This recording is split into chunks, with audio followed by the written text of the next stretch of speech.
Coco was once a little dog who lived happily with her most beloved big sister. After passing away, the little girl always wondered why everyone hated her sister so much. Unwilling to watch her sister meet a tragic end, Coco was given the chance to be reborn as a little girl and was adopted into her sister's very own family. However, her sister Chloe had now become cold and distant. Though she was no longer recognized, Coco remained determined to stay by her side and protect her at all costs.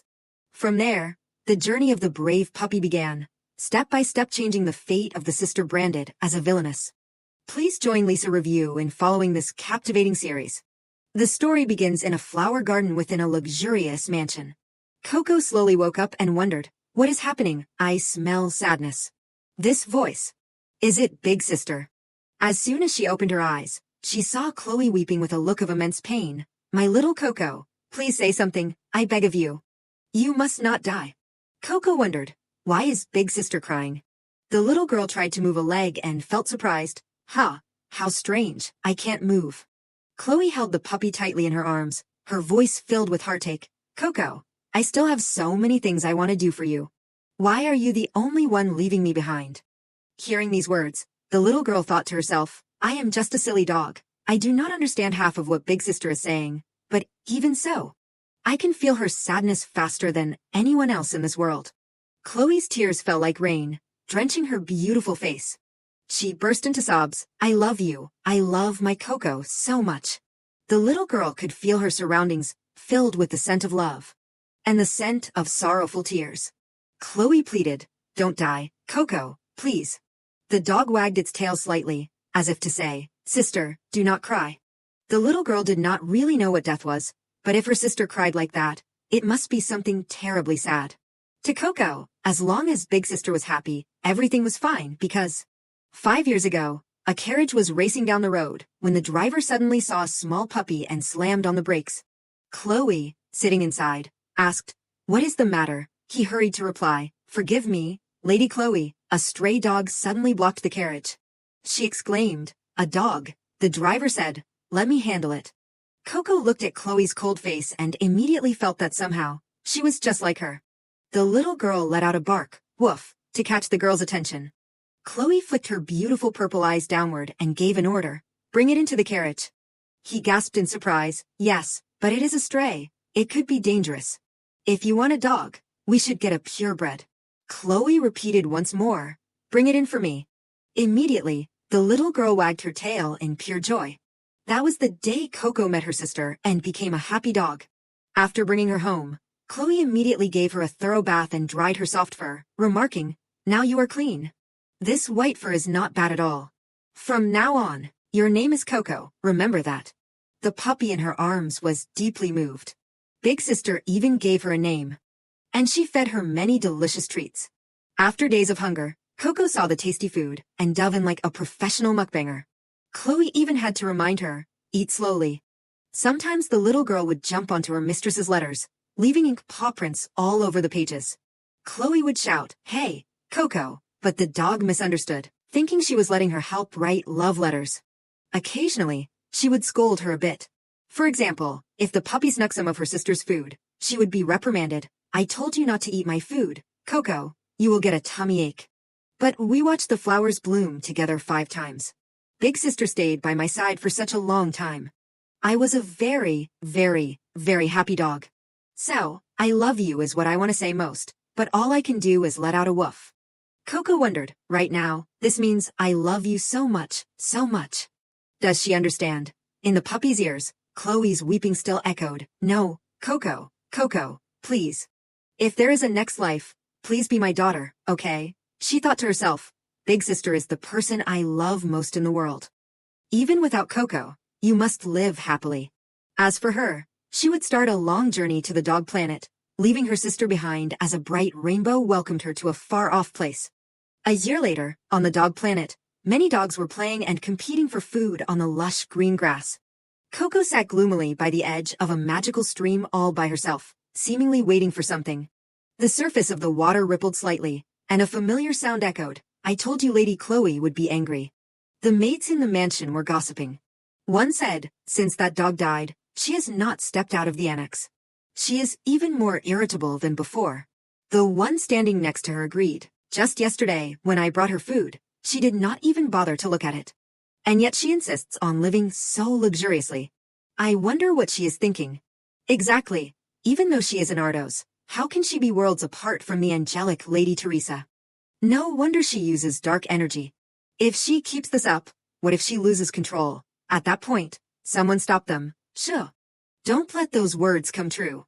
Coco saw this and felt incredibly sad. It seemed that today, her sister had no one by her side either. If Coco could be with her, she would surely be smiling all the time. I miss Big Sister. While lost in these wandering thoughts, a voice suddenly called out from behind, Coco. Why do not you do something? The little girl turned around and cried out, Oh, dog god. He said gently, play with the other dogs, eat some sweet potatoes, that sort of thing. Do you plan on being the saddest dog on the planet? Coco looked down at the stream, her voice hesitant. But, in her heart, she thought, I want to see Big Sister smile more than I want to play or eat sweet potatoes. If only I could. An idea flashed in Coco's mind. That is it. She said to the dog god, I have decided. I want to be reincarnated as a human. Big Sister wanted me to be her daughter in the next life. He let out a and looked at Coco with surprise. Then he stated firmly, that won't do. I will give you a new toy or a giant sweet potato instead. Coco asked why not. She then insisted, I must go see Big Sister. I do not need anything else. Please help me. I want to become a human. The dog god exclaimed, Coco, you. A glowing halo suddenly appeared above his head. The dog god pondered for a moment and then said slowly, in the end, all dogs are the same. I can help you be reborn as a human, but I do not highly recommend it. Dogs who become humans often suffer greatly. Coco asked curiously, why is that? He explained, because you cannot reveal that you are the dog Coco until your sister truly loves you as a human. The little girl replied casually, how? Then I just need to get to know her all over again. The dog god emphasized, that is not the only issue. Whether your sister recognizes you or not, after 5 years, you must return to the dog planet. No exceptions. These words shocked Coco. What? You mean I can only live with Big Sister for 5 more years? He looked at her with worried eyes. If you live as a human and then return, it will be harder for you than it is now. Can you handle that? Coco affirmed confidently. Yes, I can handle it. The dog god sighed. Humans are different from dogs. Sometimes, they do wicked and terrible things without hesitation. Can you handle that? Coco nodded vigorously. I am also very, very bad. Big Sister told me not to eat snacks, but I snuck them anyway. She told me not to touch the tissues, but I shredded them. He bowed his head and said in a low voice, that is exactly why people say dogs are too kind. Very well. Since you will become human, you will need special abilities. The dog god raised a paw and began to cast a spell. I will grant you 3 abilities. First, the ability to communicate with animals. Second, the ability to catch glimpses of the future. And finally, superior intelligence regarding anything related to your sister. He placed his hand on Coco's head and gave his blessing. These abilities will aid you on your journey as a human. Now, let your new journey begin. The dog standing behind kept giving Coco messages. If you see my big brother, please tell him I love him. Another called out. Tell my mom I am sorry I could not stay with her longer. Tell my dad to remember to shave carefully. Coco replied excitedly, leave it to me. I will definitely tell them. The little girl ran off as fast as she could. Big Sister is the person I love most in the world. I am about to see her. In an instant, Coco transformed into a little girl wearing a red dress. Scene change, at the Ardos family castle. Coco looked around with eyes full of wonder. This place is the mansion where I used to live with her. The human world. She discovered she was in a human body. Coco's tail is gone, and my hands are so soft. Coco has really become a human. She remembered the dog god's words. Coco, I cannot turn you into your sister's daughter, but I can make you her younger sister. But keep this engraved in your heart. Your time on Earth is only 5 years. And do not forget who you truly are, do you understand? Coco lay on the bed and told herself, yes, I remember everything you said. Even here, my name is still Coco. After living in a coastal village, I was adopted by the Ardos family. So we have become family, right? And this year Coco is 5 years old. That is it. The little girl jumped up, feeling incredibly excited. Now, time to go see her. Suddenly Coco felt off balance and unexpectedly tumbled off the bed. Oh, what is happening? She lay on the floor wincing and groaning. Ouch, I am still not used to using this body. Suddenly there was a voice from outside the door. My lady, Coco replied. Huh. A maid gently walked in and said, I heard a loud noise so I came in. Are you all right? The little girl quickly sat up and reassured her. I am fine. The maid smiled. That is a relief. Shall we prepare your luggage then? Soon, you may need to leave the mansion. Coco's voice was surprised. Leave. She thought to herself, does leave mean? Immediately, an old memory surfaced. Her sister once said, Coco, let us go for a walk. Coco's eyes lit up. Yes, walks are so much fun. The maid clarified, pardon. It is not a walk. It is. She pulled out a piece of paper and held it forward. Her voice was a bit hesitant. It is like this. Coco read the words on the paper, request for departure and annulment of adoption. She cried out, annul. Adoption. The little girl wondered, that.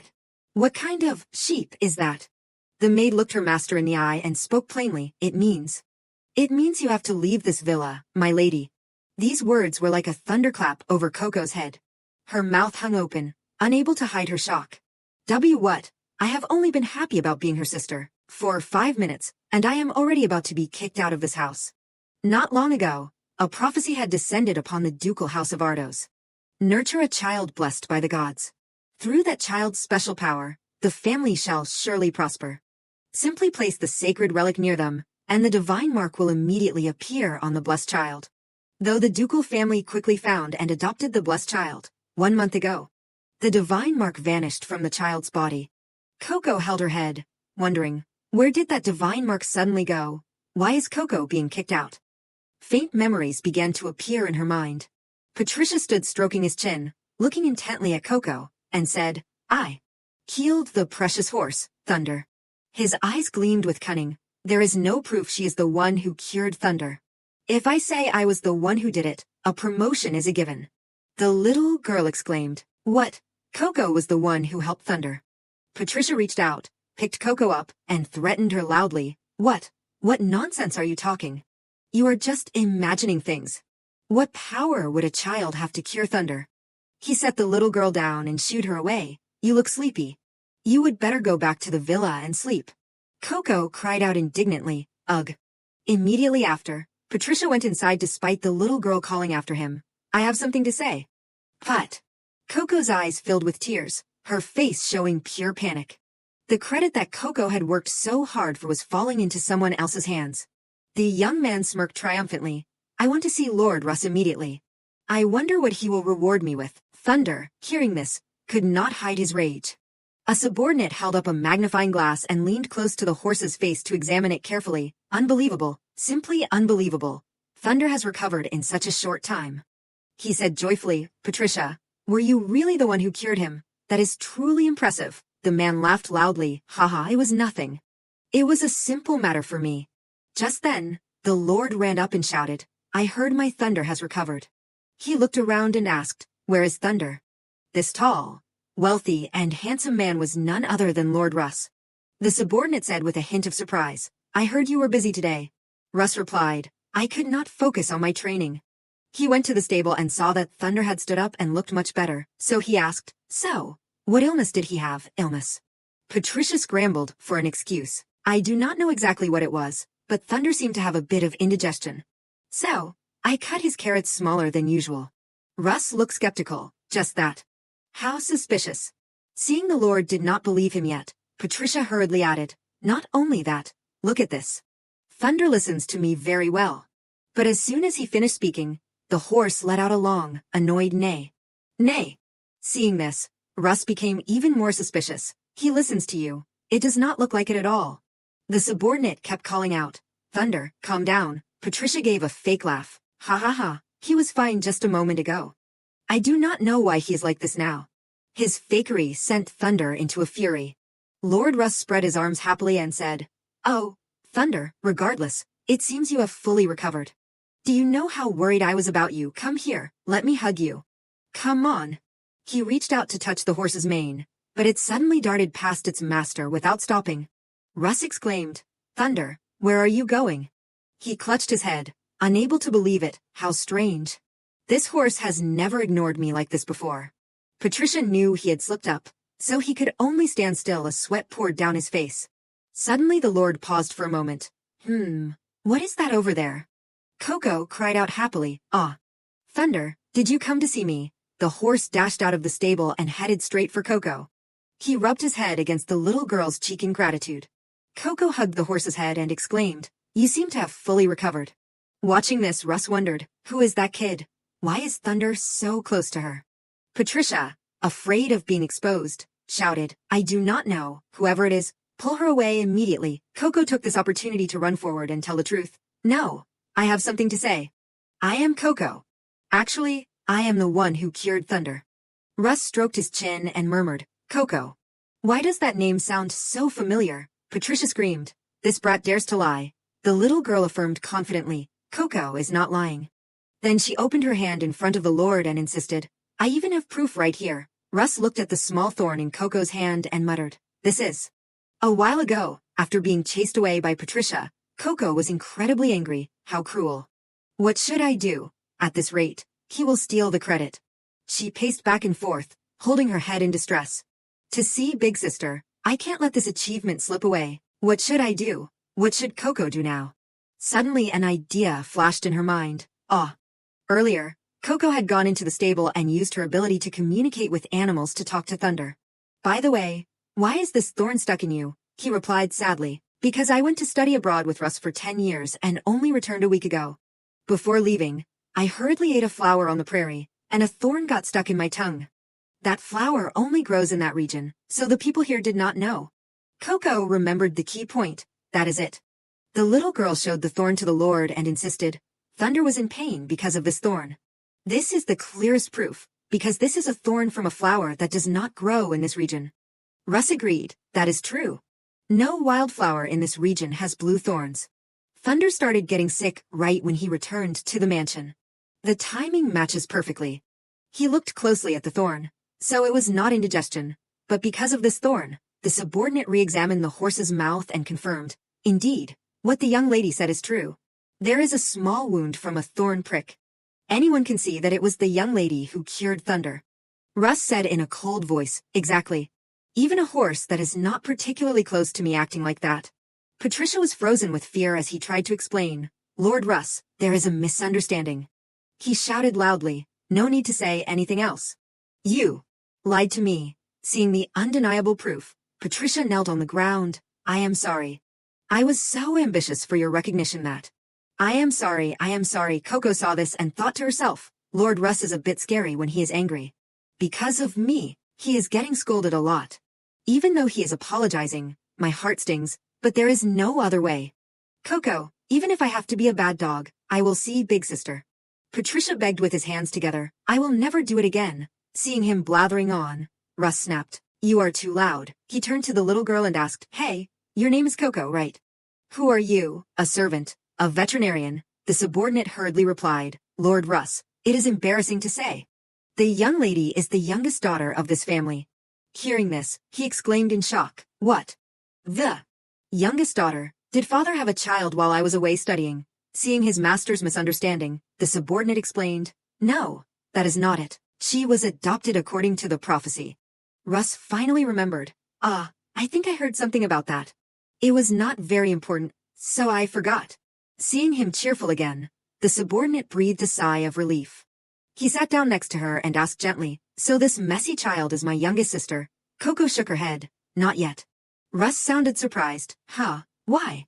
The little girl answered honestly, "I do not have the divine mark anymore, so I am about to be kicked out of the house. But I did a good deed today, did not I?" Russ let out a "ha" of excitement. "You saved Thunder because you did not want to be kicked out of the family. You seem quite smart." "But I do not have much authority." Coco immediately denied it. "No, that is not it. I heard that if I perform a great service, I can meet a blood relative." The little girl pleaded with her hands joined, "So please, let me meet Lady Chloe." These words made Russ freeze, his eyes widening. Meet Chloe. In his heart, he thought, this brat. She wants to meet that dangerous Chloe. Russ remembered when he saw Chloe in her private room, holding a purple flower. She was lying on the bed, looking gloomy and exhausted. Her long hair was spread out, making her look even more desolate, her mouth murmuring the name, Coco. He broke into a slight cold sweat, Chloe. This kid wants to meet that dangerous Chloe, but she. At their last meeting, Russ had warned her, if you keep doing this, you will die. I heard more than half of your mana core has been destroyed. Isn't this a sign of an ability outbreak? Chloe sat up and replied gloomily, does this have anything to do with you? Russ shouted angrily, what do you mean anything to do with me? Hey, I am your brother, of course I am worried, but she only said flatly, you are too noisy. Get out while I am still speaking politely. Chloe's eyes at that moment were so full of demonic energy that no one could get close. Ever since that dog died, she has become even more difficult. Even if she is Thunder's savior, I can't let her meet Chloe like that. After thinking for a while, Russ told the little girl, kid, can you wish for something else? Chloe is dangerous for you these days. Coco insisted, Sister Chloe is absolutely not a dangerous person. I do not want anything other than that. The little girl begged persistently, please let me see her. Russ walked into the hall, muttering to himself, truly an incomprehensible kid. Why is she so insistent on going into such a dangerous place? I said I would give her toys and money, but she refused it all. The subordinate remarked, unless the little one says it herself, I would not know. Perhaps Lady Chloe and the little one will become close. Russ thought, impossible. Chloe and that kid. The man replied, yes, they really are alike.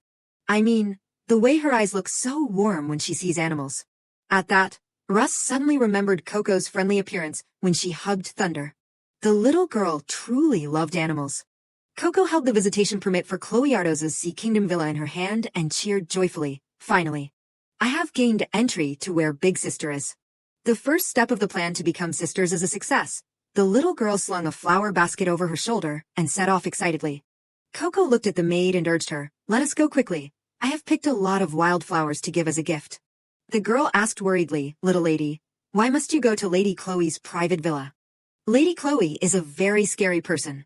Suddenly Coco looked over to the other side and exclaimed, oh, what is that? Yes, that. The maid explained, it is the grave of Lady Chloe's dog. I heard the maids here maintain this place day and night. She even emphasized, it seems even bigger than my father's grave. Coco felt a shock in her heart, the puppy. Sister still remembers Coco. She has not forgotten. The little girl cheered excitedly. So that is it, the puppy's grave. The maid remarked, yes, exactly. People often say a dog's life is a happy one, and it is true. I do not know why she built such a huge grave for an old dog. Hearing this, Coco was startled and asked, old, no, an old dog. They said it was a good puppy. The girl explained in detail, oh dear, no. I heard that dog was probably over 15 years old when it died. If you calculate it in human years, that dog was already a grandma or grandpa. The phrase already a grandma or grandpa was like a bolt of lightning that left Coco completely panicked. The little girl tried to argue, that is not true. It was definitely a puppy. And a very good puppy at that. The maid gave a fake laugh. All right, of course, it must have been a good puppy, haha. After walking for a while, the two arrived at the gate of Chloe's villa.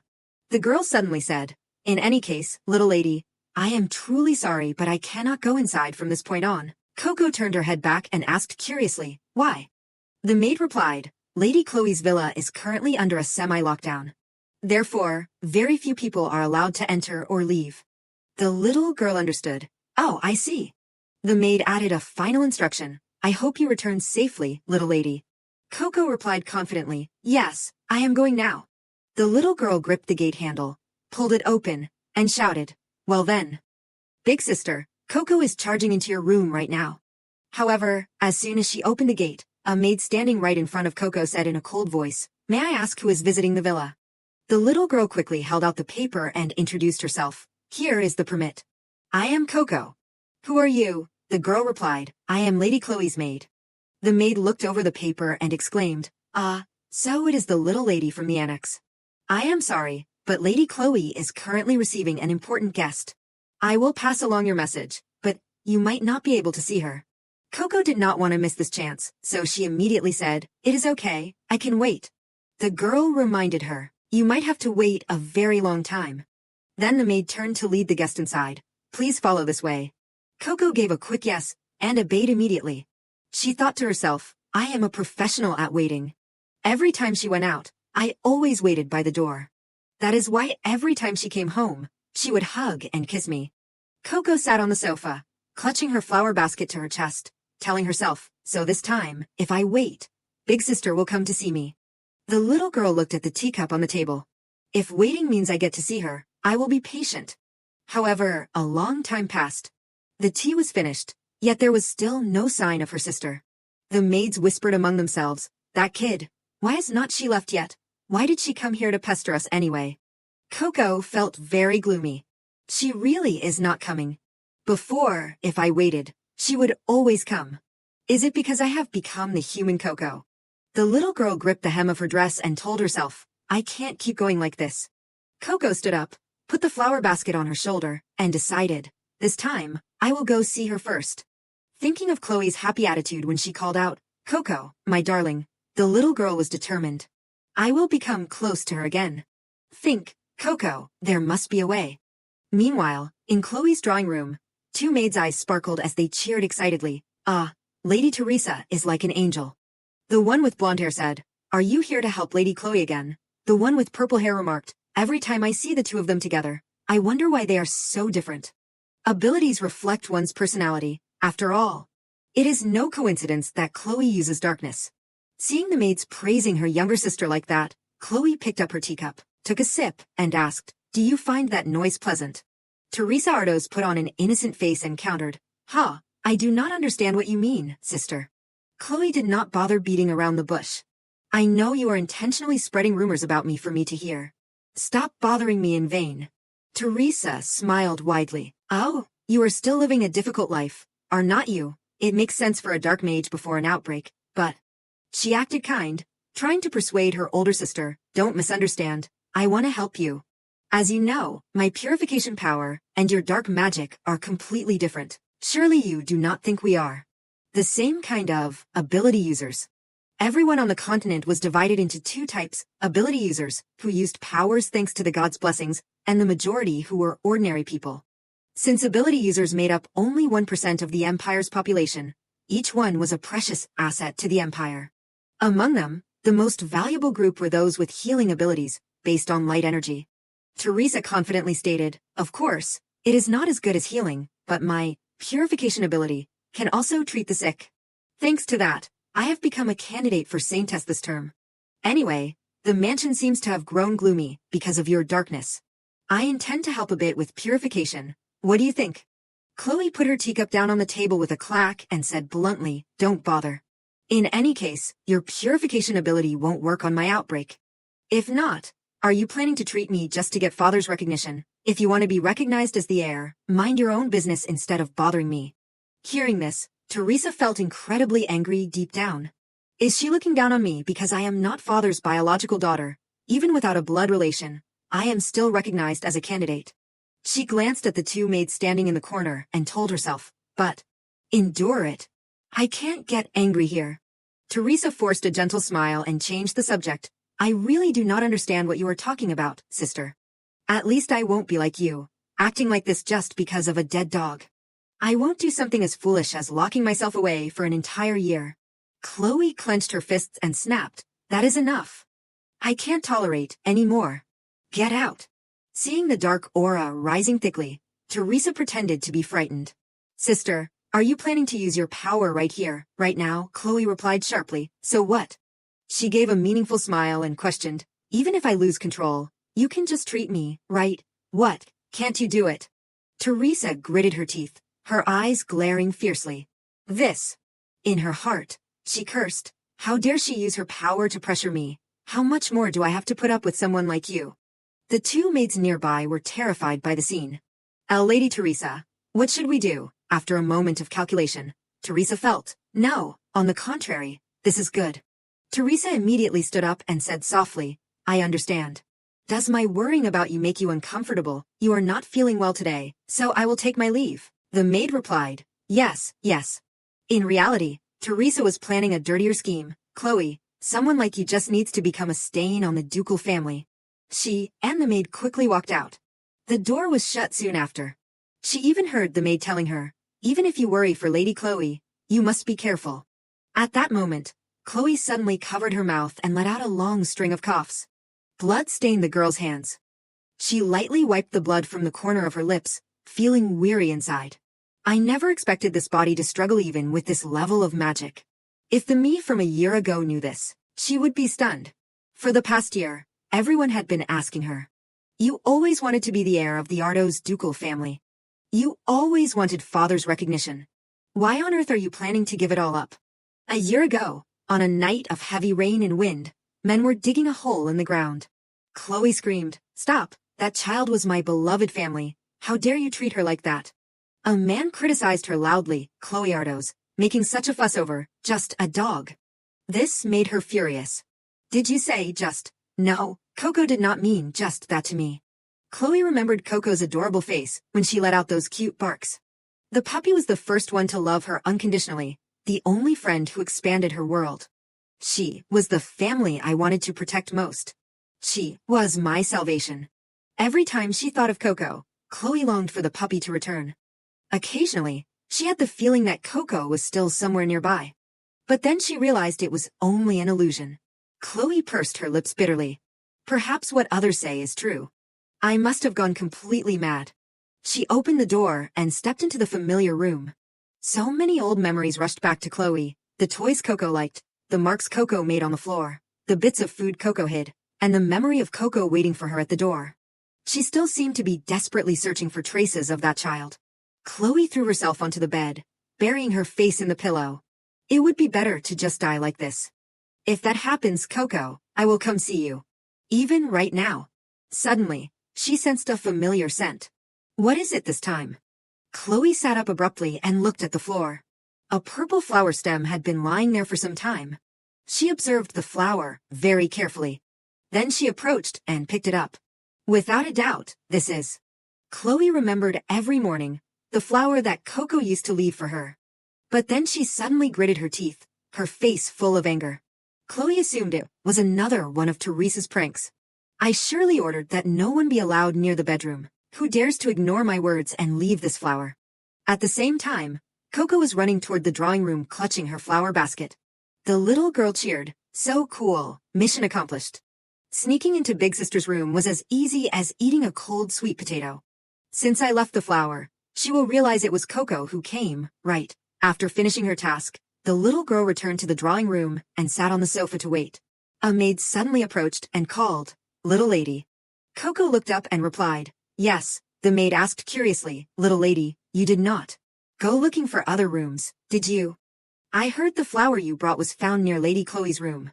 The little girl happily admitted, "Yes, I was the one who left it there." "Did Sister Chloe find it already?" The maid immediately snapped. Why did you do that? Now is not the time to be smiling." Lady Chloe was very angry about that flower being left there. If this continues, she might lose control and be consumed by dark magic and die. Hearing this, Coco was a bit surprised. She exclaimed, "What did you say?" and thought to herself, she really likes purple flowers though. If she gave me a tasty potato as a reward, I could understand it.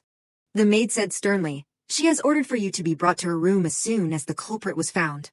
The little girl felt very moved. So then, Coco gets to see Sister Chloe. The maid replied, "Yes." Coco raised both hands, laughed out loud, and told herself, "I really am a genius." Goal achieved. A moment later, Coco was brought to Chloe's room. The little girl looked around and exclaimed, "Oh, she is not here." The maid explained, "Lady Chloe is eating in another room, so please wait patiently for a moment." Coco breathed a sigh of relief. So she is eating before coming. Thank goodness. She observed the furniture in the room and suddenly wondered, but why is the room so dark? She never used to like the darkness. When Chloe returned to the room, the maid informed her, "The little lady is inside, my lady." Chloe replied coldly, "All right." She had not expected the culprit who left the flower to be the adopted child, whose adoption was about to be annulled. "Found her fast, did not you? But how could you let a child like that wander around my private villa?" Chloe pushed the door open and entered the room, guessing, I ordered her brought to my room for now, but by this time, she might have run away out of fear. However, as soon as she looked inside, her gaze froze. The curtains had been drawn back, and sunlight was streaming into the room, making it bright. Chloe was incredibly surprised. Light. Did the servants do this? They always pull the curtains, which is annoying, but why so suddenly? Chloe suddenly saw a lovely vase placed neatly on the corner of a small table. She murmured, "What is that now?" As Chloe approached, she saw flowers and a letter. She picked it up and scanned it. The handwriting was messy. Really now? Suddenly, Chloe heard a familiar rhythmic snoring. She immediately turned around, feeling a bit shocked. Wait, this sound is...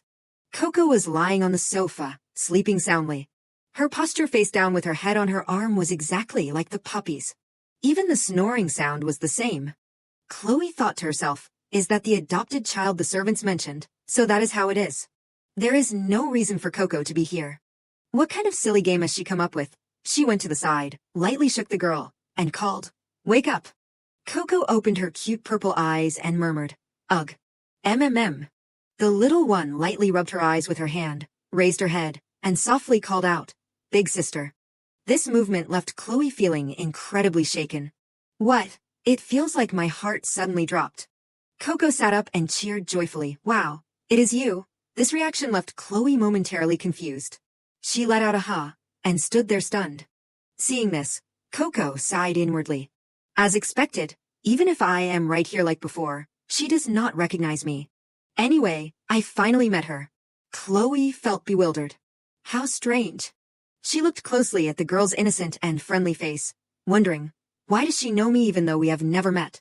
The more she thought, the more confused she became. Why is she looking at me with such joyful eyes? Clearly this is the first time we have met, so why is my heart beating like this? Chloe asked vaguely. Who are you? The little girl beamed and introduced herself. I am Coco. Chloe softly repeated the name, Coco, and then she suddenly remembered. Ah, so the child adopted this time is named that. Why does she have the same name as my Coco? At this, Chloe expressed her irritation. You were the one who put the flowers in front of my door. Were not you? It is impolite to enter a stranger's room and leave things as you please. Hearing her words, Coco's face fell sadly. A stranger. She thought to herself, as expected, sister does not recognize me. Coco awkwardly toyed with the hem of her skirt and said softly, I just. In her heart, she was determined. Anyway, it is okay, because I have already made up my mind. This time, I will be the one to approach her first. Then Coco said excitedly, I did that because I wanted to become close to you, Sister Chloe. Chloe was a bit flustered but spoke up immediately. If this is about the annulment of the relationship, the decision belongs to me, so. Coco immediately explained, it is not like that at all. Still looking excited, the little girl persisted. I want to know more about Sister Chloe's dark magic. I heard you are an incredible dark mage. Deep inside Coco, there was still a lingering question. Actually, there is one thing I definitely wanted to say when I met her. Coco still did not understand. Why does everyone only say mean things? To you, back in the past, a man appeared before Chloe and said, Chloe, my fiancé. He spoke in a mocking tone. You have outstanding abilities, but because you are as stiff as a board and not like a girl, it is a problem. Next time we meet, I hope you think of some cute words and actions for our engaged life. His next words made Coco, who was lying still in her arms, furious. Don't just act like a dark mage, my lady. After that, the atmosphere around them turned gloomy. The servants began gossiping behind Chloe's back. Oh dear, how can that be? But using dark magic should at least have some charm. I heard this time the Duke rebuked her, saying she is not fit to be the heir. It would be so much better if she were a light user. She returned to her room with a heavy heart. While Coco was playing with a scrap of paper, she suddenly spoke up. You know what, Coco? On the paper were the words, Princess Ardos, Dark Mage. Like a heavy stone, she wondered if the engagement would go smoothly. Her voice held a hint of self-pity. Everyone hates me. My fiancé, my father. Even my mother left early because of me. She held Coco in her arms and shared her heart, because I am a dark mage. If I really have ruined everything, what should I do? Coco stuck out her tongue and lightly licked her face. Woof, sensing a bit of warmth, she said softly, Coco, are you comforting me? When Coco was a puppy, she could not do anything besides barking, but now she could speak. Chloe, still dejected, said, what is so impressive about a dark mage who only knows how to be gloomy? Coco quickly replied, As for me, The little girl said in a cute voice, thinking that all the sparkling stars we see exist thanks to the darkness. She became more determined. So, I will definitely tell you how wonderful you are. Those words made Chloe freeze. What? Coco kept chirping, that is right, although stars still exist during the day, they can only be seen at night. Without the night, we would not know how beautiful the stars are.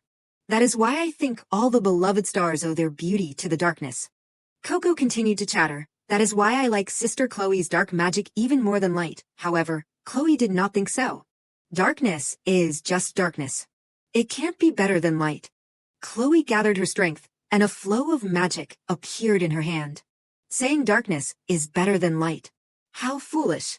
Her voice rose coldly, go back. Otherwise. Coco cut her off, look. The little girl's eyes lit up as her hand reached out to touch that flow of magic. It looks like a beautiful night sky spreading out right in Sister Chloe's hand. Coco babbled incessantly. It seems like the stars and the moon are also sleeping in Sister Chloe's darkness. This action surprised Chloe even more. You. Are not you afraid? Inside Chloe, there was a moment of confusion. It is truly a strange thing. This tiny child looks as if she would sink into my darkness in an instant. Fluctuations began to appear in her mind.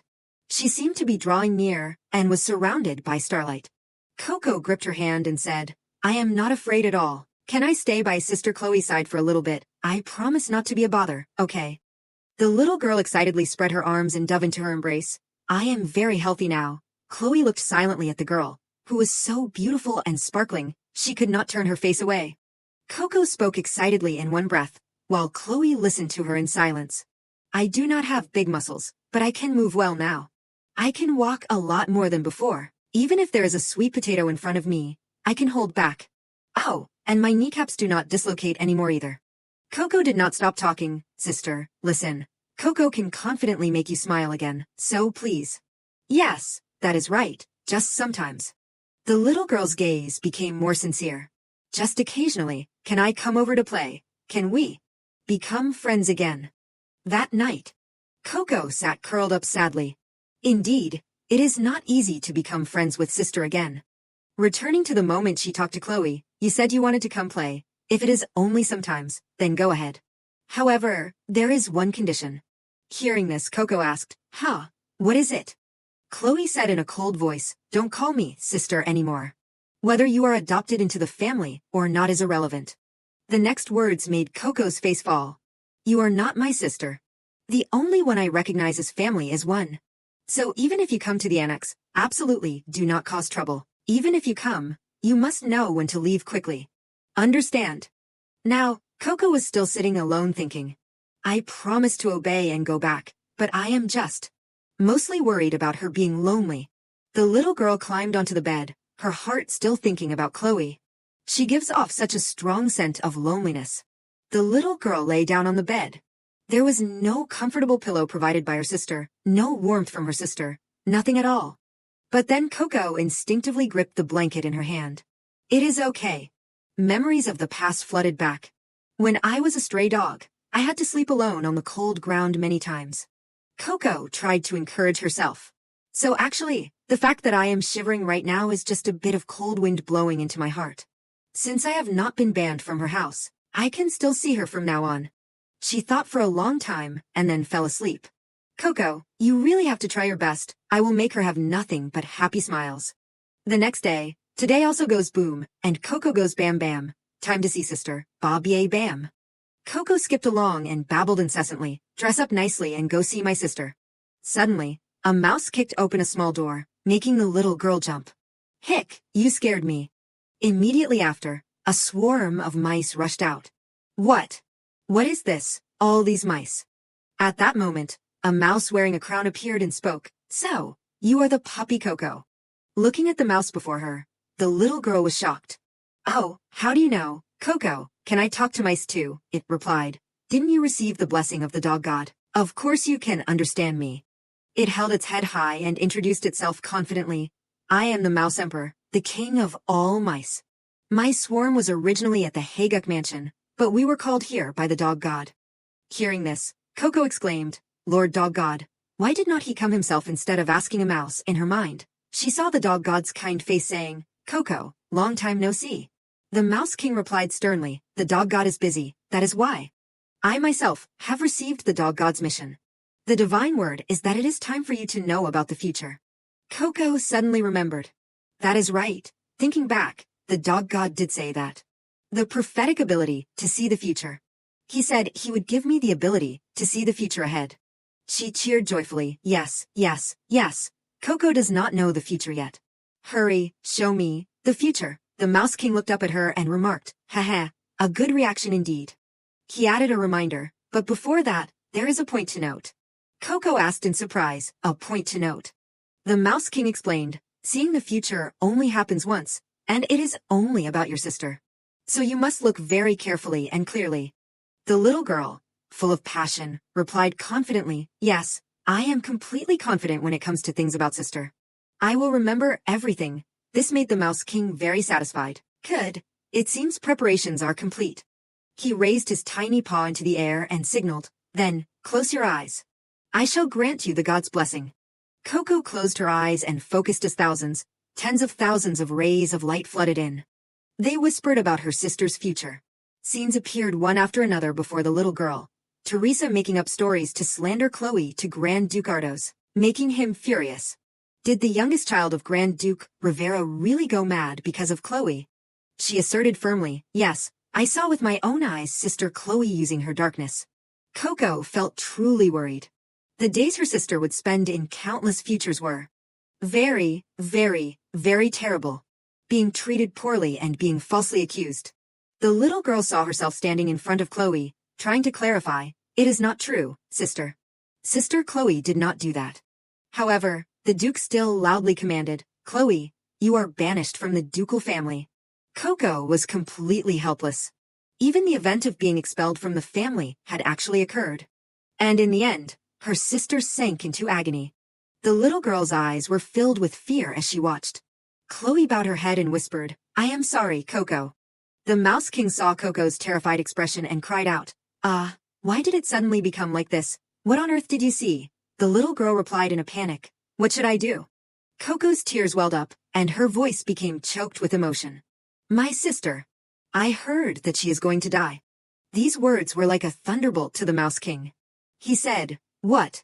What did you say? Did you see a future where you could not save your sister? The little girl wiped her tears and nodded. Yes. But it is okay, Coco thought to herself. While seeing the future, her friends from the dog planet had told her. Suddenly, the voices of her friends rang in her ears. Coco, are you okay? What you saw is just a future that has not arrived yet. Sure, there, that is right, do not cry anymore. We dogs will cheer for you. We will keep watching over you. Live happily with your sister for a long time before you come back. The little girl was deeply moved. You guys. Her friend continued, Coco. You know, this is a secret, the future you saw today. After a moment of thought, Coco clenched her fists and replied confidently, they said it can be changed, so that my sister does not die. The Mouse King's voice was filled with amazement. Is that true? That is wonderful then. He stroked his chin, calculating. Wait, if that is the case, we have to act fast. I do not know the reason, but I heard that gloomy homeowner plans to close the mansion for a while. Originally, the maids in that mansion isolated the master, and I heard they even pocketed all the money for themselves. Your sister must be extremely lonely and isolated right now. Coco's face turned angry as she screamed, these wicked maids. In her heart, the little girl kept calculating. In the future she had seen, her sister only became unhappy, but this time was different. The people making her sister suffer the most right now were her stepmother Lucrezia and stepsister Teresa. Right now I can't do anything about those people, but I can punish the head maid, and the maids they sent over. Coco pointed to the sky and declared loudly, me, the clever little puppy Coco, because I became very smart in my sister's story. The little girl reassured herself. Determined not to give up. I will definitely become close to my sister, and take down those people who are like rotten sweet potatoes. The Mouse King nodded in praise. After seeing the future, your eyes have become incredibly bright. The little girl nodded vigorously in agreement. Yes, Coco is extremely smart. She suddenly blurted out, by the way, in the future I saw, there was a ledger recording the money the maids embezzled. The Mouse King asked, you mean an embezzlement ledger? Coco replied, yes, if we find that book, I can kick those maids out. An idea popped into her head. Coco clasped her hands in front of her and looked at him with pleading eyes. So, Coco will show you a secret passage and give you 2 pieces of cheese as well. Can you accept my request? Seeing the girl's sincerity, the Mouse King laughed gleefully. Oh ho, as expected. One who is great, powerful, outstanding, beautiful, cute, and a genius full of charming vitality. You need the power of the Mouse Emperor. Coco was a bit surprised by the Mouse King's over-the-top excitement. I do not think I said all that. In an instant, both were ready. The Mouse King said refreshingly, All right, are you ready, Coco? The little girl crossed her arms over her chest, looked forward, and replied loudly, Of course, Mouse Emperor. He carefully confirmed the goal. Let us summarize the plan. We mice will split into 2 teams to find the ledger and your old toy, right? Coco confirmed firmly, Yes. Bring me one of those toys. Thanks to that, I will be allowed to stay here for 1 night. The Mouse King exclaimed, Confirmed. I heard you also plan to try a night break-in. What a brave little puppy. Coco reasoned sharply. Those maids seem to keep the embezzled money in the warehouse every night. Today, I will let her witness the scene with her own eyes so they can no longer deny or lie. The Mouse King rushed forward. I got it, Coco. Just sit there peeling sweet potatoes and wait. I will be right back. The little girl called after him. Be careful, Mouse. Coco's expression suddenly turned serious. All right, now to start the first mission to save my sister. The little girl looked at the tall tower in front of her and told herself, It is time to deal with those maids. A moment later, in Chloe's private room, a maid entered and reported, My lady, the young lady has arrived. She invited us to lunch. What should we do? She said coldly, I am already eating, so send her away. The maid bowed and replied, Yes, I understand. She went outside, looked at Coco with an expressionless gaze, and snapped, Young lady, you heard that, did not you? You must not disturb the mistress. The little girl calmly called out toward the room, Then have a very happy meal. Hearing this, Chloe exclaimed, A happy meal? You talk a good game. She looked at the blackened piece of meat on her plate and muttered, How dare they serve spoiled food like this? Chloe dejectedly put her fork down on the table. Even if I said I could not taste food due to the side effects of an outbreak, it should not be this bad. This won't do, she sighed, thinking to herself, since Coco's death anniversary is coming up, there is no need to cause a scene, right? Things like daily life after Coco left. Chloe rested her chin on her hand and said gloomily, Everything is so tiresome. Suddenly, Coco poked her head through the door and called out loudly, Sister Chloe. She looked outside and grumbled, Kid, why are you here again? The little girl held out a ball and replied, It is because of this. It was an orange ball with Coco printed on it. The little girl said politely, This. It seems to belong to Sister Chloe, so I wanted to return it. As soon as she saw the object, she cried out, This ball. Chloe thought to herself, Isn't this the toy Coco used to like? I thought it was lost, but how? The little girl quickly explained, I just saw a mouse taking some toys away. Besides this one, there is also a bone-shaped toy. Chloe asked back, Coco's, no. Was there a toy like that too?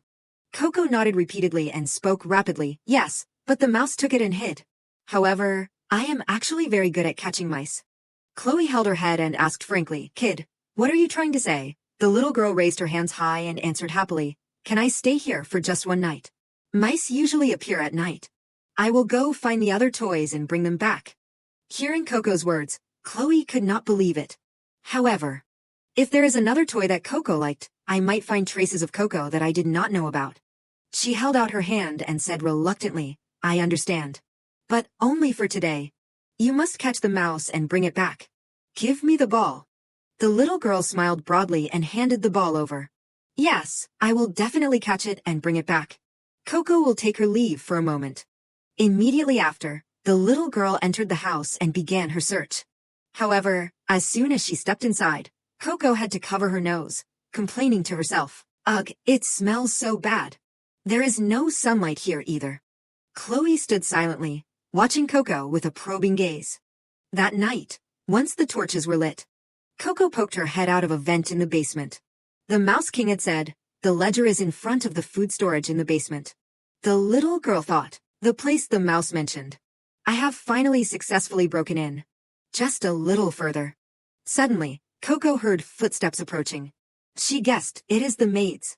One of them said happily, The income is quite good this time, is not it? I wanted to save money, so I only gave Chloe spoiled rice to eat. The person next to her laughed gleefully. Oh my, there is a way like that too. You could really go into business. These words made Coco furious. She grit her teeth and thought, I want to bite those mean maids butts hard, but I have to endure it for my sister now. Coco. To achieve that, she had planned with the mouse and deceived the wicked head maid, sneaking into the basement without anyone knowing. The little girl crawled along the floor, her eyes looking forward. The suspicious smell the mouse mentioned is coming from here. Over there, many old chests were piled on top of each other. Coco sniffed for a while and then affirmed confidently, definitely. The smell of food and the smell of a wicked heart. The little girl's eyes suddenly stopped on an old chest. There, where the smell is worst. Coco approached and picked up a ledger to examine. She discovered, this is the ledger the wicked maids use. All right, now I can kick those maids out from my sister's side. Coco quickly tucked the ledger inside her shirt. Now I just need to pack up and head out. But just then, a voice rang out from outside. I heard a noise in this room, did not I? Two maids pushed the door open and entered. One guessed, it seems some little mouse crawled in here. The girl next to her looked skeptical. Really, I did not hear anything. The short-haired girl looked around and exclaimed, is that so? Was I mistaken? At this moment, Coco was hiding behind some large crates. The little girl prayed silently, Dog God, please let everything pass without anything happening. But unfortunately, a maid discovered Coco. She screamed, found you, you little mouse. Her rough hand immediately grabbed the little girl's shirt and lifted her up. This tiny thing is quite good at hiding, is not it? Hurry outside and bring the head maid here. We will have to discuss how to deal with this. Looking at their treacherous faces, Coco felt a bit panicked. This is bad. I have been discovered by the wicked maids. I must not let them see that I found the ledger. The maid threw the little girl onto the ground and snapped, no wonder. I thought the kid was missing, but it turns out she was running around. She hissed every word, young lady, have not you been taught that good children must go to bed early? Tell us the truth about what you have heard.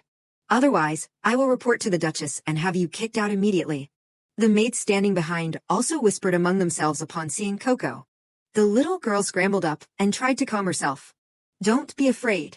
I was already prepared to be caught. Coco said clearly, I won't be kicked out.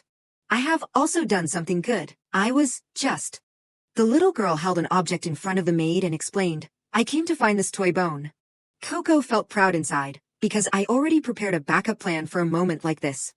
The maid voiced her suspicion. Just to find a dog toy, you came all the way down to this basement. What nonsense, Coco argued back. That is not it. Sister Chloe insisted that I find it.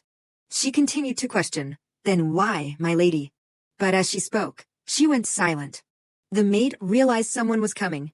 Behind her, Chloe was entering the basement holding a lamp. She asked sternly, you people, what are you talking about here? Coco cheered joyfully, Sister Chloe, while the maids were utterly shocked. My lady, why are you here? The little girl thought. As expected, she came, just as she promised me. Earlier, when starting her journey, Coco had suggested to the lady, Sister Chloe, I am going to find the toy now. If I find it, should I come to your room immediately? The little girl was curious. It is late, so I wonder if I can sleep with you. And Chloe had said, no. After you find it, just shout Toy Bone right where you are. Then, no matter where you are, I will come find you. Sure enough, the moment Coco said Toy Bone, her sister truly came to find her immediately. The little girl held out the bone in front of the mistress.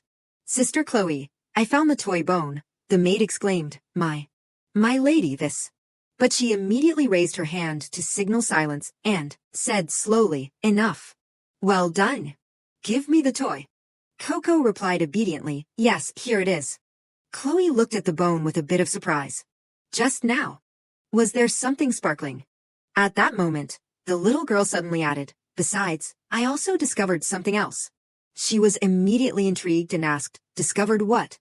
Coco held out the ledger and stated firmly, it is an extremely suspicious book. Revenue, embezzlement, it is written just like that. Chloe took it and replied flatly, all right, let us talk about it later. You go up first. The maids' faces turned pale when they heard their master's command, and you lot. All of you, follow me. At this moment, her gaze seemed incredibly sharp and cold. The three maids stood terrified, their whole bodies cringing. Chloe asked in a cold voice, "Is it fun? Gathering in the basement every night to conspire." She opened the ledger, examining it while questioning, "You did not do this thinking I would not know, did you?" The maid thought, "What is wrong with this girl all of a sudden?" Even though she did not care before. She said hesitantly, "May I ask, is there a reason why you are suddenly doing this?" "As far as I know, you already knew about the embezzlement." Chloe replied casually, That is right. I knew and I did not care." But she glanced at Coco, who was holding her hand and examining some scratches, wincing and making a face. "Ouch." Then she roared loudly, "You should not have touched the child." The maid was a bit surprised. Could it be because of that commoner brat? I thought she did not care at all. She acted apologetic, I understand, but in her heart, she plotted something else. It does not matter, anyway. Lady Lucrezia has already ordered me to monitor Chloe. Then she added more instructions. No, perhaps we should completely disrupt the entire mansion, and the maid had confidently accepted the task. "Yes, my lady, please leave it to me." She reassured herself, "I am Lady Lucrezia's person. Getting angry like this is useless." After careful calculation, the maid sought an escape route. "Then I shall take my leave to return to the Duchess. As you know, the right to punish the head maid belongs to the mistress of the ducal family. Therefore, I will receive my punishment directly from the Duchess." Thinking to herself that if she returned like this, the Duchess would surely reward her, she believed such a young and naive girl could not do anything. But suddenly, Chloe questioned, "You do not remember the family laws correctly, do you? Article 1, Clause 10 of the Family Law, direct descendants of the family may use their special abilities to punish servants individually." Seeing the aura rising from her hand, the maid hurriedly cried out, Wait a minute, that." Chloe said coldly, "As a price for your insolence before me, I will take away your sight." The maids immediately felt a terrifying power controlling their eyes. Screams of despair rang out. No, you can't," Chloe explained briefly. "At first, everything will be dark, but soon your fears will take shape in the darkness. Try struggling your hardest until tomorrow morning. If you are pitiful enough, maybe I will forgive you."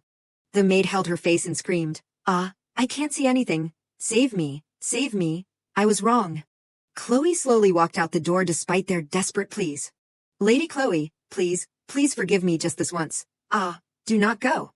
Hearing these words, she thought to herself, normally, I would discipline them moderately and let it go, but the kid helped find Coco's toy, so doing this is only reasonable.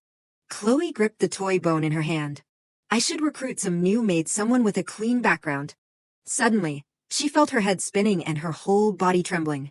Chloe tried to lean her hand against the wall for balance. Suddenly, the sound of a dog barking rang in her ears. Woof, woof. Woof, woof, Chloe assumed. I have used too much power. My ears are ringing again. The side effect of the shadow puppet magic is hallucinations. In her head now appeared the familiar voice of a puppy. Woof, woof. Chloe smiled happily. Has my Coco come? The little girl wagged her tail busily and placed the toy bone down in front of her, her eyes full of energy as she looked at her master. She exclaimed, Oh, you brought the toy. Play with me. The dark magic made them constantly hallucinate about once happy memories. If those memories vanished, excruciating pain would constantly strike. At this moment, Chloe stood leaning her back against the wall, clutching her chest with a face of extreme suffering. A phrase echoed endlessly in her mind. So cute, my darling. I love you most in the world. She slumped to the ground, her mouth constantly calling out, Coco. Suddenly, Chloe had a strange feeling. She wondered, what is this? The pain. Is it gone? Chloe stared at her palm and felt it was unbelievable. Could the side effects have ended this quickly? What on earth was the reason? At this moment, in a private room, a male servant informed Coco, Lady Chloe said that you are allowed to stay overnight today. The little girl asked hesitantly, Is she not coming to see me? Seeing him laugh, Coco sighed. TSK, looks like she is not coming. Since I played the catch the maid game so well, I should have gotten head pats and eaten sweet potatoes too. The man took out a small medicine box and said happily, Anyway, Lady Chloe did not throw this medicine away. She gave it to me and left. I heard the young lady was injured. Coco felt extremely surprised. How did she know? Sister Chloe's eyes are really sharp. The male servant opened the bottle. I will apply it now. As soon as the medicine soaked into the surface of her hand, the scratches gradually disappeared. The little girl cheered. Oh, it healed so fast. This thing is really precious, he agreed. Yes, this is a very precious medicine. She said it must be used for Lady Coco. The little girl smiled brightly. Really, a precious sweet potato-colored gift for Coco. That is right, my sister will pet me and give me sweet potatoes too. Even if I did not get them today, it is okay because my sister is still the same as before, a person as warm as sunlight who cannot bear to see an injury. There will come a day when she says again, I love my Coco most in the world. So today, I will tell her that. After the treatment was finished, the male servant said, now I will guide you to the bedroom. The little girl replied obediently, yes, thinking to herself, Coco loves her sister most in the world.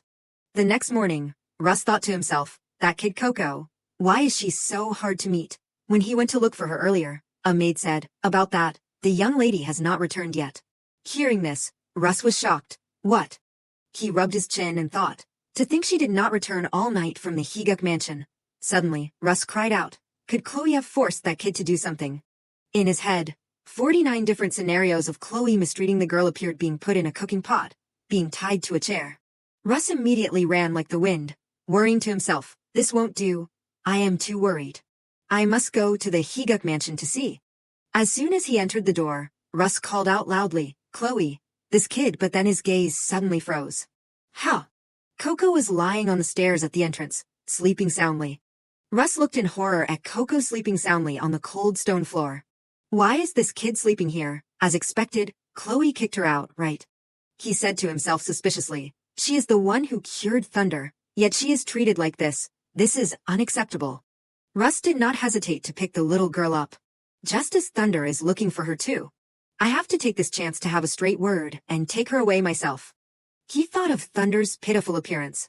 Please bring Coco back, master, in Russ's imaginary scenario. Then, Russ kicked the door open and barged inside. Chloe, how are you treating Thunder's benefactor? This kid is so praiseworthy. Suddenly, he looked suspiciously at the strange sight before him. Wait! Russ saw servants busily renovating the room. He said irritably, what is this? Why is it so noisy? Hello? Yeah, call Chloe out here. There are a lot of strange faces. Even the butler and maids are gone. Did everyone get replaced in just one night? After that, Russ gently placed Coco down on the sofa. In any case, he sat down on the chair next to her, his gaze still fixed on the little girl. This kid and that stubborn little one, they truly never leave others in peace for a single day. Coco still slept soundly in silence. Russ watched the little girl for a long while without making a move. Unexpectedly, he stepped forward and pinched her cheek. Hey, kid, how long do you plan on sleeping? We have not met in a while and you look such a mess. Instinctively, Russ rested his chin on his hand and sighed. I do not even have to look to guess. She probably got kicked out the moment she stepped in. I really do not understand why she likes people like Chloe. Suddenly, Coco bolted upright, her eyes shining as she called out, Lady Chloe. Russ, startled, quickly pulled his hand back. You scared me. Coco, beside him, was still dazed. Oh, her sister is not here. Only then did the little girl notice him beside her. Oh, it is Master Russ. Was Coco outside and brought him by you? Russ asked wearily, so what on earth did you do to get kicked out? Coco looked at Russ blankly. I was not kicked out. It is just. I went outside on my own. He immediately got angry. You dummy, that is called being kicked out. The little girl's eyes rounded as she listened to him scold her. Hey, do you want to come to our house? If you do, I will make you Thunder's private vet and give you many things you like. Stop trying to lure the kid away. Suddenly, Chloe appeared and denied everything. I am not the one who kicked her out. Coco was immediately excited. Lady Chloe. Hot tea was served. Russ shook his head in admiration. Truly this cold, heartless piece of work. You finally decided to show your face. He turned to reproach Chloe. If you did not kick her out, then why was the child sleeping right at the main door? She looked over suspiciously. The main door. Then, Chloe said confusedly, what are you talking about? I even prepared a whole room for her to stay in. Sitting nearby, Coco stammered, That was. The little girl said shyly, because the light shining through the window looked so beautiful and sparkling. I went out to see it. The sun was warm too, so I fell asleep. You almost made Coco out to be a bad person. Russ's mouth hung open in shock. What? So that is how it was, in any case. Hearing that, The corners of Chloe's lips curled slightly as she replied, "What is the use of going out for fresh air only to fall asleep?" Russ took all this in. He felt suspicious. Wait a minute. Did she just smile? Seeing Chloe's change, he could not help but be amazed. Thinking back, this gloomy mansion has certainly brightened up now, has not it? It is as if Russ remembered the gentle Chloe from before, returning to the time before she started losing control. He smiled happily. Is it because of meeting Coco that she has changed a bit? Ahem. Regaining his serious tone, Russ cleared his throat and said, "Anyway, the reason I came all this way since morning is, Chloe, I have something to tell you." Chloe looked impatient and replied, "What is it? If you have something to say it quickly and get out." Russ laughed awkwardly, cursing her in his heart. Changed, dream on. Do you remember the tiger spirit beast that father brought back from the Grand Duchy of Ribera? You know about it, right? At this point, Russ's voice turned a few degrees colder. That spirit beast has escaped from its cage. Chloe calmly sipped her tea. Ah, is it that creature father brought back from the battle with the spirit beasts? Coco, sitting nearby, asked curiously, "A spirit beast? What is that?" Russ asked in surprise. Does Coco not know about spirit beasts yet? He spoke with an air of wisdom. Then let me explain. In this world, animals are divided into 3 categories. As Russ's class began, Chloe advised from the side, "Just listen half-heartedly, kid." "Yes, madam." Russ explained cheerfully, "The first type, animals. Like our thunder, they are just ordinary creatures. You have probably seen many of them, Coco. The second type, spirit beasts. Though they look like animals, they are blessed by the gods and possess special abilities. On rare occasions, they even choose a human to form a soul bond with. And finally, divine beasts. These are sacred creatures that only appear in legends. Few know much about them, but just remember one thing, they are incredibly, terrifyingly powerful." Coco seemed to understand. "So, a super strong tiger has escaped." Russ nodded silently. "Exactly. I heard that whoever catches that tiger will receive a massive reward, but so far, no one has found it. Anyway, things probably won't settle down until father returns. As for Coco," Chloe's voice turned a few degrees colder. "No, by then, you will have been abandoned. So you would better live carefully." Hearing this, Russ scowled and scolded, "Chloe Ardos, do you have to put it that way?" Coco thought, "If I achieve something great, I won't be abandoned anymore. But will that be enough? I still want to be her real sister." Coco's mind raced. Is there really no other way? Ah, that is it. Chloe and Russ continued to argue. "What did I say wrong? Chloe, you really are." "Well, of course, I am." Suddenly, Coco interrupted. "What if I catch that spirit tiger? What?" Hearing this, Russ could not help but burst out laughing. That is hilarious. A 5-year-old kid wants to catch a spirit beast, but my father values strength above all, so if you really pulled it off, you definitely would not be cast aside anymore. Wow! Coco did not give up. Then I won't be abandoned. I want to be Sister Chloe's sister forever. So, I am going to go catch that tiger.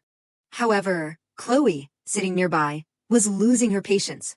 "Stop talking nonsense." She spoke sternly. "What can a tiny, weak child like you catch? Do you want to get involved in dangerous things and get hurt again?" Seeing Coco's pleading eyes, Chloe acted decisively. "Stop the chatter. Both of you, get out. I am tired. TSK." A while later, Coco walked slowly down the street. She pondered. Sister said that. Coco thought optimistically. She is probably just worried about me. I must find that tiger no matter what. That is how I will prove I am a strong puppy. The little girl put her hands on her hips and spoke with determination. To do that, Coco will have to use her own special opportunity. Animal friends, assemble. From a distance, Thunder and the Mouse King quietly appeared. They surrounded the little girl. One of them asked, "What is it, Coco? Why did you call us?" "Oh, it is Coco." Coco smiled broadly and said excitedly, "Listen up, everyone, I need your help." As her plea rang out, the atmosphere suddenly went silent. "First, we have to find out where the tiger is staying." "Oh!" The Mouse King climbed onto Thunder's back and said tremblingly, "You plan to catch a tiger? How can a puppy kid like you catch such a powerful spirit beast? Truly, a newborn pup knows no fear of tigers." "But Coco can do it." He shook his head violently. I can't help. A mouse like me is just a tasty snack in a tiger's belly." Coco asked skeptically. Why? You are the cool mouse emperor. Even a great mouse has things he can't do. The Mouse King gripped Thunder tightly. My instincts are telling me to stay away from tigers. Absolutely do not go near. Ah, my head hurts, Mr. Mouse. Coco had no intention of giving up and asked further. Then is there any other animal that can help me? The Mouse King shook his head dejectedly. Absolutely, absolutely not. If I go out, I will be noticed too easily. Coco. Coco scratched her head in frustration. Then what should I do? I have to find the tiger to do anything. Come on, Coco's brain, get to work. Seeing the girl in a bind, Thunder and the Mouse King felt awkward. Sorry for not being able to help, but my instincts tell me there are places you should absolutely never go. Suddenly, an idea flashed in Coco's mind. Places I should not go. While the Mouse King was still confused, the little girl shouted with joy, that is it. Coco stepped close to him and whispered, Mouse Emperor, tell me which places your instinct says we should not go. The Mouse King's whole body went cold. He was too panicked to speak. There will definitely be a tiger there, squeak. After hesitating for a while, the Mouse King had no choice. I, the great Mouse Emperor, shall go to the mountains to find the tiger, and to the sea to find the tiger, although I deserve the worship of all creatures. Waiting for exactly that, Coco grabbed him, determined to find that mysterious place. You are shivering now. As expected, we should go back. Coco, I told you it was okay. Curled in the girl's arms, the Mouse King said fearfully, I will use my wits to hide you before we meet the tiger, but we do not know what will happen. Asterisco sob asterisco. Hearing that, his face turned pale as he planned to flee. To the right. You must absolutely not go 10 steps to the right and then turn left. Oh, so it is that way this time. Coco firmly kept the Mouse King with her. No, we can't go any further. This great mouse might sleep eternally here, because Coco will protect you. You won't die. The two found a peaceful, deserted place. It was exactly as Coco thought. What a peaceful place. I love it. So it is not here. Coco glanced at the Mouse King's reaction and quickly guessed, I should not go this way. Squeak, so it is here. Weak animals like mice instinctively fear places with predators. With that, Coco sped up and walked quickly forward. If it is a place mice avoid, we might find the tiger. Suddenly, the Mouse King let out a pathetic cry. Squeak, what is wrong, Mouse Coco, do not you feel anything? Coco's step slowed. With your short puppy legs, you only have 3 steps left to go forward. Before the two of them, a gloomy tiger den appeared. So this is the tiger's den. Coco's eyes widened as she looked inside. The tiger's den. By now, the Mouse King had fainted from fear. He struggled to utter his last words. Perhaps this is as far as I go. Coco, I leave the rest to you. Mr. Mouse. Placing the pale Mouse King into a small pouch, Coco whispered, you have worked hard. The mouse shelter bag was prepared in advance. I will wake you when it is safe, so sleep for now. The little girl quietly observed her surroundings. Since even the mouse fainted, it must be here. It is so massive. How long will it take to search everything? With that, Coco called out loudly, are you here? She searched by the tree trunks, branches, and many other spots. In here, Mr. Tiger, Lord Tiger. Coco's calls echoed into the distance. Tiger. However, only the rustling wind replied. Won't you come out? While lost in thought, Coco suddenly spun around. What should I do? I have to find him before the Duke returns. The little girl looked at a large depression she had just stepped past. How? Coco wondered to herself, why is not the grass over there moving? It is as if a giant beast is sitting right there. Suddenly, an idea popped into her head. Could it be? I heard spirit beasts possess special abilities. If the tiger has an ability that makes him invisible. Coco took a deep breath. If that is the case. The little girl looked up high and said suspiciously, you might be right here. Tiger. The silhouette of a black tiger slowly appeared. Tiger, are you right in front of me? He looked blankly at the girl approaching him. How? How did you know? Hello. I have not released my ability yet, and yet you found me. Coco's eyes crinkled as she smiled at him. But it is strange, I do not feel any resistance. I found the tiger. Does this child also have special powers? The black tiger casually wrote a character on the ground. I wonder if she can see me. Whoa, something was written. Coco said calmly, I can't see the tiger, but I can see and read the writing. The black tiger looked down, stammering, How? How can you read my words? This is a script that no human can read. Coco replied happily, I can talk to animal friends. My name is Coco. The little girl asked kindly, Hey, I came to find you. Why did you run away? Come back with Coco. I will introduce you to my sister, and we can play together. The black tiger bowed his head, full of sorrow. It is impossible. No one wants to see me. What? Is something wrong? He slowly recounted his story. I originally lived in the extreme cold and served a magic beast during the Magic Beast War. However, it seems everyone became afraid of me because of that. Even similar spirit beasts avoid me, and humans won't talk to me. Except for one person. Coco listened in silence. So it seems I can make my body disappear. Anyway, no one cares about me. The tiger must have suffered a lot. He must be very sad and lonely. The black tiger lowered his eyes dejectedly. So even if I go with you, there will be no one. Suddenly, Coco replied loudly, I am not like that. The black tiger could not believe his eyes. What? Coco continued, I care about you a lot. It must be hard living as a lonely tiger. The little girl spoke sincerely, you know. At first, I looked for you just because I wanted to become my sister's sibling. But after hearing your story, my thoughts have completely changed. With that, Coco smiled and made an offer, I want to be your friend. The black tiger's eyes widened. A friend, someone not only talks to me but wants to be my friend. He could not help but step closer to Coco and ask again, do you really want to be my friend? The little girl joyfully reached her arms out. I will embrace the wounds in your heart and make you happy. So, come with me, tiger. The black tiger tremblingly reached out to take her hand. Together. Black tiger. In an instant, his hand suddenly stopped. I will come to see you occasionally. The black tiger remembered his former friend. By then, definitely. He lowered his head in disappointment. This is a promise. No, I can't go. I have work to do. With that, the black tiger turned and left. Stop and go back. Coco watched him sadly. Talk to Coco a little longer. A while later, the girl leaned against a stone pillar, blaming herself. What does the tiger really want? I could bring him delicious food and fun games. Suddenly, a voice echoed, so you are here. Looking up, Coco's eyes instantly brightened. Sister Chloe, kid, you said you were going to catch a tiger, but you were just rummaging around everywhere, right? The little girl turned away guiltily. No, that is not it. You do not even know how to lie properly. I heard everything. Chloe quietly advised, I told you it was not your concern, right? Now be a good girl and go inside. Coco let out a sigh. TSK, but if I want to be her sister, there is no other way.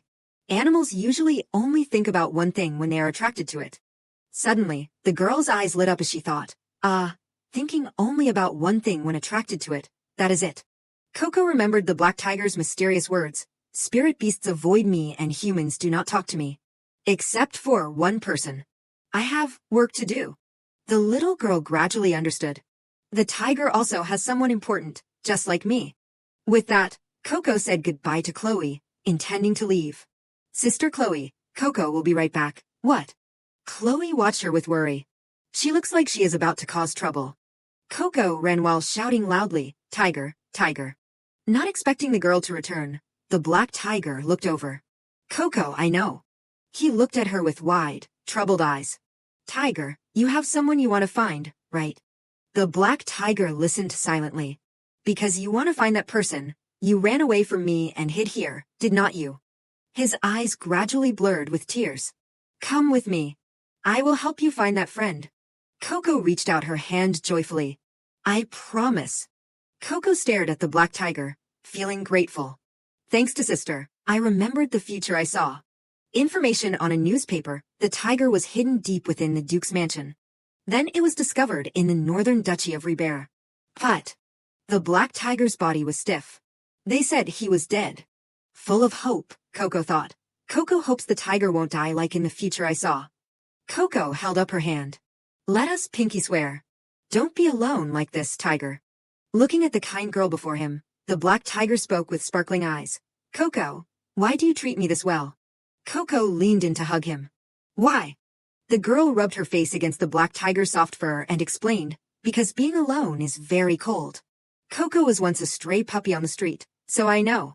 Coco remembered her pitiful past. Wandering without any friends was truly both terrifying and sad. The girl smiled radiantly. So, come with me. First, let us get you healthy again. Coco said excitedly, if we do that, the tiger can meet his friend again too. The black tiger was moved. He gently agreed, yes. Okay. Coco then returned to the others. She walked while stroking her little chin, as if calculating something. Coco put her hands on her hips and shouted confidently, everyone, I have an important announcement. Chloe leisurely sipped her tea. An important announcement. Coco did not hesitate to repeat. An important announcement. Russ teased her. What is it? Did our messy little brat cause trouble again? Kokoritourtiv. No. The little girl then pointed both hands beside her.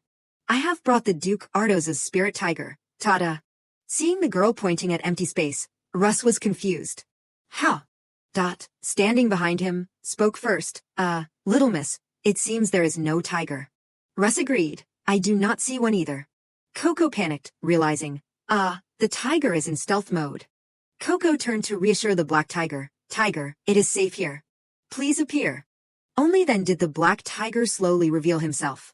This amazed everyone. Wait, that is. Coco again pointed her hands to direct everyone's attention. Once again, ta-da, the black tiger nodded in greeting. Hello. The others still could not believe their eyes. Is that really a spirit tiger? Was extremely surprised. He wondered, is it really a spirit tiger? I did not expect a spirit beast to have invisibility powers. Russ was still in disbelief. No way, how can this be? Our messy little brat actually found the spirit tiger. Even Chloe was curious. How did you lead him back? Coco obediently recounted the story. Oh, that. Since the mice were afraid of the tiger, I went where the mice did not dare go. Where was the tiger? I happened to see the grass where the tiger had sat, so I thought it was very strange. Russ heard this and asked, you thought it was strange? Coco ran to hug the black tiger again. And since I can talk to animal friends, I told him we should go back together. Russ grew more and more astonished.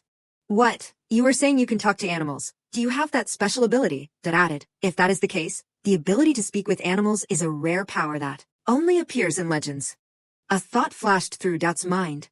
Then, could the fact that she cured Lord Thunder also be? On the other side, Russ went over and lifted Coco high up. He praised her. Anyway, well done. Well done. Turns out you have such a wonderful ability. It seems you really will become our youngest sibling. Coco asked eagerly, can I? Coco. Become Sister Chloe's sister. Russ was a bit disappointed. Don't you want to be my sibling too? Hearing this, Chloe replied coldly, that is not happening yet. We will have to wait and see about that. I am truly curious who you really are. Hearing those elitist words, Russ was furious. That Chloe.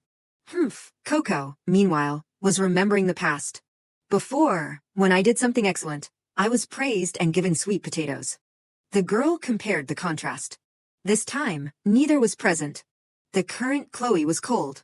The previous Chloe had not hesitated to praise Coco. My Coco, so praiseworthy, you are so good, so cute. The little girl suddenly thought of another happy matter. Anyway, since I brought the tiger back, the Duke will surely give a big reward. Right, then I must request to become Sister's real sister, so I can get a kiss on the cheek from her. Coco reminded herself. Coco will try her best. Rus suddenly interrupted Hertots. Thinking about it, I am suddenly worried. Coco said politely, yes. Russ then spoke threateningly. You do not really know what kind of person our father is, do you? He put on a scary face. Speaking of father, his personality is extreme. Russ threatened the girl. Be careful if you meet father, kid. This reminded Coco of something she saw when she was a puppy. Russ warned again. Be careful if you meet father, kid. Coco recalled seeing him when she was a puppy. He really did seem very scary back then. At the Duchy of Ribera, in Duke Ardos's camp, a book was slammed onto a table. Along with it was a furious shout. No, it can't be done. Is that all you can say? If you fall into a defeatist mindset from the start, what will become of you? The subordinate stammered in fear. Please forgive me, my lord. But to be told to build a ship within a month. The other interrupted, his voice softening slightly. Fine. If it is too difficult, I will write to request cooperation from the magic tower. The subordinate was grateful. Thank Thank you. If we receive magical assistance, it seems possible. The other did not want to hear more. Enough. He stood up abruptly and angrily threw a stack of papers at the subordinate. I especially do not want to hear from a pessimist. Take this and get out, sob. The subordinate ran while crying, I really am pessimistic trash. That man was Duke Ardos. He adjusted his lapel and complained, truly, the youth these days lack perseverance. At that moment, someone else entered from the door. Pardon the intrusion, Duke. Duke Ardos asked, what is it? The person immediately reported, there is news that the escaped spirit tiger has been recaptured. But the one who caught it is none other than. He paused slightly then continued, the child of blessing, Lady Coco. Hearing this name made Duke Ardos curious. The child of blessing, isn't that the child whose sacred mark disappeared, for whom we planned to annul the adoption? The person confirmed, yes, but it is reported that she found and brought back the tiger. Duke Ardos was skeptical. Unbelievable. He could not understand it. Since that child was so weak his eyes could not even see her clearly, had she been hiding such power. But Duke Ardos dismissed it. No, perhaps someone helped her, or it was just luck. He then ordered, temporarily postpone the abandonment of the adoption rights. I will confirm it thoroughly and reward her accordingly. The other followed, yes, my lord. Duke Ardos also left a message. When this battle ends, I will return to the mansion. Relay that. Amidst the grand lights, a few days later, at Teresa's banquet hall. Oh, Lady Teresa, praises rang out. Wow, the party is wonderful. The crowd gossiped excitedly. One girl asked, by the way, it seems Lady Chloe did not come this time either. Another replied, she is still in danger of losing control. I heard Lady Teresa went to treat Lady Chloe not long ago. Leah overheard and chimed in mockingly, that is right, but this time she was turned away right at the door. Even though Teresa is busy as a Saintess candidate, she worked so hard to make time. Teresa defended Chloe, Lady Leah, my sister was just feeling a bit unwell. A girl spoke up indignantly for her. Oh dear, she should be a bit more gentle. Teresa smiled with false humility. I must try harder. She thought to herself, truly, building public opinion is so easy. Another question was posed to her. But Lady Teresa, is the rumor true that the child of blessing captured the spirit tiger? Someone else knew about it too. Oh my, I heard that too. I did not expect such an achievement. As expected, perhaps the erasure of the mark was a mistake, another added. Recently I heard she has been visiting Lady Chloe's Hayguk mansion, right? It seems the child even intends to help the lady who is losing control. Teresa kept her fake facade. It is so fortunate that so many good things are happening to the Ardos family. In her heart, she was cursing. That brat, I thought she was a commoner about to lose her rights, who knew she would be so troublesome. According to what people were saying, she had heard the kid frequenting the Hayguk mansion lately. She thought the kid was just making a final struggle before being stripped of her rights. Who knew she would succeed in capturing a spirit beast? Teresa remembered the servant's words, I heard the Duke is returning after hearing news of the young lady. This made her panic. What? Now even father is paying attention to that brat. In her head were calculations. If this continues, father will notice Chloe too. I must act. The others continued their discussion. But the person hesitated. Did you hear that too? I heard a rather strange story. The girl beside her wondered. Why? Did something happen? Then the other began to tell the tale. It is about that. The girl asked, I heard the spirit beast's condition is not good. The other replied, I heard there is a chance it might die. Teresa covered her mouth in shock. Oh my! But inside, she was filled with a mocking smile. Is that so? At a fireplace, a gentle voice rang out, Tiger. Coco stroked the black tiger and asked after him, I heard you were in pain, so I came. Are you okay? The little girl sensed it. It had truly appeared right under the tiger's feet. It was none other than the shadow of death. This shadow is called the Black Lion. As it turned out, that was a soul trace that appeared on spirit beasts. It was said that any spirit beast visited by the Black Lion would soon perish. Coco lifted the black tiger's face, feeling aggrieved. She had not managed to change the tiger's future yet, nor had she helped him reunite with his friend. Was there any way to heal him? The black tiger looked up at the little girl. Coco, actually, I heard something. He recalled that afternoon. Coco was rummaging through the bushes looking for something. The little girl popped her head up, wiping the sweat from her forehead. It is not here. If I want to cure the tiger, I must find it. The black tiger repeated, actually, I heard something about the thorns of a blue rose. Coco knew about this too. Yes, I heard that if we use those, we can destroy the black lion. The black tiger confirmed, yes, they say using those can destroy the black lion. Honestly, I have never seen them, but it is the only way. After searching everywhere, Coco was filled with a sense of disappointment.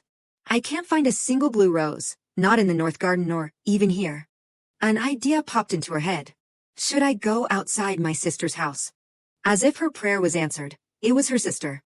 The little girl looked at Chloe sitting nearby. If it is her, would not she know something? Coco called out her sister's name loudly, Sister Chloe. Chloe was surprised to see her. Why are you here? I told you not to enter the garden. Coco stammered an explanation. Well, the thing is. The tiger said he wanted to eat the thorns of a blue rose, so I came to look for them. Chloe was somewhat astonished hearing this. What, blue roses? She turned to ask the girl, Kid, do you know the meaning of a blue rose? Coco looked at Chloe intently. Yes, what is it? Chloe told her the truth. It is the impossible, because blue roses do not exist in this world. Upon hearing this, Coco looked at Chloe blankly. They do not exist, that can't be. If there are no blue roses, I can't save the tiger. If that happens. Seeing her disappointment, Chloe patted the girl's head. Don't mope like a little fool. Chloe then provided Coco with another piece of information. Actually, they do exist. The little girl immediately brightened up. They do, they really do. Chloe began to explain, what I mean is, not a blue rose, but the thorns of a blue rose. Follow me, I know the way. Coco felt like she had found a savior. She cheered, really? Watching the girl hop and skip happily, Chloe could only manage a wry smile. How innocent. She observed, running around everywhere, and if she is attracted to something, she focuses only on that, just like a puppy. Coco urgently called her, let us go quickly, hurry up, please. Chloe silently praised Coco, she is a bit cute. She led the girl to a spot. It is this one. Coco observed more closely and asked in confusion, yes, but this is a hydrangea. Chloe confirmed, yes, that is right. She leaned down and gently touched the flower. It is like a metaphor.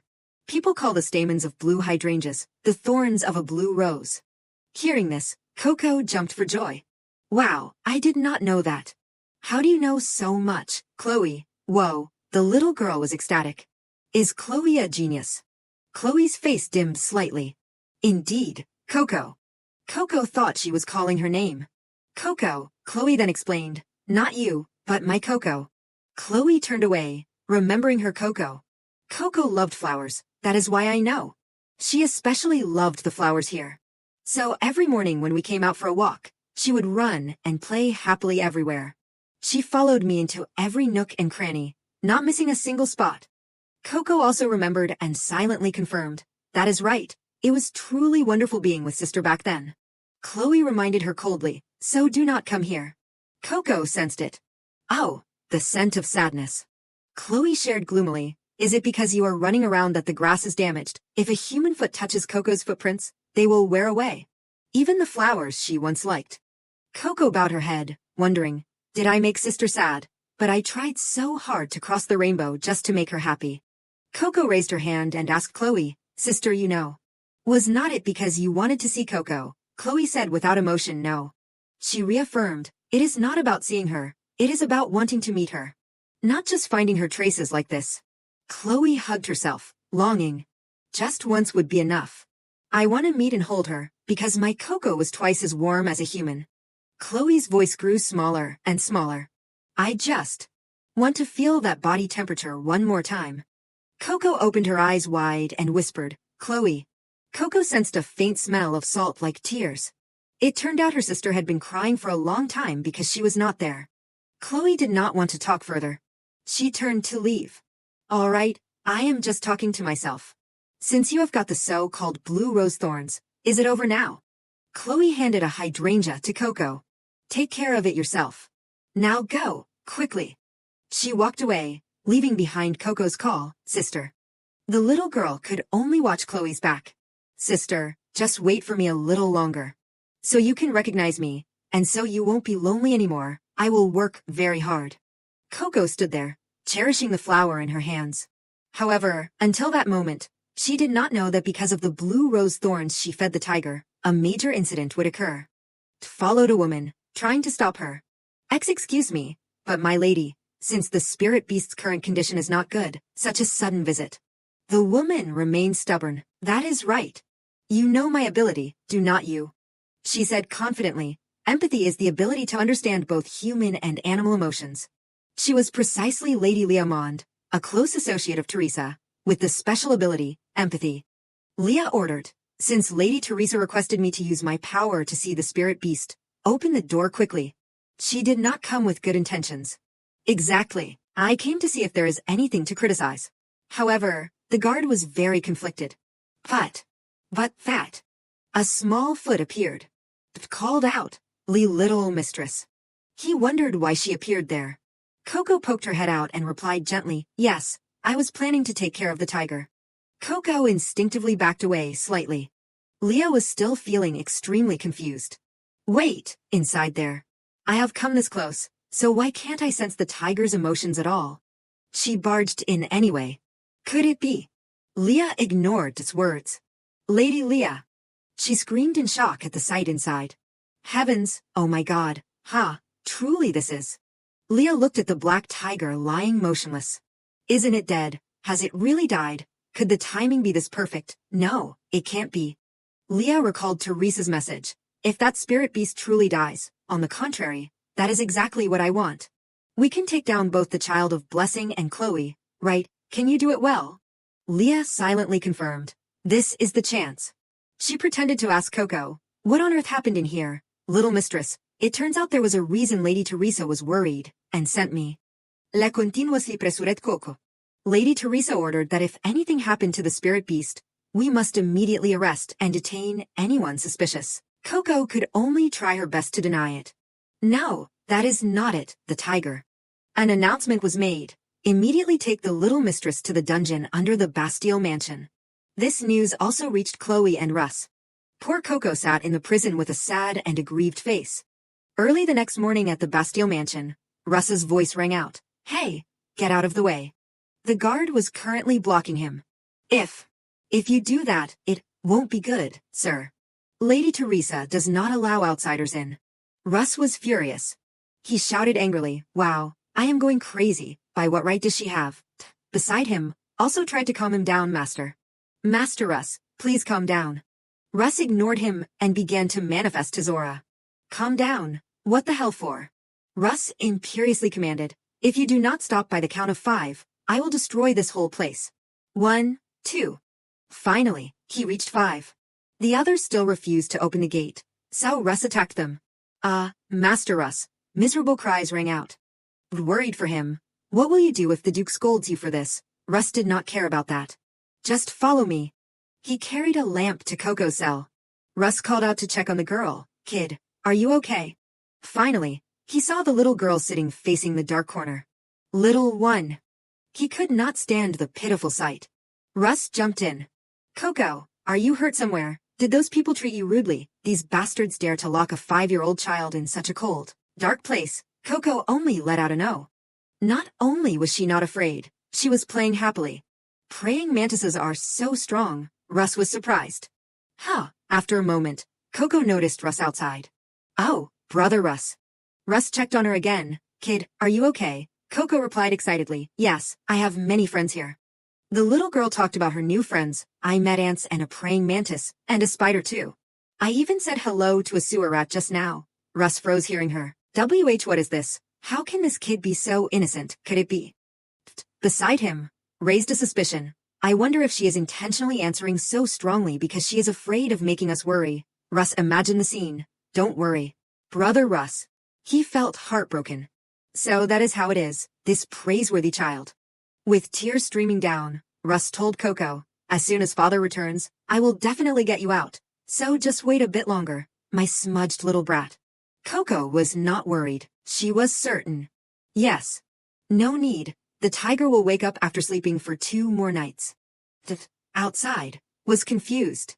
Yes, but little mistress, has not the spirit beast passed away? Coco affirmed, no. Coco waved to the two outside. The tiger is still alive.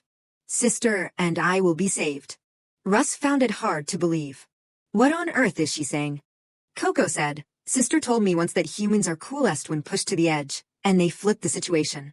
So the more pitiful Coco is now, the happier I will be later. The more Russ listened, the more confused he became. What are you even saying, kid? At that moment, another person arrived. So you are here. Chloe arrived and scolded, I told you not to cause trouble in the annex, Russ. Coco cried out, Sister Chloe. The little girl wondered why she came. Coco worried for Chloe, Sister, you should not be here. It is too dark. Russ knelt down to Coco's eye level. Don't you know, she is a shadow mage. To someone who controls shadows, darkness is not an issue. Coco denied it. No, that is not right. Coco was unsatisfied. It should not be this pitch black, because... Actually, her sister was extremely afraid of the dark. Chloe's hands tightened. If she was in a place where not a single ray of light could penetrate, she would freeze up as if it were freezing cold. Those memories resurfaced. Lady Chloe, you must survive even in the darkness. As far as Coco knew, when she was young, she was taught to be an heir by a terrible teacher. He forced Chloe, don't have weak thoughts, there is still a long way to go. Do you intend to ruin the Duke's great legacy? Endure it. Chloe was truly pitiful. It was said she was locked in the basement for a whole week and even starved. That person had mocked Chloe. How pathetic. How long does a shadow mage intend to fear the dark? Wake up, Chloe, Coco was worried. Her sister's wounds had not yet healed. At this moment, Chloe was trembling. She blamed herself. It is pitiful that my body still has not improved even to this extent. But a voice rang out, must get out quickly. Coco turned around, feeling urgent. Sister Chloe must not stay in a dark place. Seeing this, Chloe wondered, locked in prison and still worrying about me. Chloe remembered her dog again. I am fine, Coco. I am not shaking anymore. Back then, my Coco also looked at me like that. She reassured herself, it is okay, this is nothing. It is okay, this is nothing. Chloe spoke up, I have two things to ask. Coco did not wait for the question. As if she knew beforehand, she answered firmly, yes, yes. In 2 more nights, the tiger will come back to life. I can promise that. Chloe asked calmly, good, I understand. Then the next question. Kid, are not you cold? Hearing Chloe's concern, Coco smiled happily. The little girl was joyful. Yes, Sister Chloe bravely defeated the darkness and came to find Coco. It is wonderful. Chloe understood. All right then. Russ, beside her, was still worried. Hey, is that it? I saw the tiger dead. What else are you planning to do? Chloe just dismissed him as annoying. So noisy. Go in. Chloe said no more and directly opened the iron door. Russ was surprised by that action. What? What is this? A sofa and blankets too. Chloe left, giving instructions. Look after the kid for a bit. I have something to do for a moment. Coco reminded her. It is not here, but outside. Chloe, Russ also did not understand. She has really lost her mind. Chloe had guessed it. It was too clear. Teresa must have set a trap to eliminate both her and the kid. She believed in Coco. After 2 days, the tiger waking up might be true. That kid did not know how to lie. Then the only way is a direct attack. Duke Ardos's carriage also arrived. The servants saw Chloe's appearance and gossiped curiously. Why is Lady Chloe appearing here? She always avoids him. I heard the lady cooperated to kill the spirit tiger. Is it because of that? Chloe was calculating. Since she had avoided her father for a long time, she thought he would not listen to her now. She was focusing, but Duke Ardos's voice rang out from the carriage. Chloe. Chloe immediately saluted. I greet the Duke Ardos. Duke Ardos found it strange. It has been a while since you came to welcome me. Chloe was determined. She wanted to be a source of strength for the kid. She pointed to her chest. I came because I have something to say. Duke Ardos was also surprised by this. You, truly a strange occurrence. Come to the office and we can talk. He ordered his subordinates. Lead the distinguished guests with me to the North Annex. I will go in first. The subordinates obeyed. Yes, sir. Arriving at the office, Duke Ardos went straight to the point. Well, speak. What is it? Chloe did not beat around the bush. It is about the child of blessing. Hearing that, The Duke was somewhat angry. You mean the child who killed the spirit tiger? I will interrogate the criminal immediately. Don't interfere. Chloe immediately countered, no, father. She was certain that child did not kill the tiger. Duke Ardos asked, evidence. Chloe remained firm, I am telling you that child did not kill the tiger. Duke Ardos slammed his hand on the desk in anger. Is that all? Chloe, I heard you were exhausted, but has your brain stopped working too? Chloe spoke up, 2 days. Please postpone the interrogation for 2 days. Then that child will prove it. If everything is settled peacefully after that, I will let it go. Duke Ardos looked directly at Chloe, his gaze sharp. What is going on? He did not pressure her further. Won't say a word, fine. In 2 days, I will personally conduct the interrogation. Chloe, having been granted permission, bowed. I must witness it too. Yes, but during that time. I intend to punish those with loose tongues, so please do not mind it, father. Duke Ardos did not argue. Handle it yourself. He found it strange. Doing evil is almost easier to look at. And so, time passed quickly. Finally, the day of the interrogation arrived. A cold voice rang out, from now on. Duke Ardos solemnly announced, we will interrogate the matter of the spirit tiger's killing. At the trial venue on the day of the interrogation, Duke Ardos was serious. From now on, the interrogation regarding the killing of the spirit tiger will begin. He asked about the situation. The accused is waiting, right? The servant took the order. Yes, I will bring her immediately. A small animal ear appeared. Duke Ardos was angry at what was before him. That thing. He looked in confusion at Coco bouncing around. What on earth are you wearing on your head? The little girl explained excitedly. This is a blanket that is both warm and soft. Fearing I would be cold for 2 days, Sister Chloe gave it to me, and Brother Russ helped me put it on. Duke Ardos rubbed his forehead and ordered, begin the interrogation. Take your seat. No matter how I look at it, she is just a 5-year-old child. He reminded himself, from now on, I must investigate. But did she really kill it intentionally? Unbelievable. Duke Ardos took Duck's testimony first.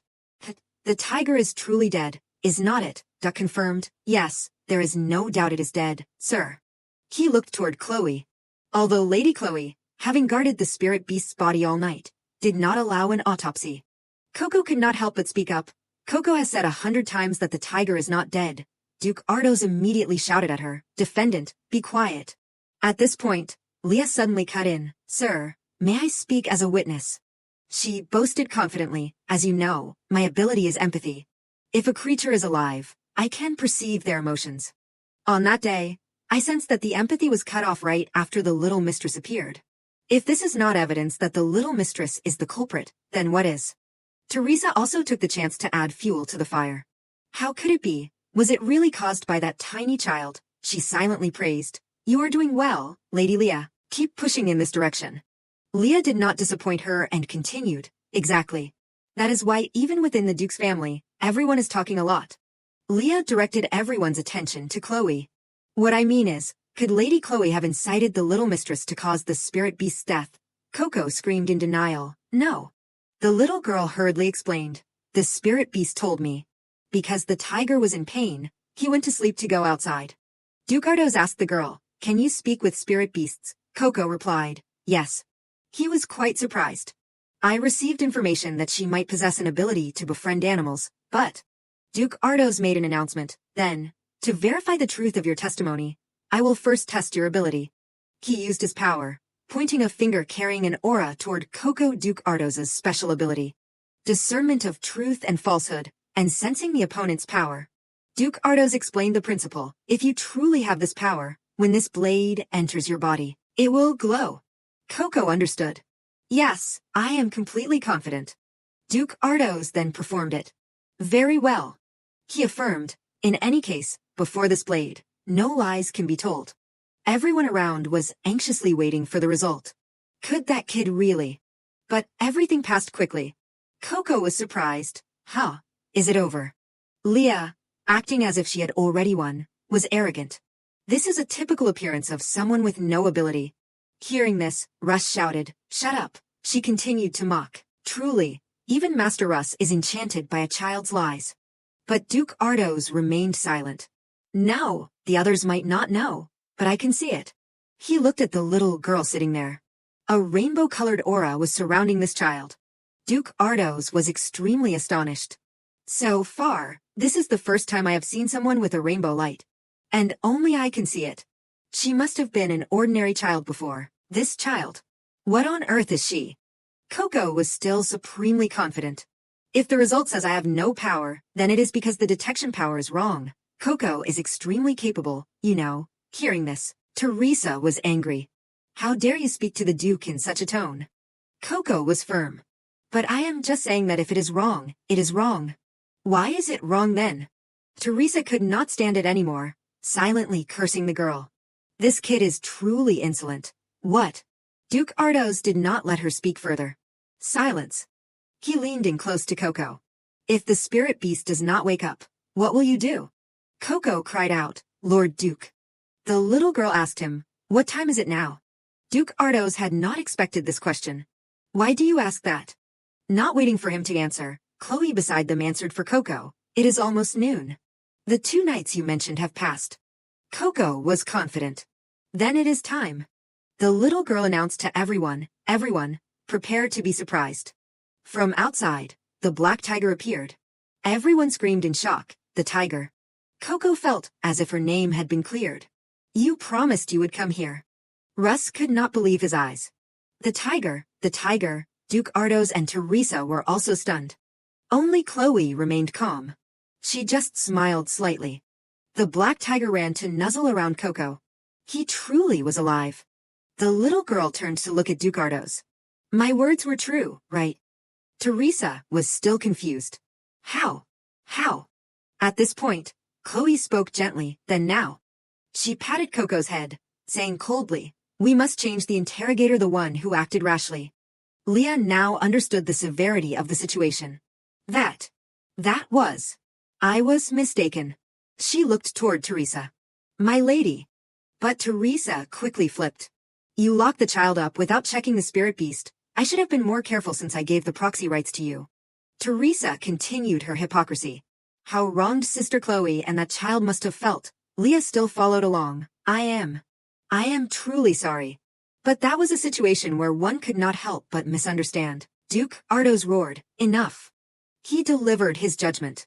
One could say it was understandable to misunderstand, but in truth, it was a completely wrong judgment. Not only did you hurriedly lock up an innocent person causing her to suffer for 2 days, but you also spread false rumors about the direct family line recklessly. And finally, an order, from now on, entry to the main house of Viscount Amand is forbidden. You must leave this place immediately. Leah still tried to cling on. My lord, please overlook this just once. Hasn't our family always been loyal to the Ardos family? Duke Ardos did not care at all. False loyalty for personal gain is unnecessary. Now go back. She cried out miserably, Lord Duke. Duke Ardos walked to where Coco was standing. I apologize for the misunderstanding. If there is anything you wish for, just say it. He made an offer. Since you saved the great spirit beast, I will naturally reward you appropriately. Coco was ecstatic hearing that. A reward, really anything, Duke Ardos confirmed. Yes, anything. In Coco's head, she wanted so much. Become sister, become sister, become sister. The little girl opened her eyes wide and whispered, sister. She looked at Chloe, thinking to herself, but there is this one thing. Actually, Coco had something even more concerning on her mind, the fact that her sister was still suffering greatly in the darkness. But Coco seemed to know how to solve it. Coco took Chloe's hand and said, my wishes. Then she raised her hands before Duke Ardos, her face full of excitement. Me, Sister Chloe, and the Duke, the 3 of us will have breakfast together every day. Both Duke Ardos and Chloe froze upon hearing the request. Breakfast. Duke Ardos asked again, breakfast. Did you just say we should have breakfast together every day? The little girl repeated, yes, it must be the 3 of us together. Coco remembered because, in her past life, her sister had told her so. Chloe had once confided in her in the previous life, you know, after my father heard I was in pain, he punished that teacher. It was not that I wished for that. She had hesitated while recounting. I just wanted father to give me a hug and say that it is okay now, to comfort me. It was truly a shameless desire.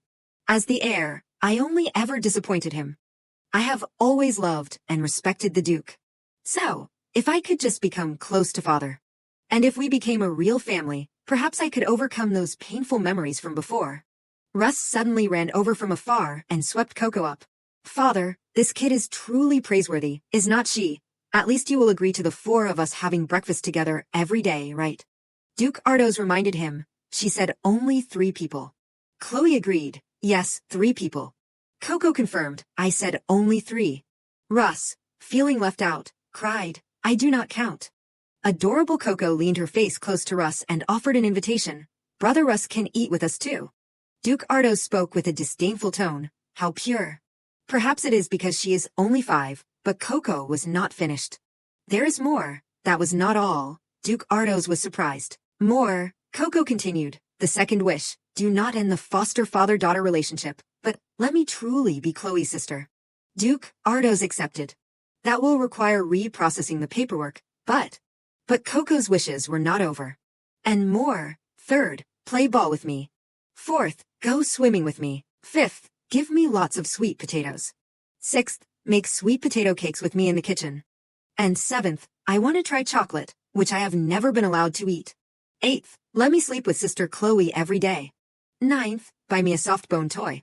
10th, go for a walk with me every day. 11th is. Duke Ardos was stunned by the list of wishes. What? What a huge ambition. He asked, Kid, just how many wishes do you have? Coco immediately reported a number, 100. Finally, the day passed. At the hall, a servant greeted, Lady Teresa, you have only just arrived. The servant slightly blamed Duke Ardos. The Duke is truly something. Soon you will have so much work as a Saintess candidate, yet he kept you late for what exactly? She was curious. What did he say? Was it just a reminder? Lady Teresa was so naive she did not realize she was becoming prey for a cunning person like Lady Leah. Teresa cried out impatiently, ah. But she quickly slipped into her Saintess role. I am sorry. It seems on days like this, I feel a bit tired as well. She ordered the servant, I want to be alone tonight. Could you have everyone nearby withdraw for a bit? The other woman looked at her with admiration. Lady Teresa. She reassured Teresa and obeyed. Don't worry and get some good rest. I will make sure to tell everyone not to come near today. Once alone, Teresa revealed her true nature. She angrily smashed a flower vase. Teresa was shifting all the blame onto Coco. It was supposed to be a perfectly arranged chess game. How could it fail to this extent? If only it were not for that brat. Duke Ardos had given her a proposal. Teresa, temporarily withdraw from family affairs. She had pleaded, Father, please reconsider just once. As a Saintess candidate, my social schedule and family duties are packed. You know how busy I am. Teresa began to play the victim. Could it be because I am not your biological daughter? Is it because I am an adopted daughter that I am being discriminated against? Even if Sister Chloe did this, would you treat her the same way? But Duke Ardos was no fool. Hey, do you think I am stupid? You might deceive others, but not me. Did you think I would believe you acted on your own at Viscount Amon's estate, without orders? He spoke impartially. It is not because you are an adopted daughter. It is simply because your actions were wrong that I am reminding you. If you want a chance next time, reflect and repent. My mercy ends here. Teresa bowed her head, cursing silently. Stupid mercy. The butler her mother had planted in Chloe's annex had been fired. Even her closest associates had been cut off from communication. She loathed Coco. All of this is because of her. It is that kid named Coco. Ever since she came to the mansion, everything has gone wrong. Will I just stand still and endure this? There is still a chance. After all, the one who will become the proud heir of the Ardos family is me. In contrast to her was Coco's excited appearance. Hiya. The little girl absolutely loved the dishes in front of her. Sweet potato gnocchi cooked in rich sweet potato cream. Sweet potato gnocchi. Sweet potato gratin covered in sweet potato flavored cheese. Sweet potato gratin, sweet potato pudding made from sweet potatoes cooked with milk. Even pudding. She happily called Chloe's name. It is a sweet potato feast, Sister Chloe. Chloe reminded Coco, drink some water while you eat, or you will get indigestion. At this point, Duke Ardos spoke up. I heard yesterday that you seem to like sweet potatoes, so I tried to prepare this. Was eating like this really your request? Coco smiled broadly while eating. Yes, that is right. Duke Ardos gave a somewhat sinister smile. I see. Looking at you now, you do look a little bit alike. He remembered Chloe as a child. I am so happy to eat with father. Young Chloe had once wanted to receive praise from him. A moment like this was not so bad. Duke Ardos told Coco, stay here until the holy relic to test if you are a child of blessing arrives. Russ heard this and wondered, when will that arrive? He speculated no, so she will be allowed out soon, right? Duke Ardos scolded Russ unhappily, how insolent. When the holy relic arrives and proves she is a child of blessing, she won't be abandoned, so it is fine, is not it? He glanced at Russ.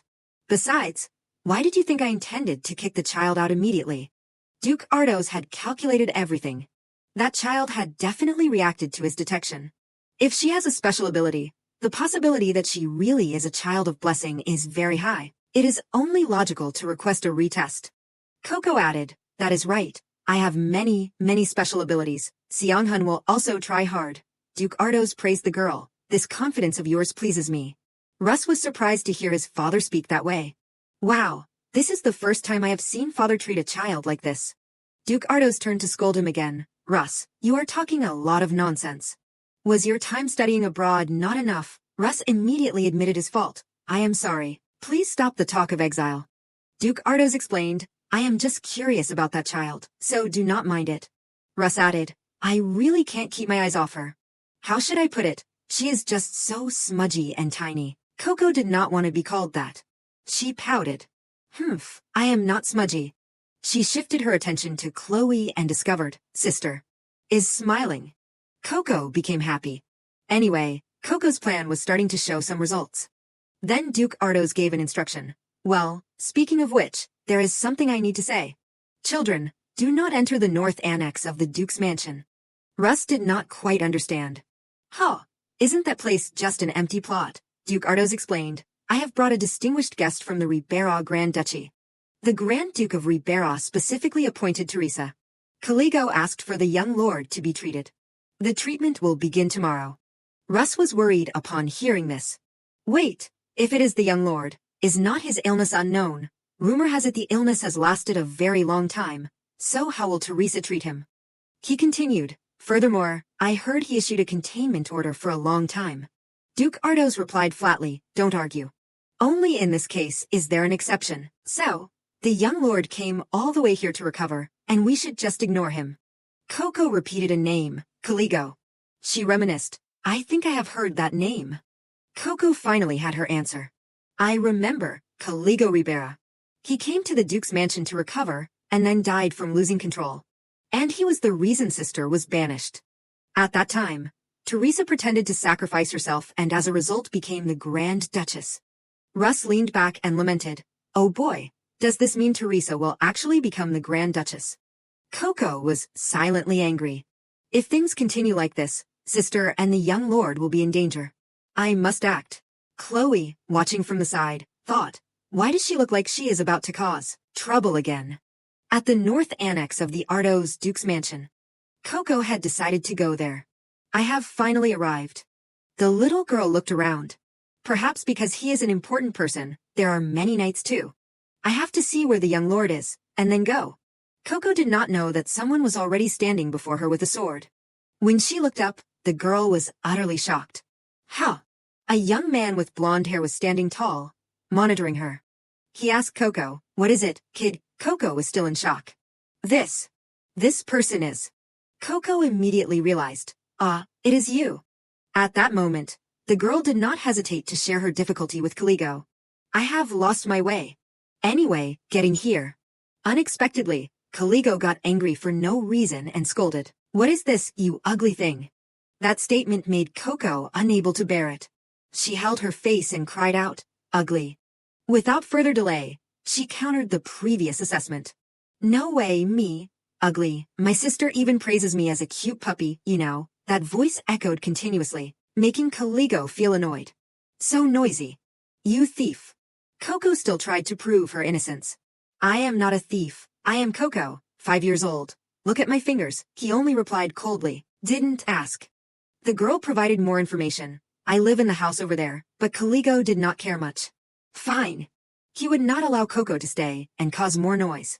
Get lost. The little girl could no longer keep her cool. She grit her teeth in anger. How dare he say such mean things to Coco? This is too much. Immediately, Coco took a step forward. I can't take it anymore. I am so mad. But before the girl could do anything, she froze. Coco did not seem to understand what was happening. But why does the young lord look so scared? That sword can't protect anything. So why is he holding it so tight? While she was still guessing, could it be? Caligo screamed. What is this? Coco suddenly had her own deduction. Is it because he is so scared that his fur is standing up like a cat's? The girl was not afraid at all. She leaned toward him. Actually, I smell a kind scent from the young lord. Seeing this, Caligo hurriedly backed away. I told you to get lost. Coco asked naively, I understand, but why? The girl was extremely confused. Why do you get angry when I come close? At that moment, Caligo's voice softened. You could get hurt because of me. He kindly added a reminder, so, if you do not want to die, get lost. Suddenly, something flew past the girl's eyes. The Mouse King landed and immediately criticized. How can you be so rude? He kept worrying about Coco's mood. Are you okay, being treated like a thief and then kicked out like that? Coco, being full of love, only replied naively, I am fine. I am just a bit worried about the young lord. In the Animal Friends meeting, the girl repeated what Caligo had said to her. If you do not want to die because of him, go away. Thunder heard this and questioned his existence. What? He actually said that. Coco did not quite understand his meaning. Die? Why? Coco did not know either. She herself was surprised remembering his face. Suddenly when I approached, the young lord's mood turned bad, like he was scared. It was very strange. Only now did Coco remember. Furthermore, I smelled the scent of a wound. Is the young lord injured somewhere? Saying this, the girl earnestly pleaded, Mr. Mouse, I want to help. That kindness left the Mouse King stunned. How? He was completely confident in his abilities. Speak, Coco, there is nothing this mouse can't do. The urgency made Coco want to find the cause. Look, help me see if there is anyone suspicious around. The young lord. Hearing the intent in those words, the Mouse King easily guessed. Are you worried about something? At that moment, the girl was still unsure. I am not sure. Coco trusted her intuition. Actually, a little dog's hunch is saying I should pay attention to the young lord's surroundings. The girl suddenly remembered Caligo's fierce look. That face. It became grumpy like when Coco was a stray dog wandering alone. Coco understands. Coco hoped he could do something good. If I had not made friends with the animals, I probably would not have made it until I met Sister. A thought appeared in her mind. Anyway, I am a human now, so Coco can help. The girl took out a useful item for tracking. I have a recording device that the young lord gave me, so you just need to film with this. As the 70-second payment to Coco, I plan to film with Sister, but I will give it to the young lord instead. At that moment, Coco did not hesitate to increase the reward. If you film well, I will give you 3 pieces of cheese. Hearing that, the Mouse King happily hugged the sphere. What? I will do my best. The girl hoped for her friend's support. If the tiger or Thunder hear anything, tell me too. Thunder agreed without hesitation. I got it. Just in time, I have to go with Russ. The tiger promised Coco, I will keep a careful eye out. On the side, he was overjoyed, humming repeatedly, 3 pieces of cheese, great. Seeing him like that, Coco also became excited. All right, preparations complete. Then, the girl's whole body was full of energy as she happily carried out her intention. The plan to help the young lord begin. The Mouse King also immediately set to his assigned task. I will record everything and bring it back, so wait for me like a good girl. A group of people was moving toward the prayer room of the North Annex. Teresa thought to herself, the master himself appointed me for the young lord's treatment. If I handle this well, not only father but also mother will be happy. Lucrezia had met her privately before. With your purification ability, you can simulate healing power, right? This is the chance. When I go to the temple, if the young lord comes, use your skill to treat him and create a debt with him. Teresa seemed to have her reason blinded by power.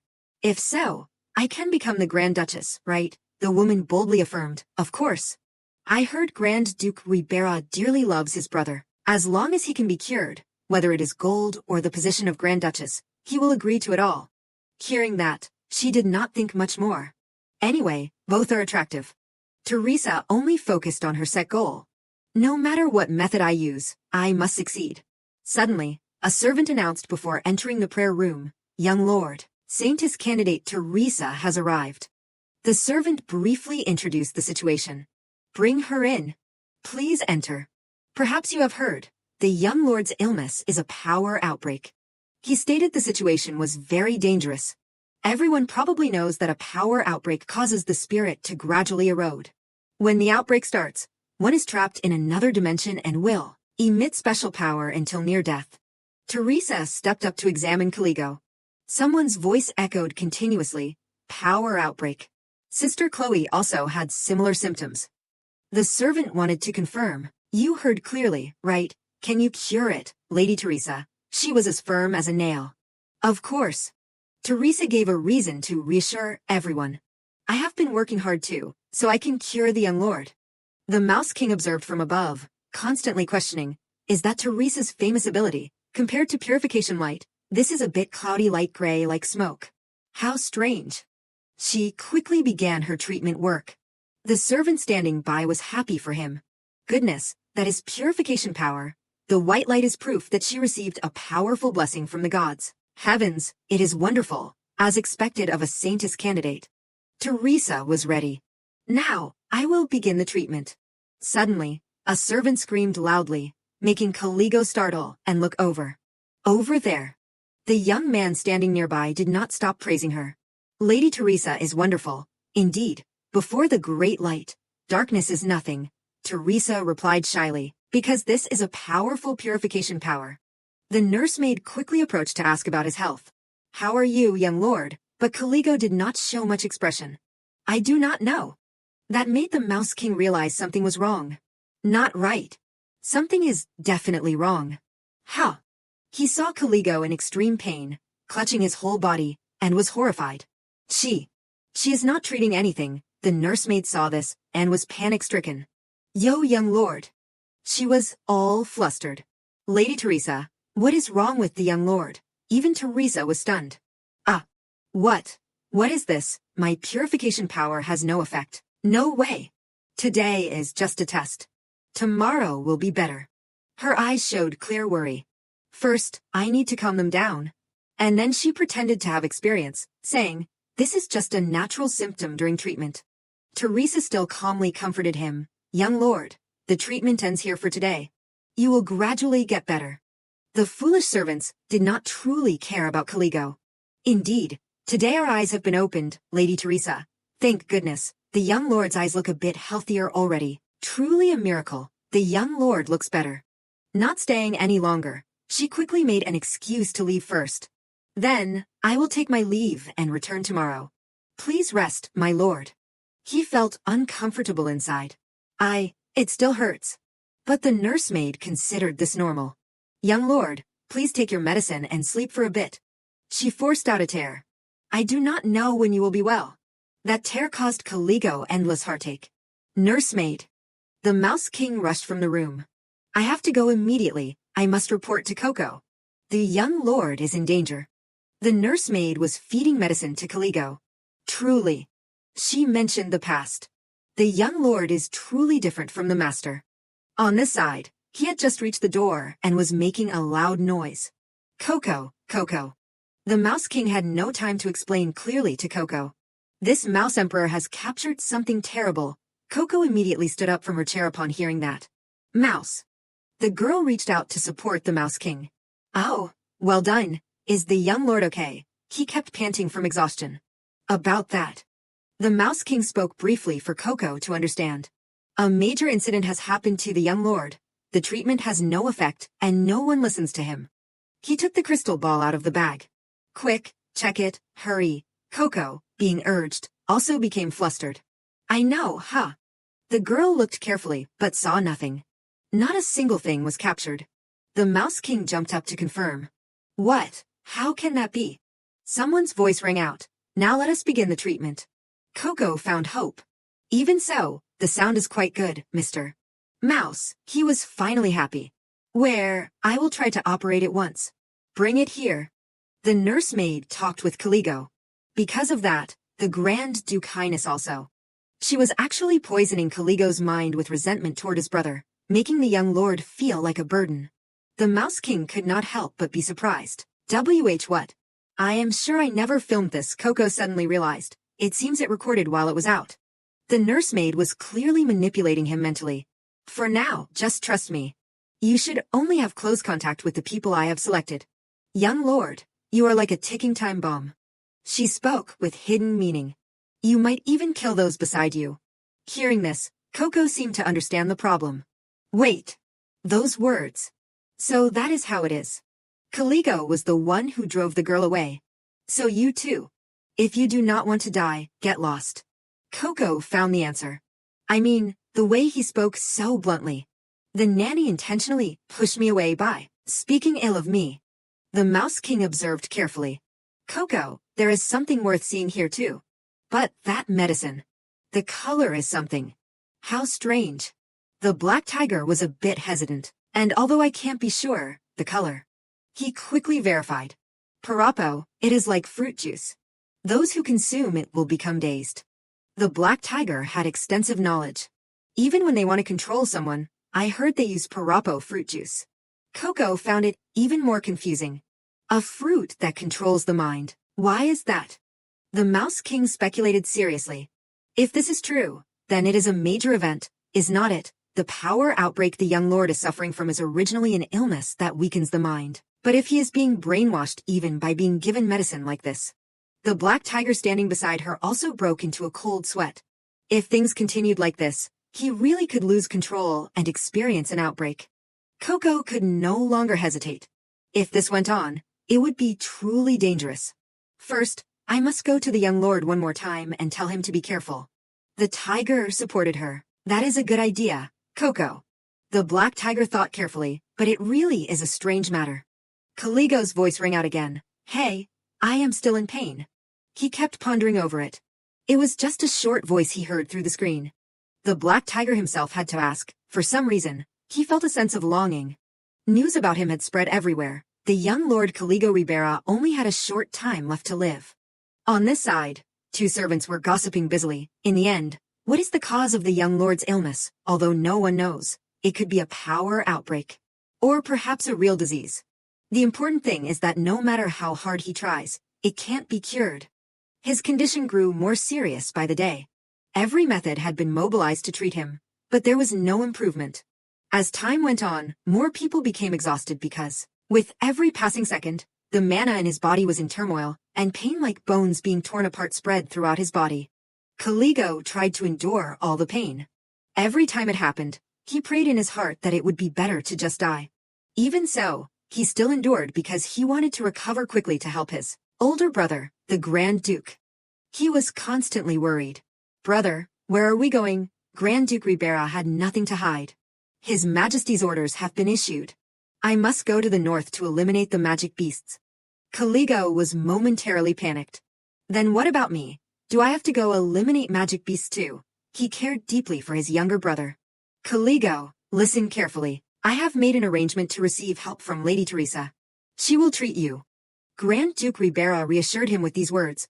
Brother will return, if you just count to 100 nights. So receive the treatment well and wait.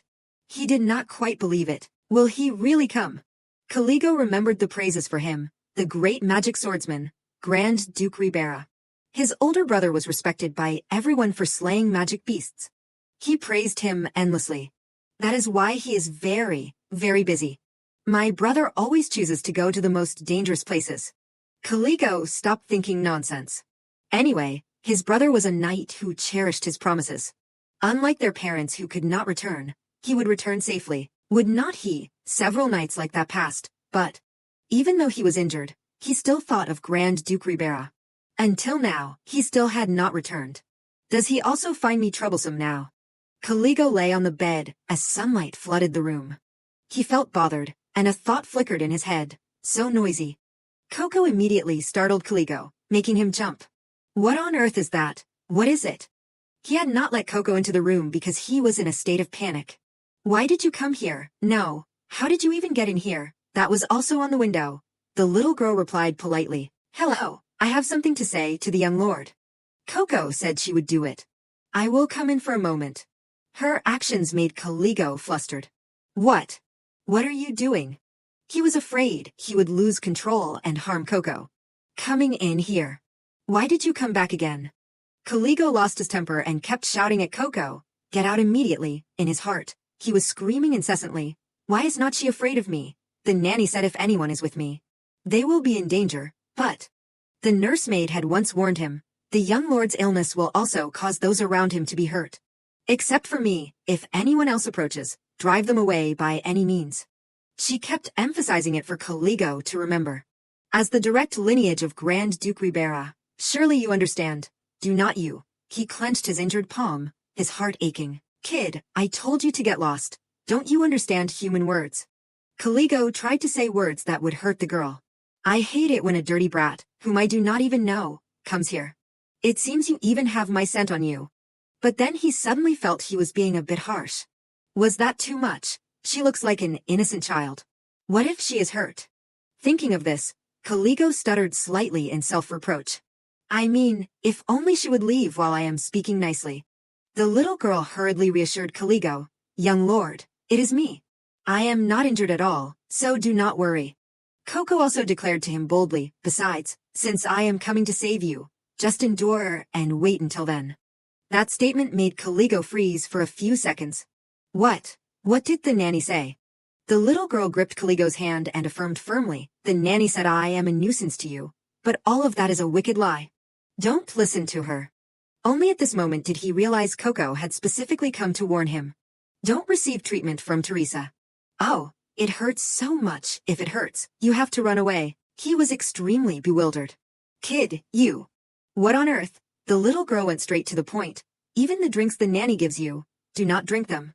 Because they do not taste good, and they also cause headaches.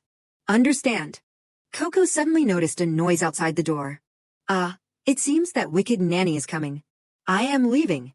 Every word and action left Caligo so shocked he was speechless. "Kid. Really, you are coming back?" The little girl gave a radiant smile and replied, "Yes." Coco did not forget to remind him, "Truly, truly." He stood by the window, looking into the distance. The nursemaid had just entered the room, and seeing this, she rushed up to close the window. "Young lord, why did you open the window? How long has it been since I told you to sit still?" The little girl turned her head to look back, thinking to herself, "Please wait a little while, young lord." Coco was as firm as a nail. Coco would definitely come back to save him, definitely. The little girl had quickly found it, retrieved the Parapo medicine. Success. The Mouse King silently felt lucky because it had been hidden very carefully. If the mice had not searched the annex first, I almost would not have found it. He sat in a corner and spoke smugly, "The reward for tomorrow's MVP, to a great mouse, this is just like eating cold cheese." The Black Tiger's judgment of people was truly not wrong. I never expected them to use Parapo fruit. The nanny really is a wicked person. Coco suddenly fell into a state of confusion because of that. But what is the next step now? The Mouse King suddenly spoke up, suggesting, "Is there no other way? Since we found the evidence, first let us expose the nanny. Also, pointing out the injury to make Teresa stop the treatment will slow down the outbreak." Yet the little girl was not very confident. But that, it only slows it down. Coco could feel the desire within him. The young lord. Those are eyes that want to live. When Coco was a stray dog, I had many friends with eyes like that, so I know. It is just that his body is in pain. He does not look like he has given up on living. But the little girl still kept pondering. So I have thought carefully. At this moment, Coco seemed to know exactly what to do. There is only one way. Hearing this, the Black Tiger wanted to hear her plan. Is there a way to save the young lord? The Mouse King was equally curious. What is it? Coco had long been prepared. This is ancient magic. He had never seen such a thing and exclaimed in surprise, "Ancient magic." The little girl affirmed firmly, In the future I saw, the Grand Duke tried countless ways to restrain the young lord's outbreak. Coco imagined it as a heart of darkness. The last thing discovered was that a vessel containing ancient magic is needed, one that can correspond with the young lord's shadow ability. But then the girl sank into worry. But Coco is just a 5-year-old child in the form of a puppy. How can I find a vessel for ancient magic? The Mouse King immediately understood. Coco, I understand what you want to say, but... He stepped closer and gently comforted Coco. You know the saying that birds listen by day and mice listen by night. Even I, who hears every word of the night, have never been able to do it. Coco suddenly spoke up. Oh. An idea popped into her head. That is right, birds, the messengers that humans do not even know about. The black tiger froze on the spot. Birds, not letting curiosity build up, Coco quickly spoke. Now come here, everyone. The little girl talked about her past life. Once upon a time.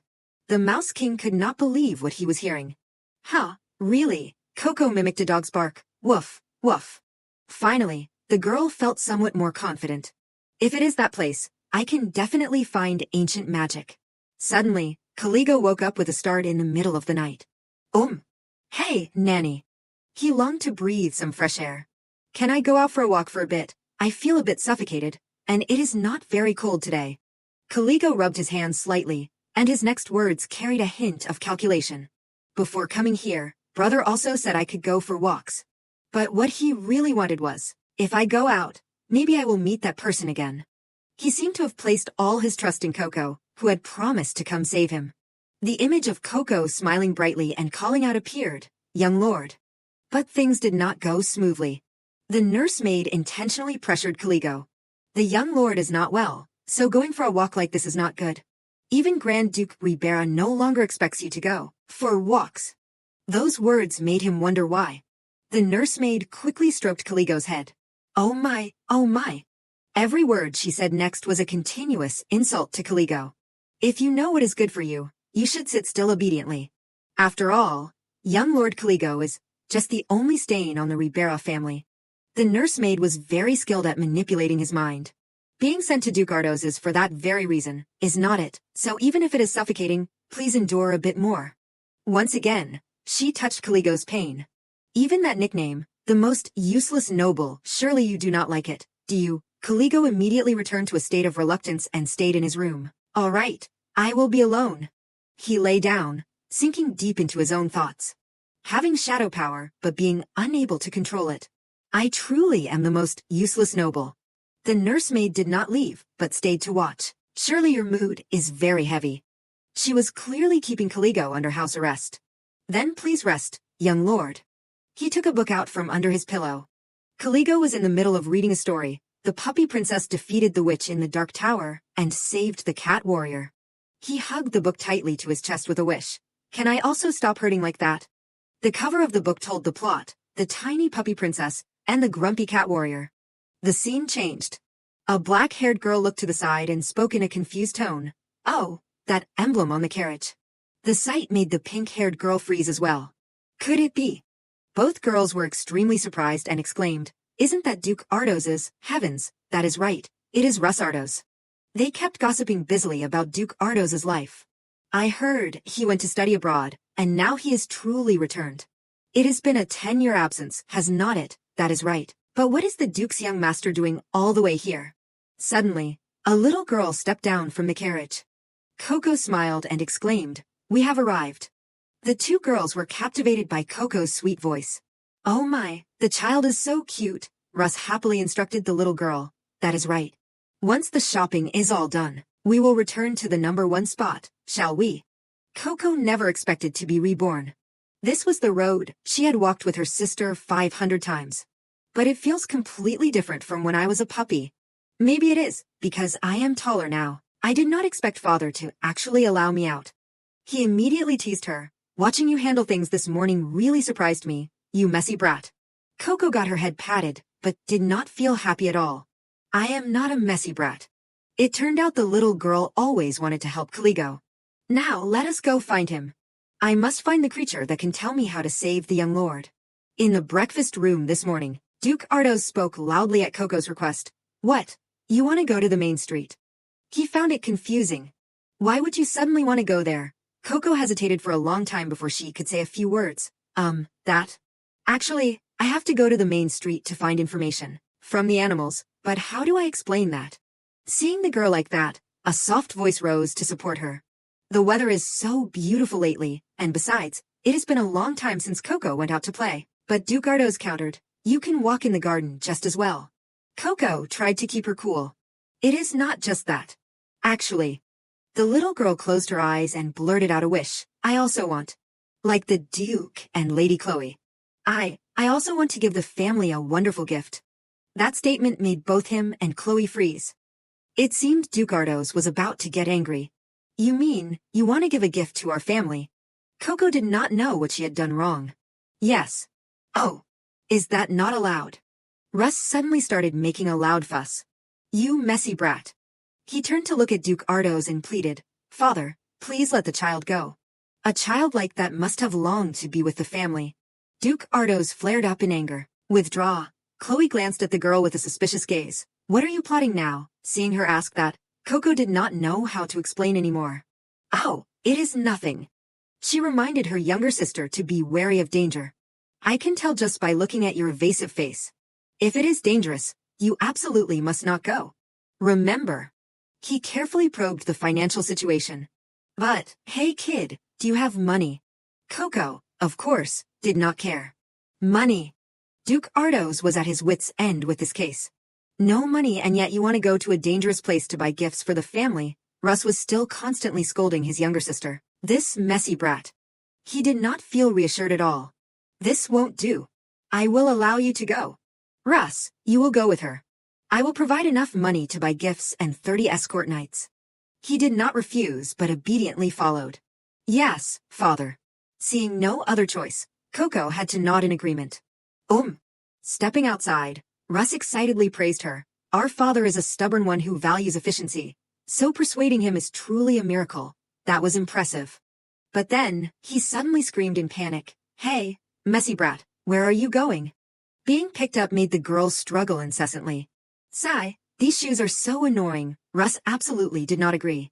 No, father insisted on wearing them to prevent getting lost. Arriving at the destination, he quietly asked Coco again, anyway, do you want to come to this place? Coco immediately nodded vigorously. Yes, put me down. Russ did not forget to instruct his subordinates. I will go in with the messy brat for a bit. The rest of you wait outside. The two knights outside shouted in unison, understood. Seeing the scene inside, the little girl was very eager to exchange with them. Finally arrived. Birds here by day, and birds here by night. Coco had found the right place where the birds exchanged information, the Daybird News Exchange. This was the dwelling of the wandering birds, and also a gathering place for elite spies. The girl did not mind the hardship. I can probably find the ancient magic vessel here, but to meet those elite spies, I have to climb up there. A staff member recognized Russ's status. Hello, are you Russ Ardos who booked a table for two? He confirmed, correct. Did you prepare a high chair for the child? The staff member warmly welcomed the guests. Yes, please follow this way to the window seat. Coco only thought about escaping Russ's sight. Now is the chance to slip away. The little girl immediately took off her shoes. Sorry, brother Russ. Coco had no other way but to trick her brother.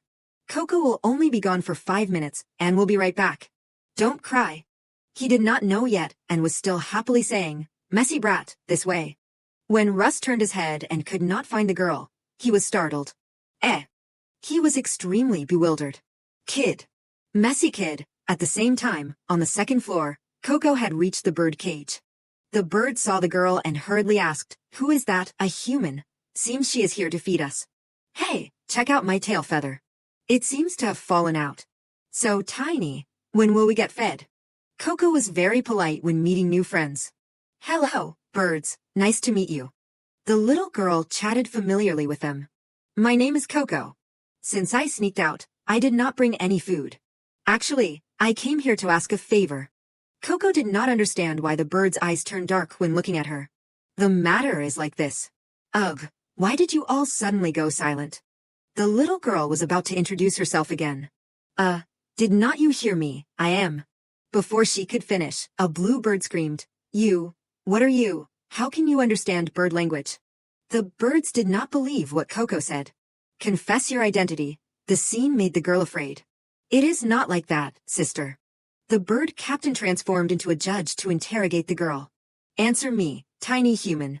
He kept asking questions without intending to let Coco answer. How did you know about this place? Who sent you as a spy? The girl brushed the birds aside and shouted, Wait, I came here to fulfill a commission. The bird captain had no faith in Coco.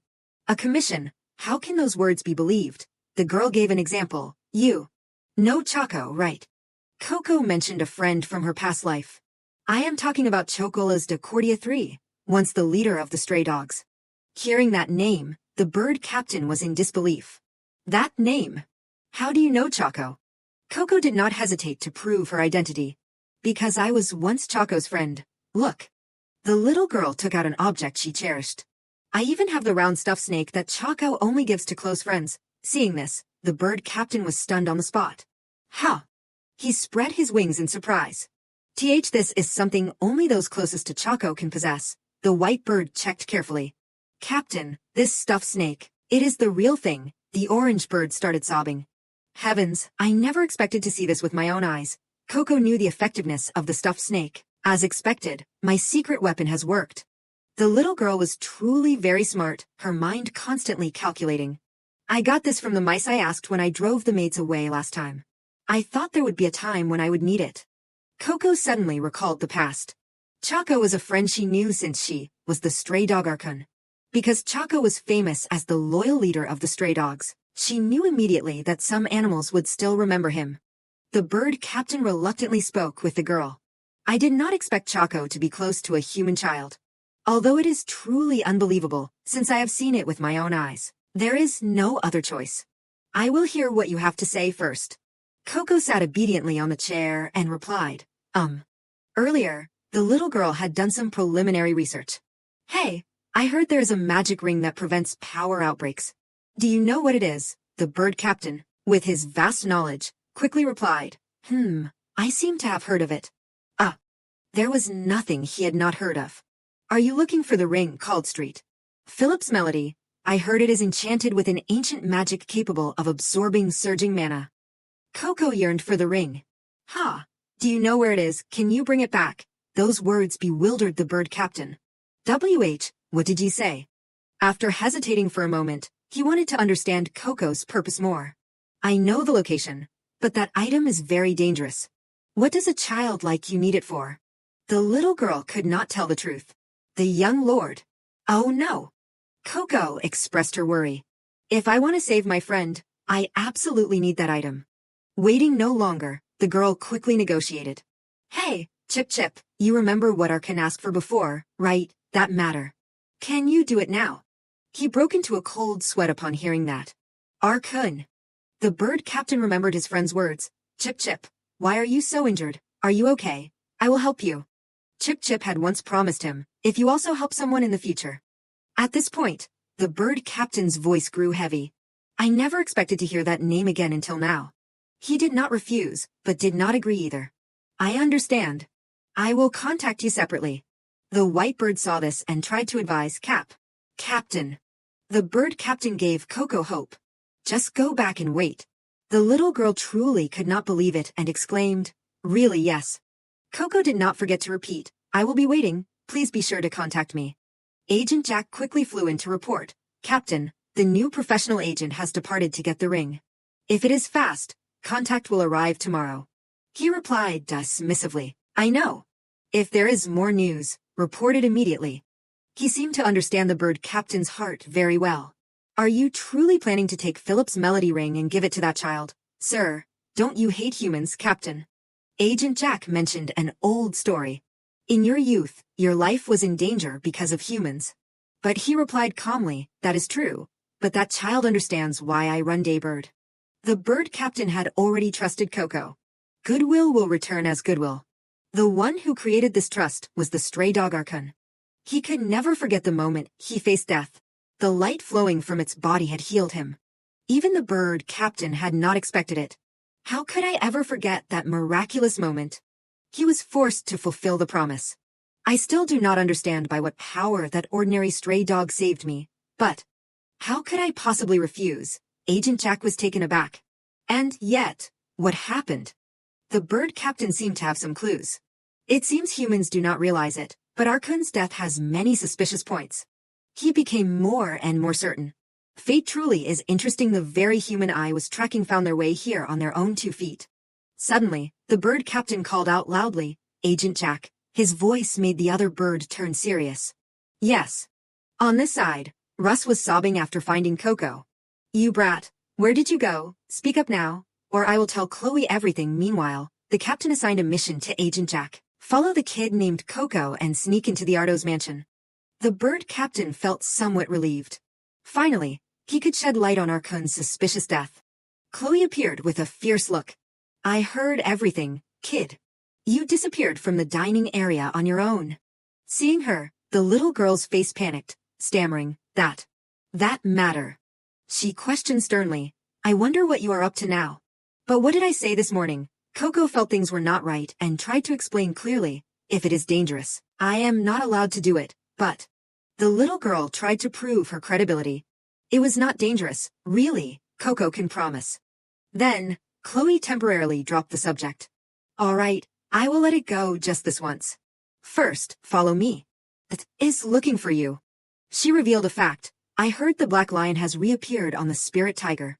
Those words made Coco extremely surprised. "Yes." The little girl rushed over. "Is the tiger okay?" Had just finished an inspection. Hearing her call, he turned and replied, "You are here." He struggled to analyze the current situation. "The thing is, it is a bit unusual. The spirit beast's body is healthy, but the black lion has appeared, and no matter what method we use, it won't vanish." Hearing that, Coco thought carefully. It is a relief the tiger is not sick, but then why did the black lion reappear? The little girl immediately noticed something off. The tiger also looked incredibly restless. But Coco was not certain of her thought. It was as if he wanted to get out of here. The little girl suddenly screamed out, could it be? Hey, Sister Chloe. Ignoring their expressions, Coco spoke up with a suggestion. Can Coco speak privately with the tiger for a moment? Agreed instantly. I will be outside. Just call if you need anything. When everything became quiet, Coco gently asked, Tiger, are you okay? The little girl looked at the black tiger with eyes full of guilt. Sorry, Coco is so bad. I should have found your friend sooner. He looked sad but still tried to reply, I am fine. The black tiger himself was confused. The black lion suddenly appeared on my body, and it is like there are footprints appearing in my heart, constantly wanting to go north. He could not understand himself, wanting to find something. Even now, I am trying to stop my body from constantly moving. Coco thought to herself, wanting to find. The little girl asked curiously, Tiger, the person you are looking for. I wonder what they look like. At this, a thought echoed in her mind. Last time Brother Russ said that when a spirit beast has an imprinting target, they instinctively always want to be by their side. The black tiger did not hesitate to give a brief description of the target. Golden hair, eyes like the sea, a small child, sick. Coco repeated what he said. Golden hair, eyes blue like the sea, small and sick. Her eyes showed panic. And the person you met when you were in the north. The little girl began to speculate. Could it be the reason the tiger suddenly escaped and made Coco go looking for him? Coco thought back carefully. The tiger's constant urge to go somewhere was also a sign. The little girl immediately thought of Caligo. In truth, is not it because someone has been imprinted? At this thought, Coco realized with a start, Coco knows now. After that analysis, the little girl became much more confident. There is a way to save everyone. Chloe immediately stepped up to ask, finished talking, what did the spirit tiger say? She noticed Coco's mood was low. Are you okay, kid? Coco's eyebrows knitted together as she whispered, Sister Chloe. Seeing the little girl was not right, Chloe's voice became gentler than before. What is it? The little girl made a promise to Chloe. Coco won't do dangerous things and will listen, so. Coco bowed slightly to her. Please help me with just one very important thing. Chloe wondered whether she should agree or not. Seeing the little girl like that, she was stunned. What? All of a sudden, you have become quite sharp. Chloe actually smirked. She gave Coco the chance to share. Then, go ahead and say it. The little girl looked up with sparkling eyes, staring intently at Chloe. The next day, in the garden near the Duke's North Annex, Coco was chirping away, calling, Sister Chloe, over here. The little girl chatted happily, Coco is ready, hurry up, throw the ball to me too. Chloe froze for a few seconds. The thing you said was very, Very important. She stood there stunned. Did it really turn out to be just playing fetch here? Coco could not reveal her plan. Yes, Sister Chloe does not know yet, but this is part of the mission to save the young Lord. The little girl declared boldly, if the tiger wants to see a small, sick child with golden hair and blue eyes, it must be young Lord Caligo. Thinking of this, Coco was immensely proud of herself. Save sister, save the tiger, I can save everyone. I really am the genius Coco. The little girl gave a slogan, Coco's Operation, Save the Young Lord. Coco smiled radiantly. This morning she had received the street Philip's melody. As expected of the eavesdropping birds, it is wonderful, save the young lord. Step 1, obtain the street Philip's melody. On the other side, Russ was talking to his father. What about the young lord? The little girl eavesdropped on their conversation. She also learned that today was the final day of Teresa's treatment. Whatever Coco did surely had a purpose, which was why she asked her sister to lead her here. The little girl had already planned it out. Now, I just need to give the ring to the young lord and tell him the story about the tiger. Coco gave a forced, awkward laugh. He, playing fetch with sister. I have not played since I came back. It is so fun. The little girl identified the final step, save the young lord. Step 3, hand the ring to the young lord.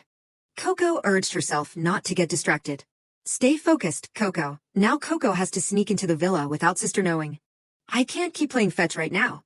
Teresa suddenly stopped by to chat. Chloe and that kid. What are you two doing here? The little girl bowed politely. Oh, hello. Teresa had some questions. Chloe, do not tell me you came all the way here just to throw a ball for her. She spoke with hidden meaning. Or perhaps that is not it.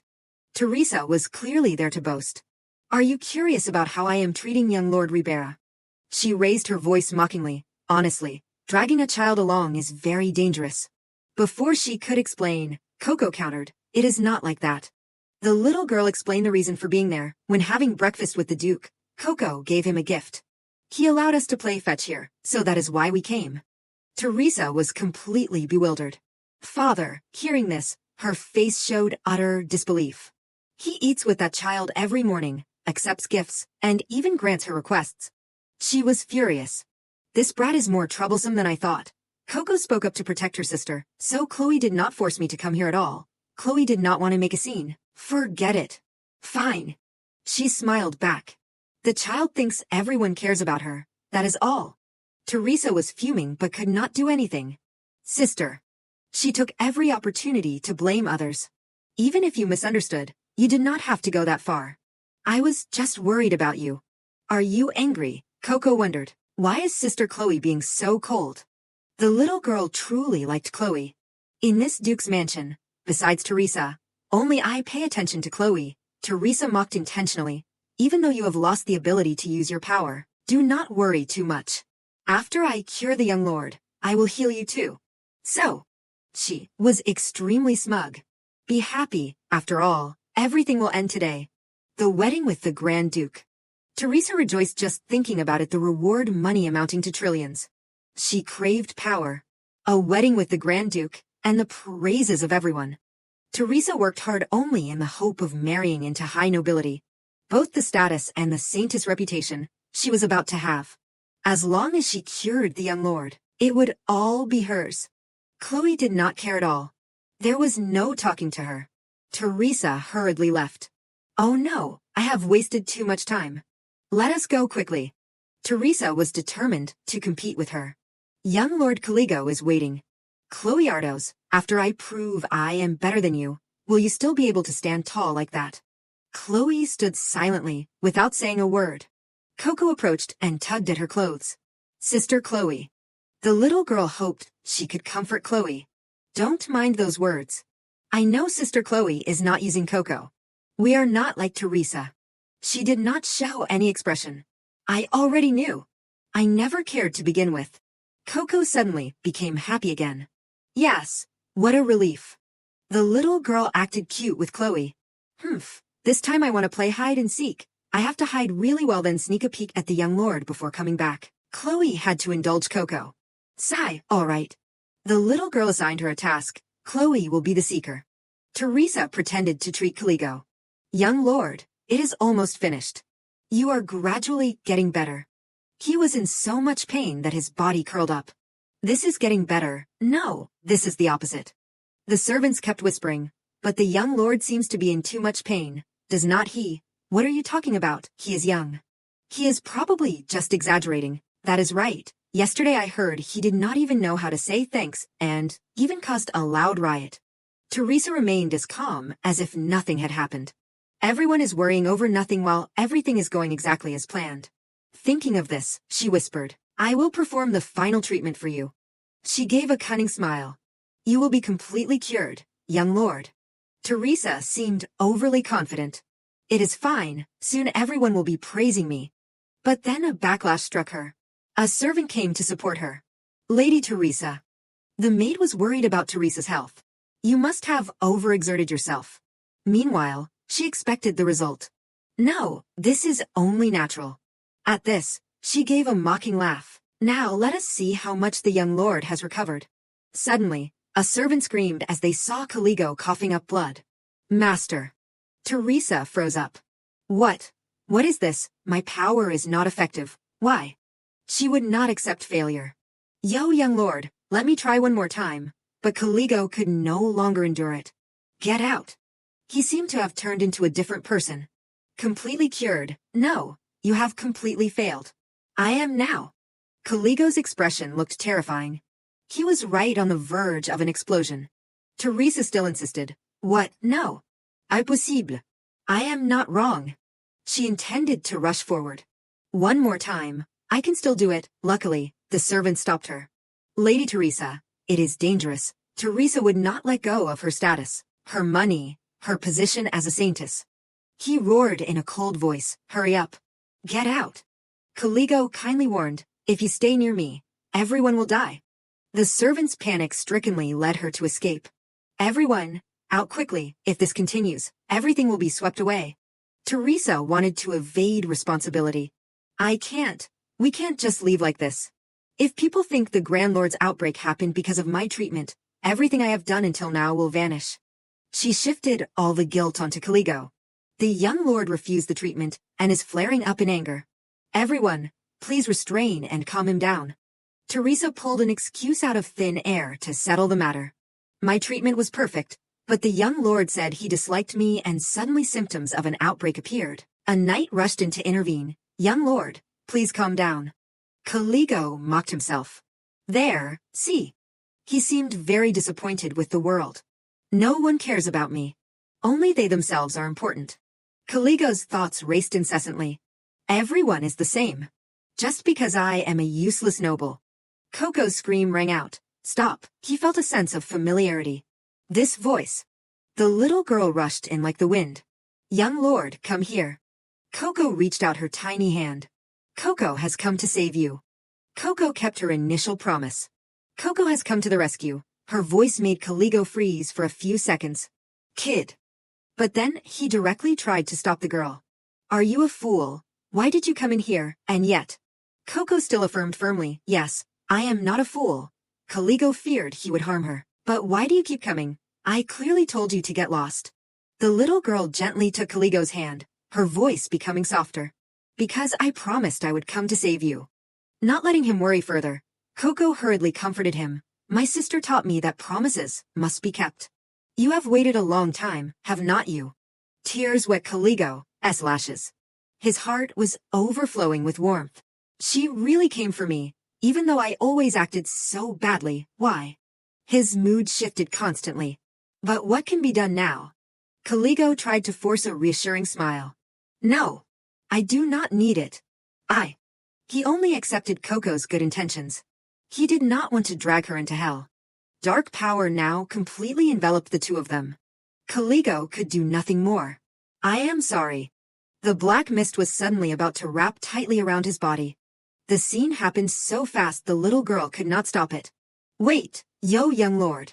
Because of that, Coco recklessly rushed in, speaking stubbornly, I do not like this. She simply would not let her efforts go to waste. I won't let things end like this. That action left Caligo in a state of bewilderment. Kid, what are you doing? At this moment, Teresa standing nearby pretended to be worried and screamed, Young Lord Caligo. Above her head, a black mass suddenly appeared. Teresa was terrified the moment she saw it. Damn it, a subspace appeared too. Chloe witnessed the event and was horrified. If the outbreak of a person with special abilities is not stopped in time, a subspace will open. The one flaring up will consume all their power within it. Coco. She seemed to know very well how dangerous this was. Once inside, you can't come out before death. This is truly. Teresa became flustered. This was not supposed to get this serious. What should I do? Seeing her like that, she grew suspicious. Teresa, did you do this? Chloe was concerned for her sister's safety. Coco, where is Coco? She was now only thinking about the benefits the Duke's status brought. What are you talking about, sister? In this situation, you are looking for that kid instead of the young lord. Teresa suddenly had a wicked idea. This is it, the way to escape this situation. She held her face and sobbed loudly. You always only know how to blame me. Without knowing anything, it is because of that child that the young lord flared up. That statement made Chloe misunderstand. What did you say? Teresa cried and smeared the girl incessantly. The young lord was already stubborn, and then that child suddenly jumped out and asterisco sob asterisco disturbed him, so they were sucked in together. In times of danger, she always acted weak. If this continues, both of them will die. What should we do now, sister? On this side, Caligo seemed to have given up hope of living. Am I going to die like this? It is better this way, alone like this. Suddenly remembering the girl, he could not help but worry. She rushed in earlier. What happened to her? And then the girl appeared before his eyes, making him exclaim in surprise, Coco. Caligo called her name for the first time. Coco, wake up. Coco. The little girl could not open her eyes. She only let out a soft moan. Unable to hold back, he spoke up to lecture her. You dare rush into a person with an active outbreak. Why? Are you truly a fool? Coco did not like being criticized. Not a fool. Previously, Caligo had created an exit for himself. There is no time. I intentionally let myself be locked in to die alone. I will help you escape by any means, so. However, the little girl was determined to save him. Coco said I do not like it. I won't leave and just let the young lord be alone. Without haste, Coco slipped the ring onto Caligo's finger. Coco said I would save you. Meanwhile, he was still dazed. What? The little girl wanted to hear Caligo speak clearly. So, make a promise. Coco did not forget to remind him, if we get out of here. A light flared up, leaving him stunned, accompanied by the girl's voice full of hope.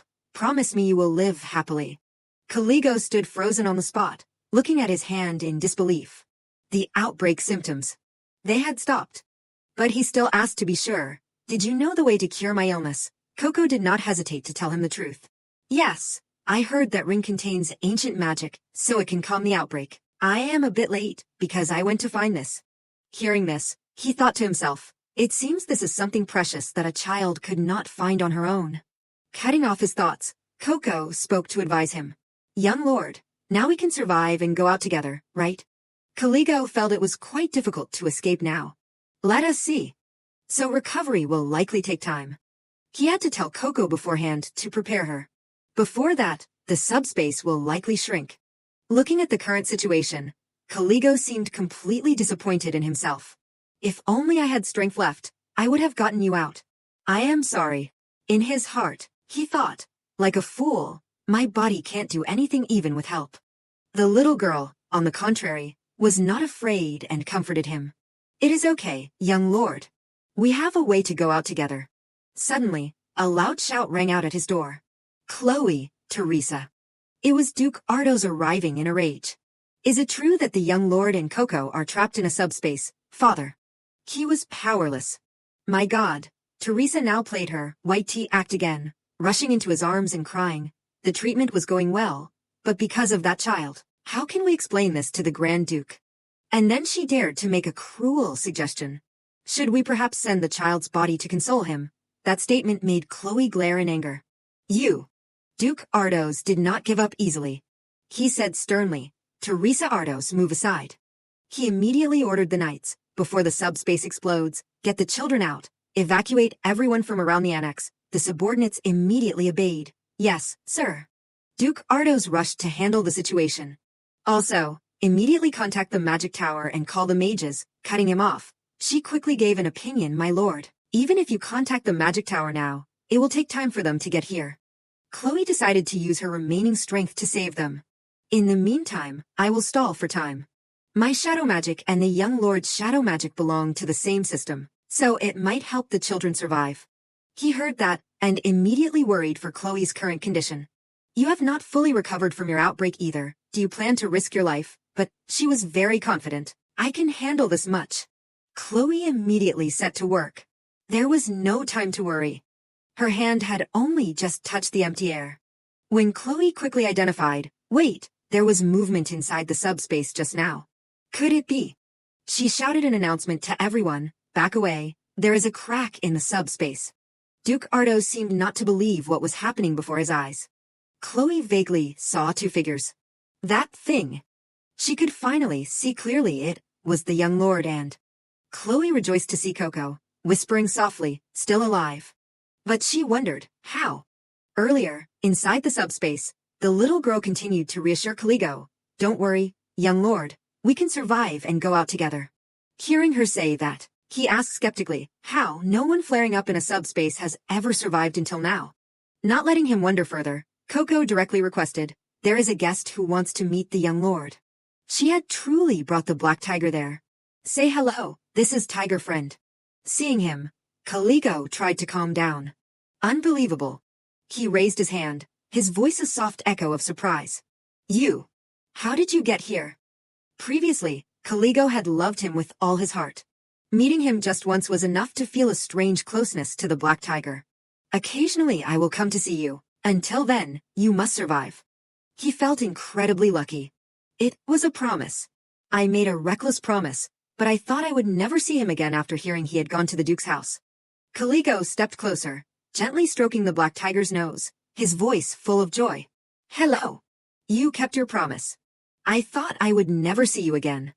Coco explained the reason in detail. As for Tiger, he was imprinted from the moment he met the young lord. But before the young lord could receive the imprint, the two were separated. Because of that, both Tiger's and the young lord's conditions worsened. The little girl stated the solution. So if both officially perform the imprinting, everything will be solved. Hearing this, Caligo's heart still could not help but be doubtful. I see. If imprinted, not only do I become stronger, but I can also recover mana. Coco said the situation was increasingly unstable. But young lord, I think we need to do it quickly. He agreed immediately. Hugging him, Caligo was so happy. Tiger, thank you for coming to find me. He quickly made a promise. When we get out of here, I will give you a name.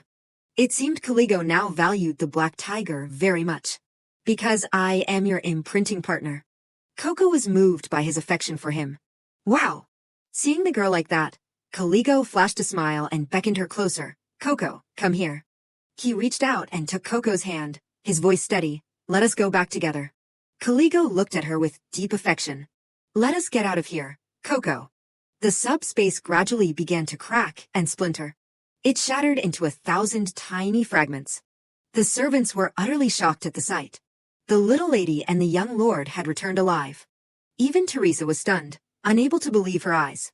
Before anyone could process it, Duke Ardos asked furiously, Coco, what happened, and that creature?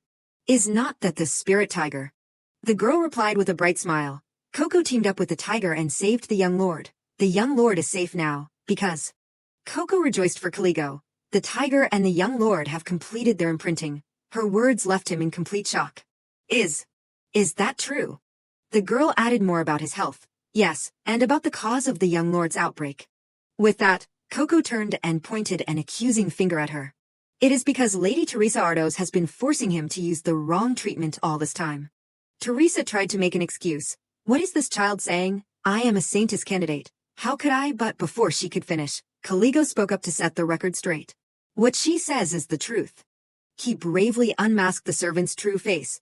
Teresa never had the power to heal me from the beginning, but everyone ignored me when I said something was wrong. Caligo expressed his resentment. She continued to perform forced treatments. This revelation sent the crowd into a frenzy. Heavens, does that mean Lady Teresa lied? Teresa turned to explain. Father, you can't truly believe this. I only did it because the young lord's condition was so severe.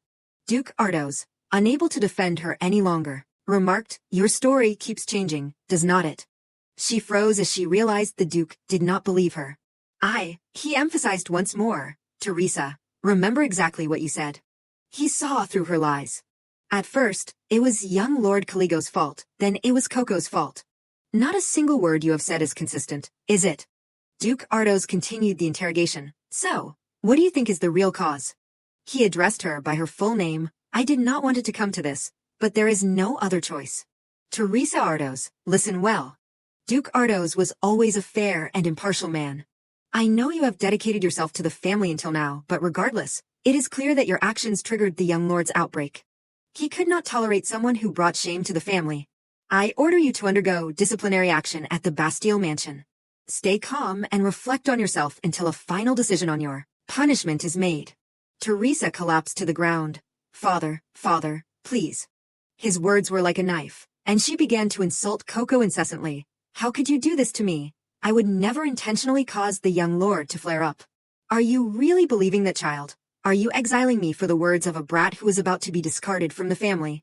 Teresa grit her teeth in rage and screamed, "Are you discriminating against me just because I am an adopted daughter?" Her expression made Duke Ardos reply in disgust.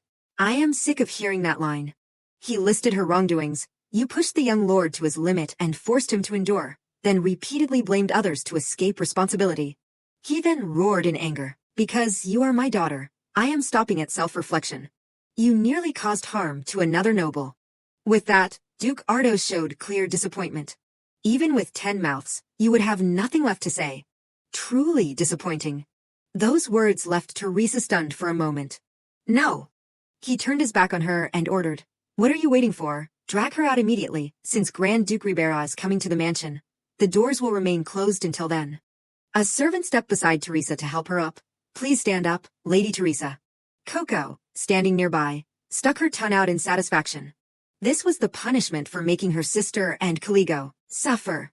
Suddenly, a voice called the little girl, "Coco." Caligo looked at her and urged, "Let us go. There is no need to stay here anymore." Coco hugged Chloe tightly and asked naively, "Go where?" She silently decided, "Coco will stay with sister." Chloe said nothing, only looking at the girl hugging her with a satisfied air. Coco thought confidently while Caligo watched in silence, "I am exhausted from saving the young lord today. If I do not recharge with sister, I might actually faint." Chloe and Caligo stared at each other in silence. She suddenly looked puzzled. He, on the other hand, pouted and looked at the scene with annoyance. Without further delay, Caligo turned to leave with the black tiger. "Never mind, see you later, Coco." "Let us go, tiger." Now only Chloe and Coco were left together. The little girl's body trembled slightly, and finally, Coco smiled radiantly, raising both hands in excitement. "It is just the two of us sisters now. Since I saved the young lord, I will definitely get praise this time, right?" Chloe watched the cheering girl for a moment before speaking up. "Kid," she asked with a somber face, "why did you do it?" The atmosphere turned quiet, Chloe's voice echoing, "You could die if you approach someone having an outbreak. Even a 1-year-old knows that. Why did you risk your life?" She became serious, making Coco a bit scared. "Did you do it because you thought someone would say you are wonderful?"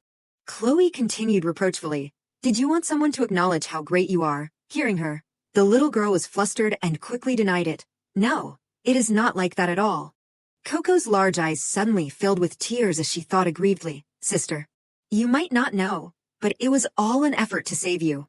In the girl's eyes, Chloe seemed like a cold, distant statue. "I guess I really did something wrong. What if she is angry? I thought we were getting close, but if we become distant again?" Coco suddenly put her hand over her aching chest. "My heart feels like it is stinging. Ouch, ouch. It is tingling. My cheek stings too." Suddenly, Chloe reached out and gently touched the girl's bruised cheek, startling her. "Oh." Her gaze was deep and full of heartache. "Your cheek is injured. I was so worried." Coco opened her teary eyes wide and stammered, then." She asked worriedly while Chloe looked on pensively, "Sister Chloe is not angry, right?" She gave a soft smile and gently confirmed, "That is right." Chloe knelt on one knee, her hand gently stroking Coco's cheek, and carefully advised, "In any case from now on, do not do dangerous things like this again. Understand?" The little girl happily hugged her hands. Yes, but Coco did not think it was dangerous. She recalled everything that happened, even when the maids pushed me, even when I was misunderstood and locked in the cell. Coco remembered what just happened, and even now, having saved the young lord. She confessed her feelings, making Chloe freeze, because Sister Chloe is always by my side. As the girl continued her confession, she was suddenly picked up. That is why. Oh. Chloe hugged Coco to her chest, making the girl stammer in surprise. See, Sister Chloe, she said calmly, you are injured yet you still speak so boldly. Let us go get you treated. Receiving such care made the girl answer dazedly, yes. Coco suddenly noticed something was off. Huh. She reached out her hand, wondering, the thing that just flashed. What was that? She remembered the time Chloe gave her a bone, and she reached out to take it. Coco has seen this before, that sparkle that appeared on her hand. Coco's gaze was fixed on Chloe, who was moving forward with a serious look. Could that sparkle appear when Sister opens her heart to Coco? The girl closed her eyes, contentedly smelling her scent. The scent of my sister. Coco suddenly thought, if this sparkle becomes as bright as the morning sun, I wonder if Sister will recognize me.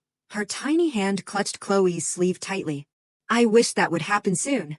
She strode toward the door, and the girl's voice broke the silence. So, can we play ball again later? She immediately refused. No.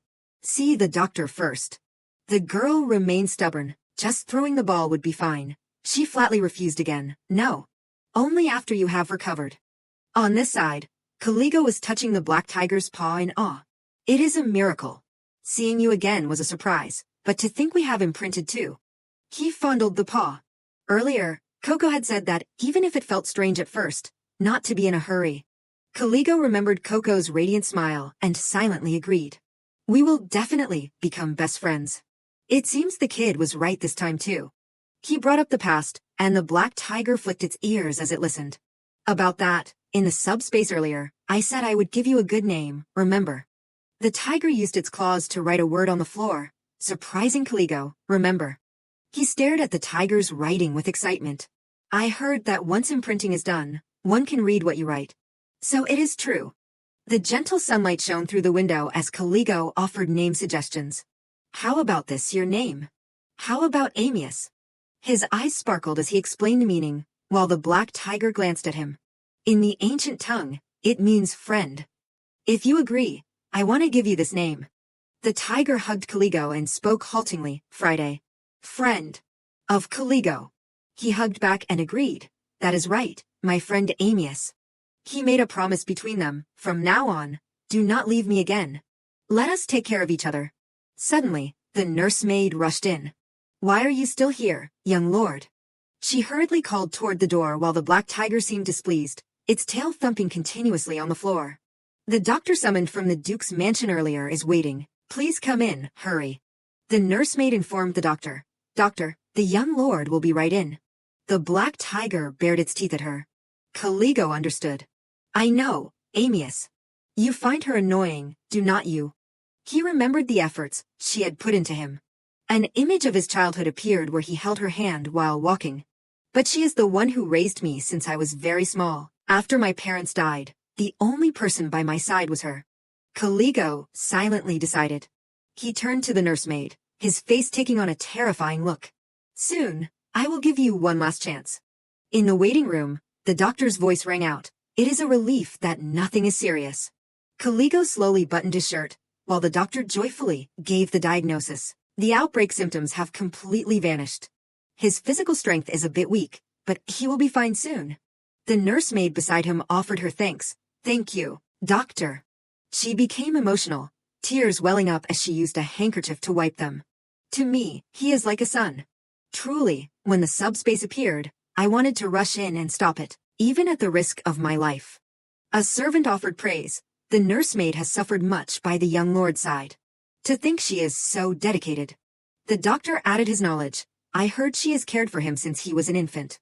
The nursemaid acted modest while Caligo sat silently with a displeased expression. You flatter me. It is only natural. The doctor offered his farewell. If you need anything in the future, just tell me. The nursemaid politely thanked him as he left. Oh my, thank you for your concern. The nursemaid turned to look at Caligo. her expression full of fake sentiment. "Young lord, it is time for your medicine. The symptoms have subsided, but we can't be sure." He bluntly interrupted her. "Leave it there. I do not want to drink it now." The nursemaid held the medicine bottle, somewhat confused. "Yes, but..." Caligo interrupted again. "Didn't you hear me?" His gaze hardened as he glared at her and ordered, "Leave it there and get out." The nursemaid appeared puzzled. "Why is that, my lord? You know those words are out of concern for you." Caligo let out a weary sigh. That line again. He suddenly brought up the villains he had read about. "Hey, the villains in the comics I read before, remember?" This left her utterly confused. "Yes. Why suddenly?" Caligo remembered a scene about a comic book villain. Those villains always behaved wickedly. The memory of him sitting on the bed reading while the nursemaid smiled gently beside him and her hands were two character puppets from the story. I never understood that. Caligo recalled the times he was forced to take medicine. They must know the other person is in pain. Remembering how he could only remain silent and endure every wicked act, he now wondered, wicked acts only need to be stopped quickly, do not they? Why do not they apologize and plead for forgiveness when they have done wrong? Shaking off the bad memories, the current Caligo spoke everything out boldly. "So I was curious what on earth made it so they could not stop. Why go that far?" He looked up at the nursemaid with a dark and dangerous smile. "However, now I do not understand why I was curious about this anymore." "Nursemaid, what do you think?" She placed the bottle on the table. "I suppose you are tired. It seems I have disturbed you too much." Before leaving, the nursemaid carefully reminded him, "I will leave the medicine here. You must drink it, okay?" Caligo watched her back and whispered, "Until the end." The following day, at the disciplinary hearing regarding young Lord Caligo's outbreak event, Duke Ardos seriously reviewed the documents in his hand. "Well then, it seems the discussion has concluded. Teresa was currently held in custody." He calmly announced, "Teresa Ardos will be detained in the Duke's mansion prison. As for whether the threat to the young lord's life was intentional, Grand Duke Ribera will interrogate her directly later." Duke Ardos asked with concern, "Young lord, are you all right?" The nursemaid politely replied, "Yes. Fortunately the imprinting with the spirit beast was carried out." So before she could finish, Caligo interrupted her while Coco sat beside him obediently. "I am fine." With an unchanging expression, he spoke slowly, "That is a relief. As for the matter of the spirit tiger, it will be discussed after Grand Duke Ribera arrives." Caligo seemed restless upon hearing this. "Yes." He urged himself silently, "I must speak now." His hands clenched on his thighs, trembling incessantly, when suddenly Coco gently placed her hand on his. "If not now, then when?" Caligo looked at the girl in surprise. She watched him with wide, innocent eyes full of encouragement. He nodded slightly, his gaze growing stronger. "I can do this." Duke Ardos prepared to conclude the session. "If there are no further issues, this meeting ends here," when suddenly a voice cut in. Not yet." It was Caligo. He stood up abruptly and spoke everything with confidence. "There is one person who has not been dealt with properly. A wicked person who has tormented me until now." The nursemaid stared at him in shock. "Young lord." Duke Ardos frowned, his gaze turning cold. "A wicked person, who are you referring to, young Lord Caligo?" He revealed it bluntly, "It is my nursemaid." This left her stunned. What is this?" Caligo held the blue medicine bottle and explained, "This is the medicine the nursemaid used to give me. It is made from parapo fruit. The nursemaid used this medicine to brainwash and manipulate me, at her will for all this time." He made a request, "Until my brother arrives, please detain the nursemaid." The nursemaid stood up, looking at Caligo in horror. She stubbornly denied it. "To detain me? What for? I would never do such a thing as brainwash the young lord. That medicine. It is the first time I have ever seen it." Coco suddenly spoke up. "Liar." Coco saw it too. In her hand was a glowing purple orb. "Here, I accidentally forgot the recording orb the Duke gave me, and left it in the young lord's room. The wicked nursemaid has been recorded." The orb replayed the image of the nursemaid stroking Caligo's head while brainwashing him. "The young lord is different from the Grand Duke and needs more care. In the future, only trust me as you do now. You should only stay close to those I have chosen." He showed gratitude to Coco. "If it were not for Coco, I would not have known what the problem was. Because I trusted her." The nursemaid clenched her fists, stammering a justification. "Yo, young lord, if you hear my side, you will understand, but he refused bluntly. No. Caligo's cold gaze glared at her. I told you yesterday, did not I? I said I did not understand why I had to be curious about that. His words made the nursemaid freeze. It is the same in books as it is in real life. The intentions of wicked people are always boring and old-fashioned. As he spoke, he reached out to touch the hand of the person beside him. Now, compared to such wicked intentions. It was Coco. He held her hand, his gaze softening as he looked at her. I am more curious about the intentions of a good person. The nursemaid tried to approach Caligo. Young lord, he immediately stopped her. Enough. Don't come closer. I do not want to talk to you anymore. Duke Ardos was silent for a moment before ordering, pretending to care while hiding your true heart. Imprison the nursemaid as the young lord requested. The guards behind him responded, yes, sir. 2 guards moved to restrain the nursemaid and lead her away, but she kept screaming, young lord, I raised you, after all. Is there no affection between us? How could you treat me like this? Meanwhile, a polite voice said, I will take my leave now. Coco seemed satisfied. Good, teaching the wicked nursemaid a lesson is done. She looked at the purple orb in her hand, which now showed an image of Teresa. Now for the rest. The girl looked at him and reported firmly, but Lord Duke, there is actually one more person who deserves to be scolded. He was reaching for the orb and stopped. Duke Ardos took the orb and stared at it. What do you mean? Suddenly a voice came from the orb, Lady Teresa. The young lord is losing a lot of blood. The orb showed Teresa and the servant behind her. At this moment, she looked smug. What? He still looks healthy enough. It is fine. If anything happens, we will blame Chloe. The servant warned worriedly, but Lady Chloe has never even met the young lord, has she? Despite hearing this, Teresa smirked and spoke mockingly, you talk too much. Is there anyone in the Duke's mansion who listens to her? She sneered. Father does not care about her anyway. Hearing those words, Duke Ardos grit his teeth. All right, Coco. I understand what you mean. Caligo and Coco held hands as his voice echoed. Members of Ardos, listen well. Duke Ardos slammed his fist on the table. Annul Teresa's house arrest. Teresa was becoming more deranged, biting her nails with dry lips, while he strictly declared, instead, inform the temple and strip her of her saintess candidacy status. Send her to a convent for life. Coco clenched her fist in satisfaction. Good. If Teresa's house arrest was lifted, she would surely bully sister again. It is better to send her far away. The girl turned toward Chloe with eager anticipation. Sister will surely like this too. Coco noticed she was quiet again, showing no expression. Oh, sister, you do not look very happy. Duke Ardos called softly, Chloe. She politely replied, yes, my lord. He bowed his head, silent for a moment. Then Duke Ardos solemnly uttered, I offer my sincerest apologies. Chloe was stunned, her eyes widening as she looked up at him. Yes. Duke Ardos relaxed his face as he admitted his mistake, thinking back, I have never truly listened to your story all this time. Chloe shifted her gaze, but her face showed clear joy. No. I did not intend to speak of it myself, either. Coco's eyes sparkled, her small mouth agape as she realized the reason. I see. Sister was not hurt because of wicked Teresa, but because of the Duke who had ignored it. Duke Ardos cleared his throat as he suggested, there must be much to say to each other.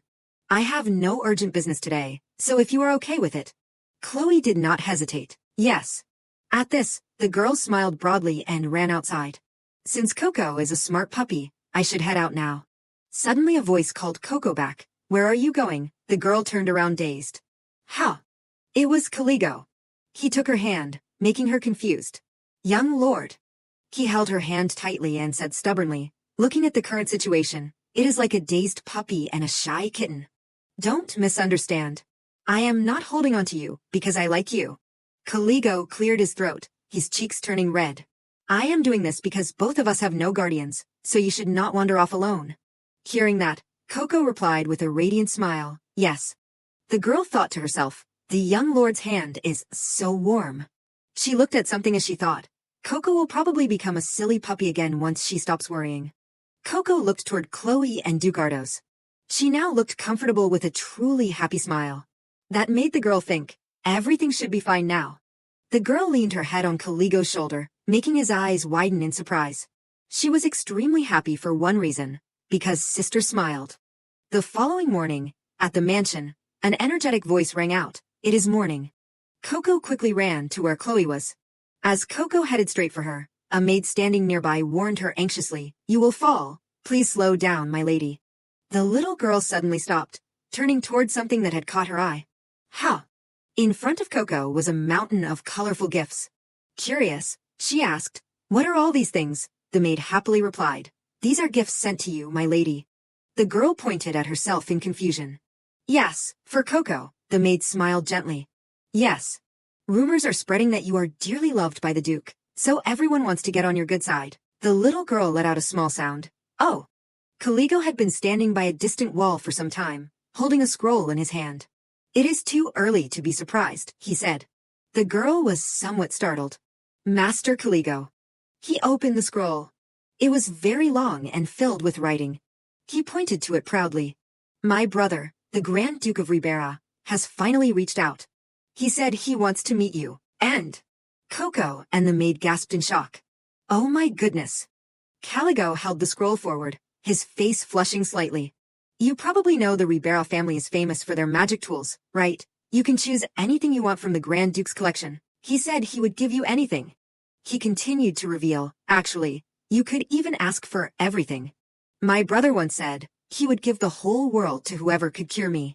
Coco looked dazed. Wow! The maid was surprised and happy for her. "Congratulations, my lady. If it is a magic tool from the Ribera family, it is bound to be a masterpiece." The girl hesitated for a moment before speaking, but Coco does not need any magic tools." Caligo was utterly bewildered. "What?" The maid was equally confused. "My lady." Coco picked up a gift ball. "Master Caligo, it is not those things." She held the ball out toward Caligo, smiling innocently as she declared, "Can you just play ball with Coco? That would definitely be much more fun than a magic tool." He froze, his cheeks turning red as he agreed. Okay." While playing, Coco quickly caught the ball. Caught it. She raised her hands high, holding the ball, and praised him. "Master Caligo, you are really good at throwing. Have you played catch before?" Caligo, standing opposite her and panting, replied, "No, this is my first time playing with someone." He raised his hand and used his magic, confessing, "It is also the first time I have ever played by using my magic like this." Caligo used his magic to make the ball orbit around him. "But even if it is my first time, I am still good, right?" Coco clapped and agreed. "Yes, you have truly recovered, Master Caligo. Now you can make lots of friends." The little girl made a promise. "Next time, I will introduce Coco's friends to you. There is the tiger you know, then Thunder, and the mouse too." He suddenly stiffened, his expression darkening. "Introduce them."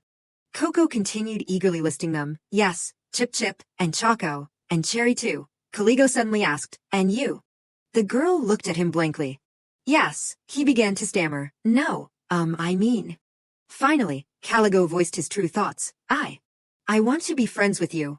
Coco smiled broadly. "Friends." She held the ball and took his hand. "Okay, let us be friends with Coco." He could not believe it for a moment. "Really?" she confirmed. "Really?" Coco made a small request. "Now, pinky swear." Caligo immediately agreed, and they both locked pinkies to seal the promise. "Yeah." He smiled tenderly, his cheeks flushed red. "You are my first friend. Don't forget that." Coco then asked about the black tiger. "Huh? What about the tiger?" He stayed silent for a moment before answering, "Amius is second." She continued, "And third," but he immediately denied it. "There is not one yet." The girl gave a bright, reassuring smile. "It is okay, you will make more soon." Suddenly, a voice interrupted. "Hey!" A figure walked closer. "I did not mean to interrupt your fun time." Coco turned around, confused. Yes. A handsome man, who looked very much like Caligo, appeared. "Hello." As it turned out, he was Caligo's brother, Grand Duke Ribert. He smiled gently. "Hello there." Coco immediately thought to herself, "Wow, this must be Master Caligo's older brother." Grand Duke Ribera opened his arms toward Caligo. "Caligo, you have waited a long time, have not you? I am late, sorry." Caligo immediately rushed into his arms. "It is okay." He shared the good news with his brother, but, "Brother, I am all better now." Completely, he seemed surprised. "Is that so? It looks like you have grown a bit taller too." Grand Duke Ribera looked at his younger brother with tender eyes. You are almost catching up to me. He reached out to pat Caligo's head as Caligo made a promise. Of course. I will grow up fast so I can become a knight and help you. Grand Duke Ribera asked back, reminding him of the difficulty. Really, but to do that, you will have to endure grueling sword training every day. Caligo assured him, I can do it. Standing nearby, Coco felt happy watching them. These two brothers are so close. The way they look at each other is so warm. Suddenly, he turned back toward the girl. I will become even stronger. For Coco's sake. He did not quite understand at first. Caligo hurriedly denied it in a panic. It is nothing, but Grand Duke Ribera smiled suggestively. Ho ho. He stammered, trying to change the subject. My body is healthy now, and you are back, so I can do it. He patted his head again. Very well. When we get back, I will give you a beautiful sword. Hearing this, Caligo was beyond excited. Really? Promise. Grand Duke Ribera immediately agreed. Yes. He smiled brightly and thanked him. Thank you, brother. He slowly stood up. All right, then. Grand Duke Ribera turned his attention to Coco, leaving her bewildered. Then, he suddenly swept Coco up, making her cry out in surprise. Whoa. While holding her, Grand Duke Ribera asked, This is the benefactor, Coco, right? He commented, I was briefed, but you are even smaller than I imagined. Caligo seemed slightly annoyed as he reminded his brother, Coco. Put her down. Grand Duke Ribera looked at him. Who? Caligo reached his hands out. I want to hold her. He hesitated for a moment before adding, not you, but Coco. Coco's head was spinning, while he immediately agreed with Caligo. All right. Grand Duke Ribera broke into a grin. Well then, Caligo. He turned around with Coco as he announced, I think I need to have a private word with your benefactor. Is that all right? Caligo was boiling with rage while the little girl struggled. Please let me down. A while later, in the drawing room of the Ardos Duchy, Grand Duke Ribera asked, Did you save Caligo? Coco, sitting on a chair and swinging her legs, replied, Yes, I did. He sat opposite her, his words full of curiosity. It seems it was not just a simple rescue, was it? The girl quickly picked up on it the scent of curiosity. This Grand Duke seems very interested in me. Maybe because I am a benefactor. Grand Duke Ribera asked kindly, So, tell me, what do you want? Hearing this, Coco shook her head. No, thank you. I already received many gifts this morning. He asked again, Are you sure you do not want anything? But she remained firm. No, absolutely nothing. Grand Duke Ribera sighed in disappointment, resting his chin on his hand. But I already promised to give everything to the person who cured Caligo. Wouldn't it be quite shameful for a Grand Duke to break his word? Coco was actually swayed by those words. She was torn. The maid said only those who keep their promises are good puppies. But all Coco needs is my sister. What should I do? Grand Duke Ribera smiled gently, holding up the gift list, and spoke coaxingly. Come on, pick something. If you want, I can take you to my territory to choose something better, or send carriage after carriage filled with gold and jewels until you are satisfied. This reminded Coco of someone. I feel like this happened with Caligo too. She stared intently at the list. Her eyes caught a black diamond-shaped item. Coco chooses this one. He was curious. Oh, which one? But then Grand Duke Ribera suddenly froze, his expression turning slightly panicked. Oh, that is not good. He explained the reason. That is the Eternal Stone, the treasure of the Grand Ducal line. It was created by the first ancestor, a master jeweler.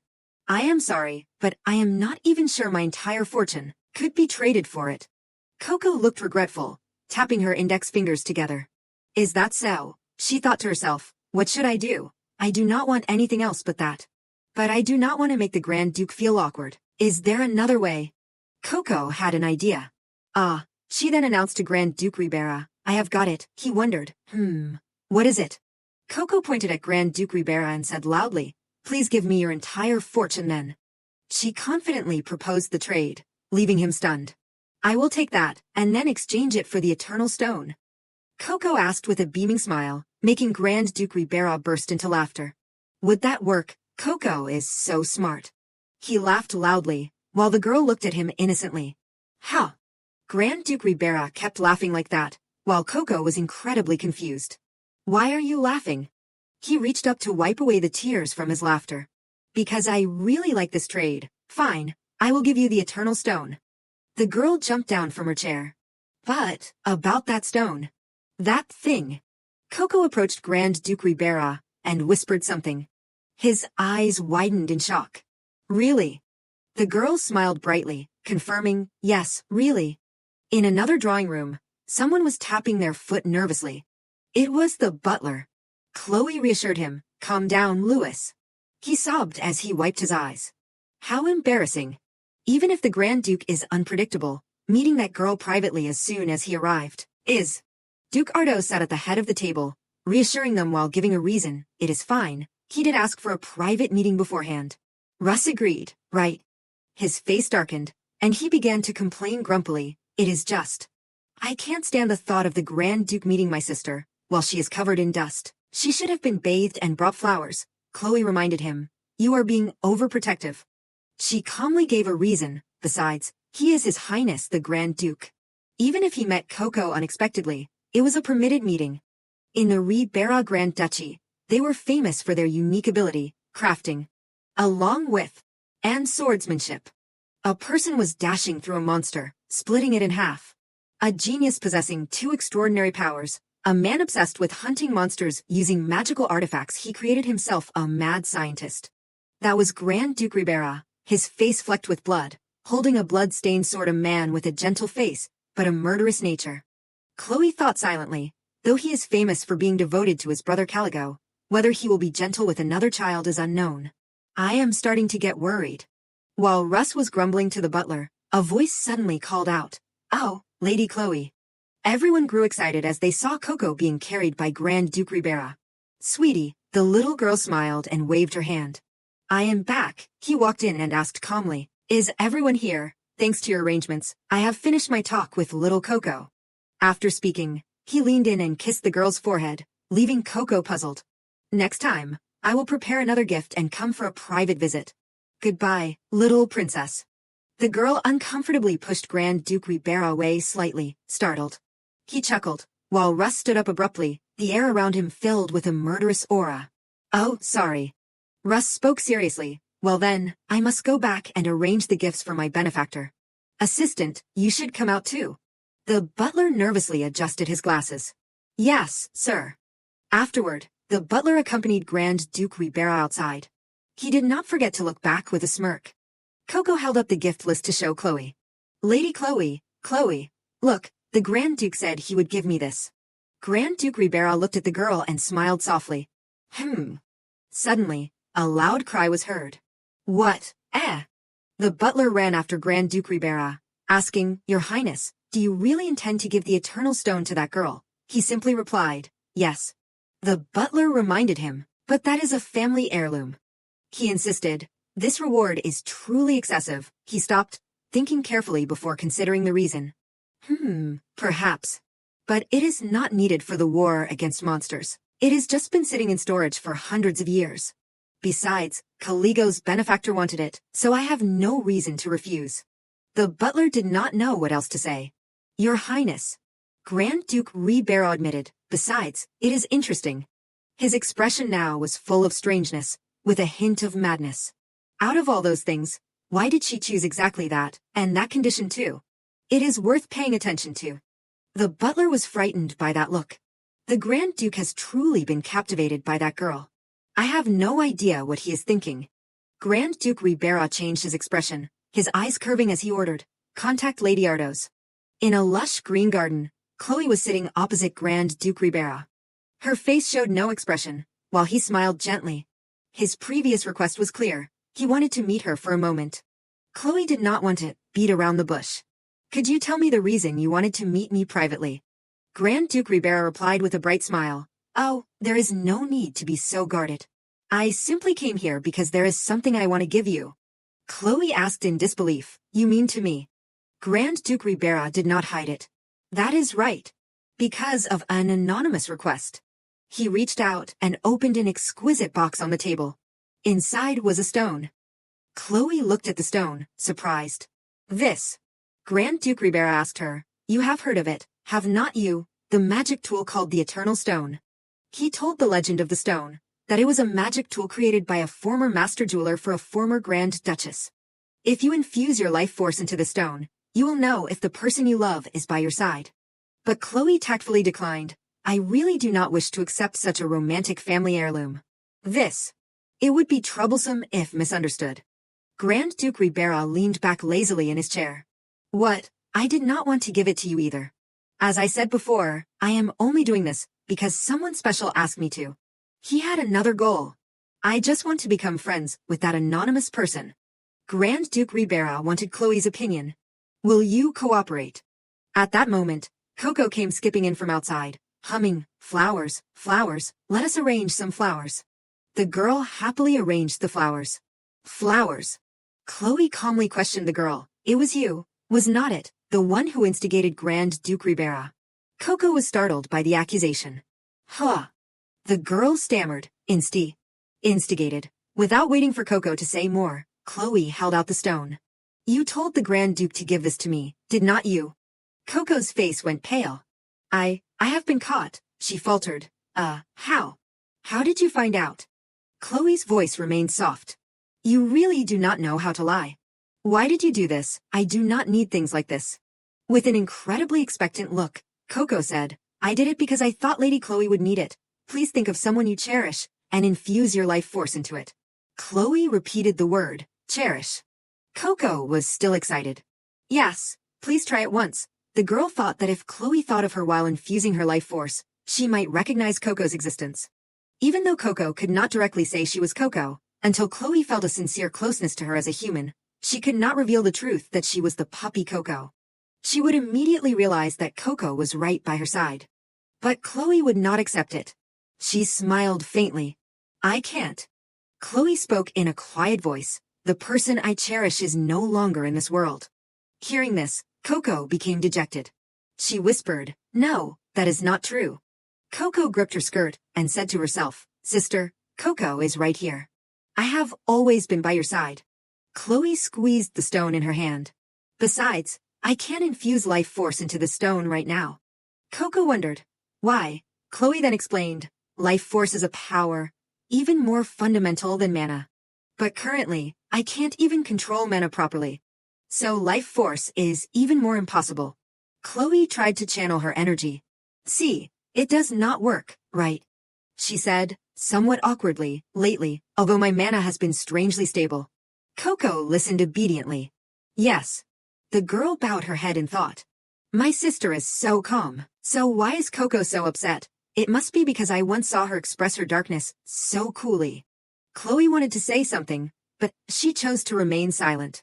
After a moment, she said to Coco, Why do not you give it a try, if you have someone you cherish? What? Hearing this, the girl immediately became cheerful again.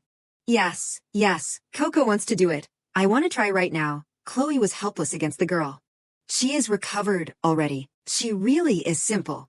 Chloe held the stone up to Coco's eye level. There, look. Coco kept muttering in her head, the person I love, the person I love.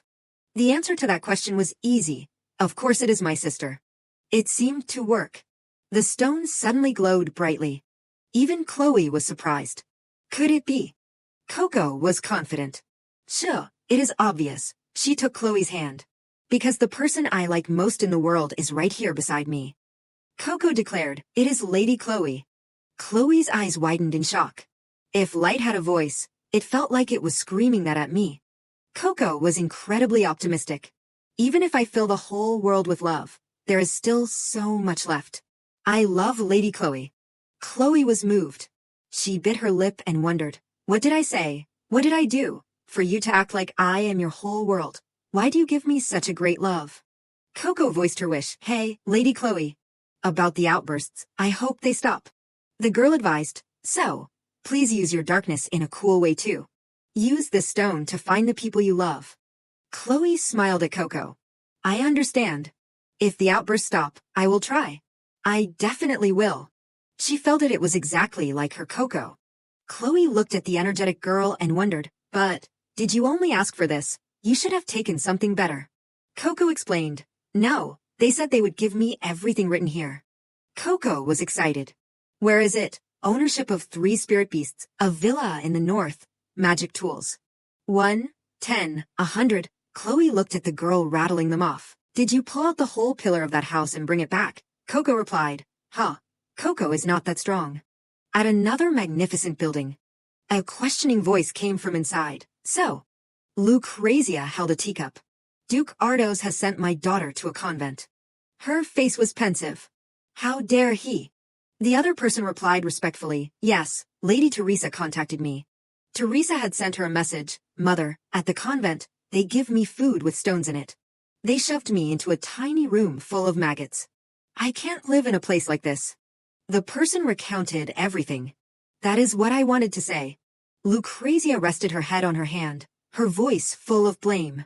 My daughter is the most promising saintess candidate of this generation, and yet he helps some commoner child of unknown origin.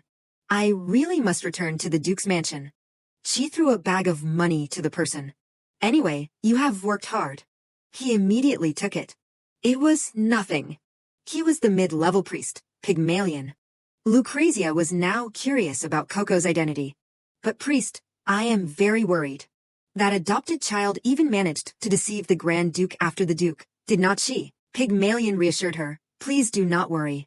That child is not a child of blessing anyway. Lucrezia was astonished. What did you say? Pygmalion revealed a secret. I directly administered the Holy Grail in the past. The Saint Mark appeared, but no power manifested. Besides, her eyes were hollow, as if she was not a living person. Lucrezia rested her chin on her hand. But are not we going to re-examine the child Saint Mark soon? What will you do if it is different from then? Pygmalion began to explain. Don't worry. The Holy Grail is perfectly accurate. A Saint Mark that has vanished will not reappear, and a power that never existed will not be born. Even if that were not the case, that child cannot be adopted. Even if that child were truly a child of blessing. Lucrezia's pupils dilated as she heard those final words. She smirked wickedly. If you have gone that far, I will try to trust you. Lucrezia slowly stood up and commanded, then let us get started. To the Ardos Duke's mansion. And that day finally came. A few days later, at the Ardos Duke's mansion, Pygmalion stood before Duke Ardos and introduced himself. I am a servant of God, Priest Pygmalion, requesting an audience with Duke Ardos. Duke Ardos inquired politely, you have traveled a long way. I heard you came with the lady. Thank you for accompanying her. Pygmalion was courteous. It is I who should be thanking you. Duchess Lucrezia has cared a lot for someone as lacking as me. Duke Ardos stated his purpose. I called you here specifically to check the holy relic for the child of blessing ceremony. Pygmalion took a silver object out of a protective bag. There is no doubt. I brought it carefully, so please take your time to examine it. Seeing it, Coco's eyes lit up. Wow! Pygmalion slowly explained it. This is the silver chalice from which God once poured wine. For someone with a powerful blessing, even a brief touch of the holy relic will cause the Saint Mark to appear. Coco was still intently watching. This is the Holy Grail that helps find the Saint Mark again. She urgently asked Duke Ardos beside her. So if I touch the holy relic now, will the Saint Mark appear? He patiently explained to Coco. Officially, we have to perform the ceremony once more. But since the proof is already complete, we can discuss canceling the expulsion immediately. Coco was excited at the mention of this. What? Say goodbye to the expulsion right away. She raised her hand, eager to do it. Me, now. Coco will hold it. Duke Ardos gave in to her wish. All right. If a quick check is fine, then go ahead. Pygmalion pushed the chalice toward Coco. Here you go, my lady. Coco cautiously reached her hand toward the chalice. Finally. It is finally over. She was full of hope. Coco, if I get my Saint Mark back, I can truly become my sister's little sister. Coco prayed silently, please. But there was no reaction at all. Huh, why? Duke Ardos reassured the girl. Don't think too much of it, Coco. Then he ordered, in any case, let the ceremony tomorrow proceed as scheduled. Pygmalion obeyed. Yes, I understand, Your Grace. Coco sat sighing dejectedly in the garden. A familiar voice drifted down from above. Why the long sigh? It was Caligo. He asked her with concern. Is something wrong? Coco called his name, Caligo. Coco wondered why he was there instead of being with the Grand Duke. Since they had both decided to speak casually to each other, Caligo explained shyly. He said he had something to look for at the Duke's mansion, so I used my entry pass to come play with you. He asked Coco again. So, what is going on? Coco began to recount the story. Well, the thing is, Caligo pieced the facts together. You held the Holy Grail, but the Saint Mark did not appear. Does that mean you might be expelled? Coco whispered. Yeah. She could not believe it. Something is strange. I have received so many blessings. Coco thought of Chloe. I feel like I have finally gotten closer to her. I absolutely, definitely cannot be expelled. Caligo then found the key point. It is true that your special ability is different from what is known, right? Coco was surprised Caligo knew. Huh, how did you know? Caligo acted knowledgeable. This is basic stuff. Then he continued seriously. If it is not communicating with animals, then is it the ability to gain the affection of living creatures? Coco clarified. It is not quite like that. Actually, Coco does not really know either. I have been able to talk to animals for a long time. Caligo exclaimed. That itself is miraculous. He added, anyway, he said that God's blessings and special abilities share the same root. Coco repeated the key word, root. Caligo continued. The more blessings you receive from God, the stronger your special ability becomes, right? Since he said you have received many blessings, why do not you try developing your ability? He offered an idea. If not, you could try to find the specific conditions under which your ability is guaranteed to activate. Coco accepted. Okay. At that moment, the little girl thought seriously. Come to think of it, so much had happened recently that Coco had not really considered what her special ability was, other than talking to her animal friends. From knowing the future to becoming a clever little puppy for her sister's sake. All of it had been possible thanks to the blessings of the dog god. As far as Coco knew, according to the revelation, the family would flourish because of the child's special ability. If that was the case, it meant there was a special ability in addition to the blessings. She wondered, what could it be? Then Coco realized something. It seemed she had found a clue. That sparkling light that appeared on her hands whenever she grew closer to her sister, could that be her special ability? Coco felt she had found the key point. If that is it, then I just need to stick close to my sister. If we get closer and closer today, the Saint Mark will surely appear tomorrow. Caligo interrupted her train of thought. Hey, Coco. Even if you do not become the child of blessing, do not worry too much. You can just come to the north with me. Coco was startled. The north. Caligo made the offer bashfully. Yeah. Just leave behind all these people who keep talking about you being the child of blessing or whatever. Come to the north and play catch with me forever. Caligo took Coco's hands. In the north, it won't matter if you are the child of blessing or not. You do not have to stay with people who make you suffer, right? Coco seemed to want to object, but then she sensed a familiar sound of footsteps. The person approaching was Chloe. It was her sister. Without waiting, Coco immediately ran after Chloe. Sorry, Caligo, I have to go. Caligo could only call out after her, Coco. Coco quickly chased after Chloe, her voice non-stop. Lady Chloe, wait for me, Lady Chloe. Left behind, Caligo ruffled his hair. It is because of that person again. Coco ran until she was exhausted. Wait, Lady Chloe. Chloe finally turned around. Why do you keep following me? She was worried about Coco. What if you fall? Why do not you just play nicely with your friend? Coco panted as she explained. But Lady Chloe, you were the one who started playing hide and seek first. Chloe was surprised by the answer. What? The girl asked for Chloe's opinion about what happened between me and Caligo just now. Do you not mind it? Chloe lowered her head, lost in thought. A voice echoed in Chloe's mind. You do not have to stay with people who make you suffer, right? And she seemed to accept it. I can't even argue with those words. This place brought that kid here and called her the child of blessing, only to force her to be useful according to their whims. But, for some reason, she could not refute it, which felt frustrating. After a long while, Chloe spoke up. If the Saint Mark does not appear, are you going to the north? Coco firmly assured Chloe, I absolutely won't go anywhere. I won't go to the north, and I won't go to the Grand Duke's house either. The girl was incredibly sincere. I will always stay by Lady Chloe's side. Coco was not very pleased. She pouted. PSH, Coco only followed because I wanted us to be closer. Lady Chloe only asked strange questions. Coco stepped closer to Chloe. Lady Chloe, tomorrow I will be recognized as the child of blessing. So, before that, there is something I really want to show you. The girl suddenly lay flat on her back on the ground, waving her arms and legs mimicking her actions from her past life. Chloe watched, utterly confused. What on earth are you doing? Seeing Chloe's reaction, Coco felt something was wrong. That is strange. She used to like this. We're supposed to get closer so the light can burst forth. Chloe was still dazed. What are you talking about now? Coco was still trying to figure it out. She did not expect the rolling over trick to fail. Chloe guessed. What is this? You look just like a puppy rolling over to show its belly to its owner when it is happy. She chuckled softly. I see. In her heart, Chloe had her answer. She realized she had been hoping the child would not leave. Coco sat up then, smiling brightly. Anyway, since I showed you my rolling trick, can't you do one thing for me? Chloe sat down and dusted off Coco's clothes. Let me hear it first. What is it? Coco stammered. If I. The little girl began her main objective. Since I am the child of blessing, if the saint mark appears, I won't be expelled anymore. If I am properly adopted and become an Ardos. Coco's small request was, at that time, can I stop calling you Lady Chloe and just call you sister instead? Chloe went silent.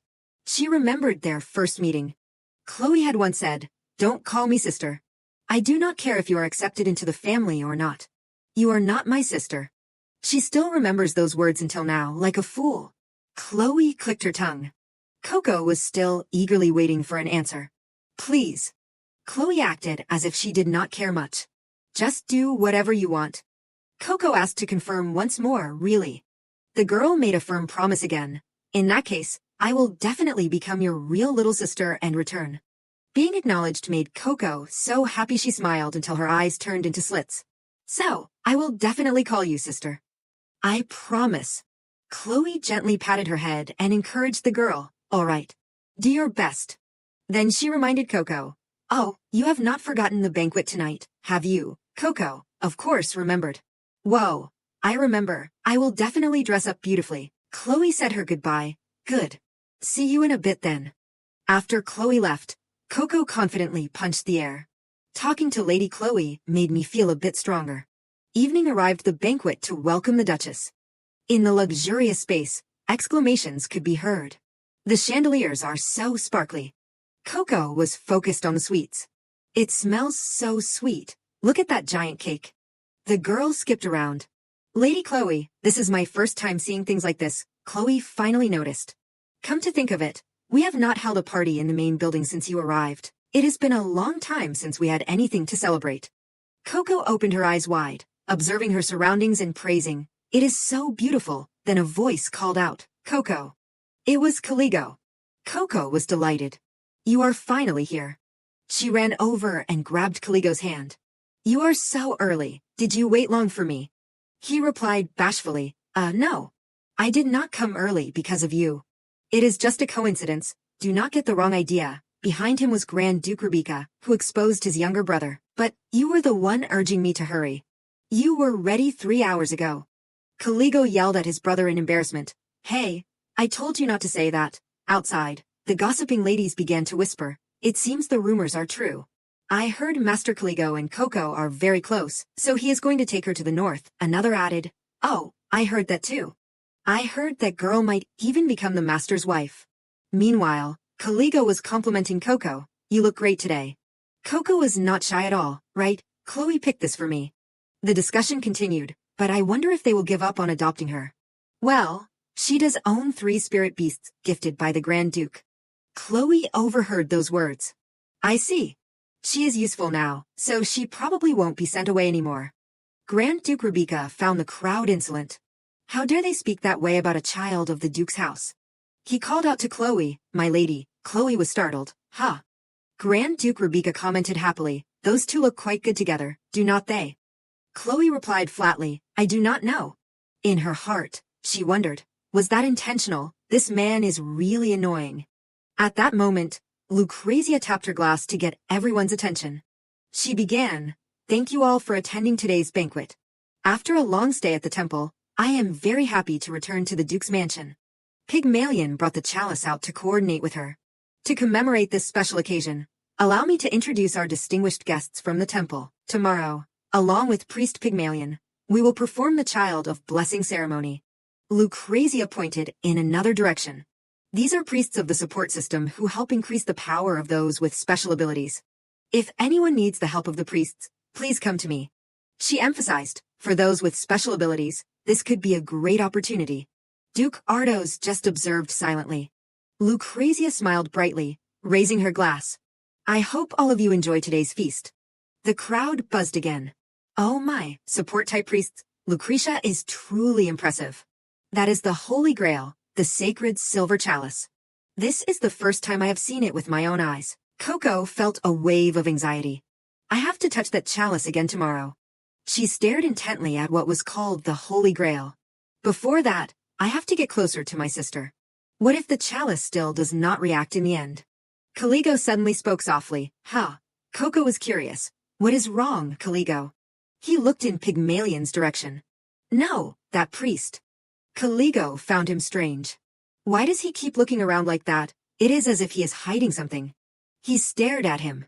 I have to keep an eye on him. Coco was surprised. You want to follow him? Before he could answer, Caligo disappeared. What?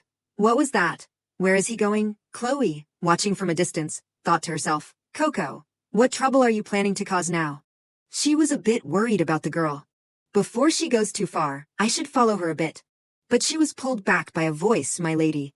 Grand Duke Rubik approached and invited Chloe. If you would allow me, would you care for a dance? Everyone turned their attention to them. Oh my, the Grand Duke has invited Lady Chloe to dance. Goodness, is this the first time the Grand Duke has actively invited someone to dance? Chloe was uncomfortable. So many eyes are watching. Did he do this on purpose? She could not refuse. Very well. Caligo and Coco had followed Pygmalion elsewhere. Is this a lounge? Coco was flustered. What should we do? The door is closed. I do not think we can see inside. Caligo had a solution. Don't worry about that. He began to use his power. My shadow will watch for us. Coco was curious. Caligo, can your power really do that? Caligo took the chance to show off. I have been practicing hard lately.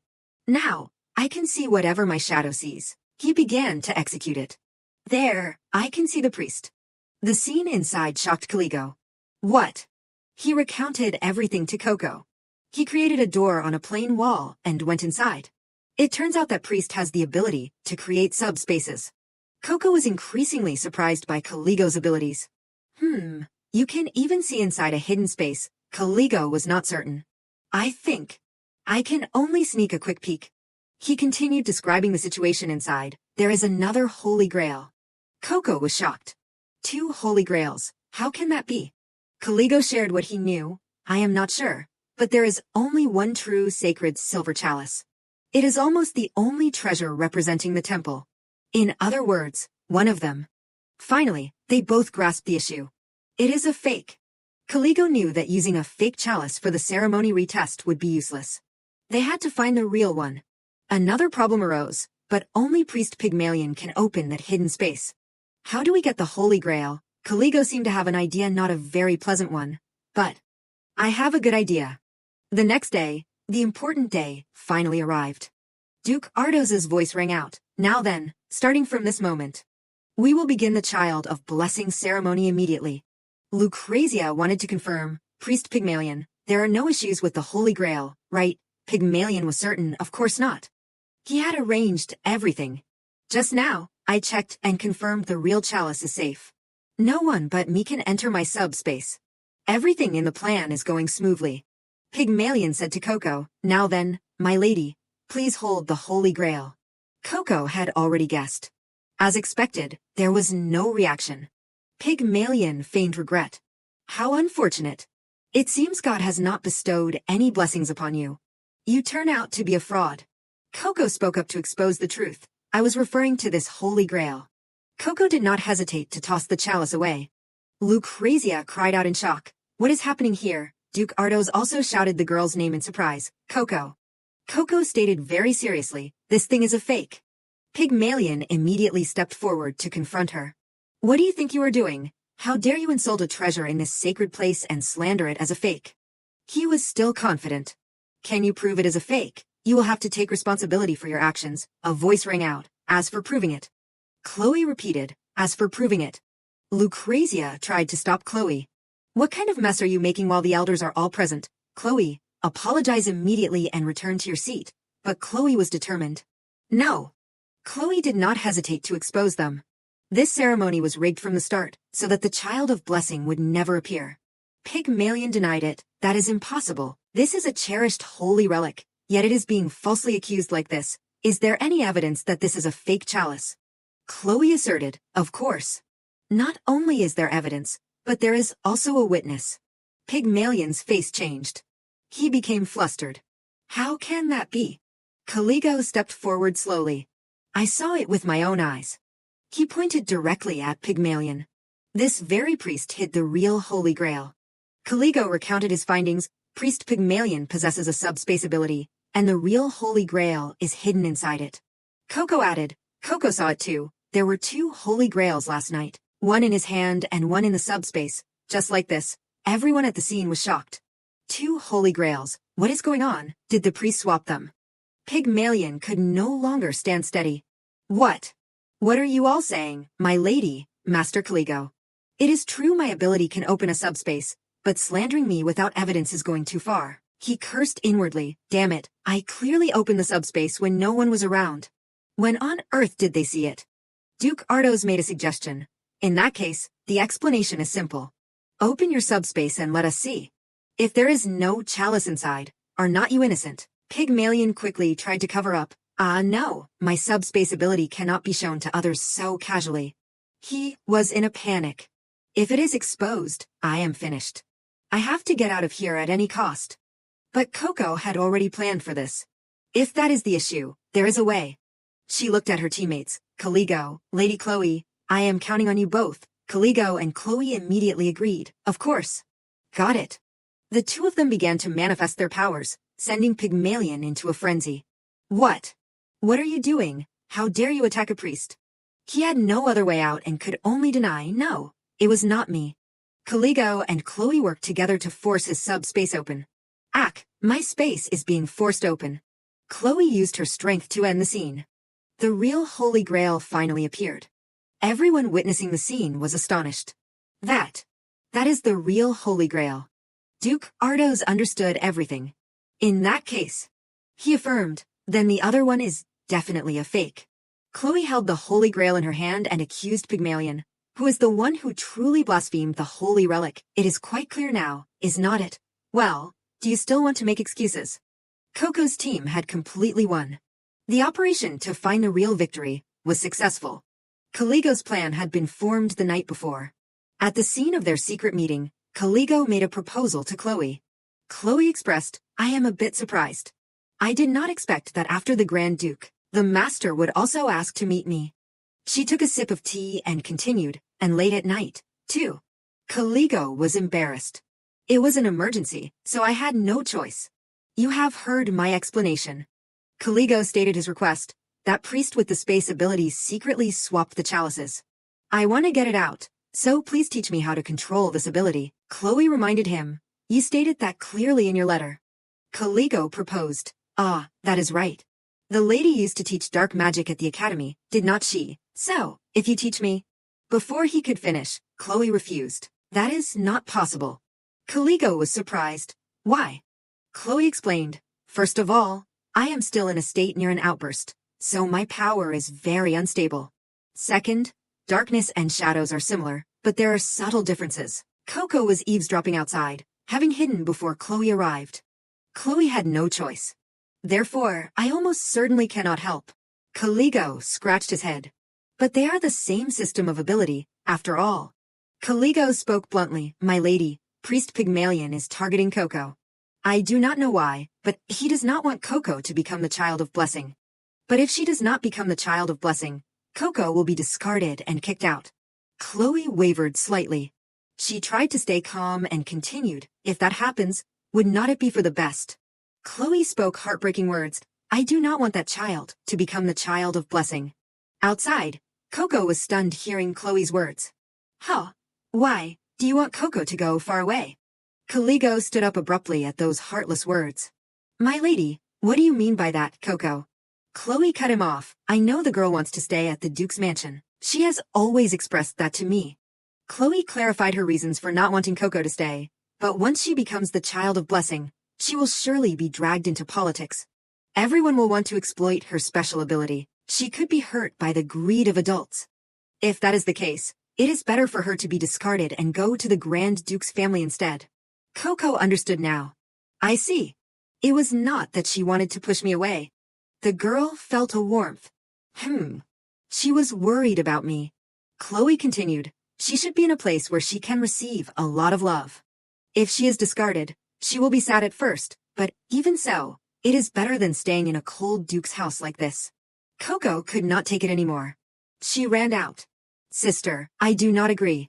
Caligo reminded her, Coco, I told you to hide. Coco ignored him and was busy expressing herself to Chloe. Coco will always stay with Sister Chloe. I am not going anywhere. I am going to be your little sister. The girl sobbed, I will truly call you sister forever. Chloe was speechless at the sight. Kid. Coco felt a bit hurt. I even pouted and acted like a baby in front of Lady Chloe, but she did not believe a word I said. Caligo quickly backed Coco up. Lady Chloe, I want Coco to live the way she wants. You know it too. Coco wants to be the child of blessing and live in this family. Coco said she could handle it, so why are you so quick to judge her heart? Chloe was in a difficult position. She pursed her lips and finally agreed. Fine. Just for a bit, I can spare some time. Coco immediately became excited. Really? Chloe confirmed. Yes, so sit down. Chloe slowly began to instruct Caligo. From now on, I will teach you how to use the darkness. First, Master, please close your eyes. She began the lesson. The nature of darkness is to be silent and quiet. I will guide you, so. Chloe guided him step by step. Feel the flow of mana and the texture of the things layered in the air. Darkness begins by finding those gaps. Caligo felt it. I can feel the lady's power. Even though it is darkness, it still feels like it is sparkling. He was certain, I can keep up. Chloe continued her guidance. Now, imagine it. His subspace. There is a small door there, or a tiny crack. Don't worry about failing. The master's power is even stronger than mine. If you slip into that gap. Coco watched him anxiously. Caligo, are you okay? Caligo seemed strained. Wait a second. Then, after a moment, Caligo confirmed, done. He opened his eyes and smiled confidently. Infiltration into the subspace was a success. Coco is now just waiting for the moment to enjoy the spoils of victory. Next on the list was kicking back and relaxing. The plan was for Caligo to enter the subspace, her sister to use her darkness boom, and the real Holy Grail would appear. Tada. Back to reality.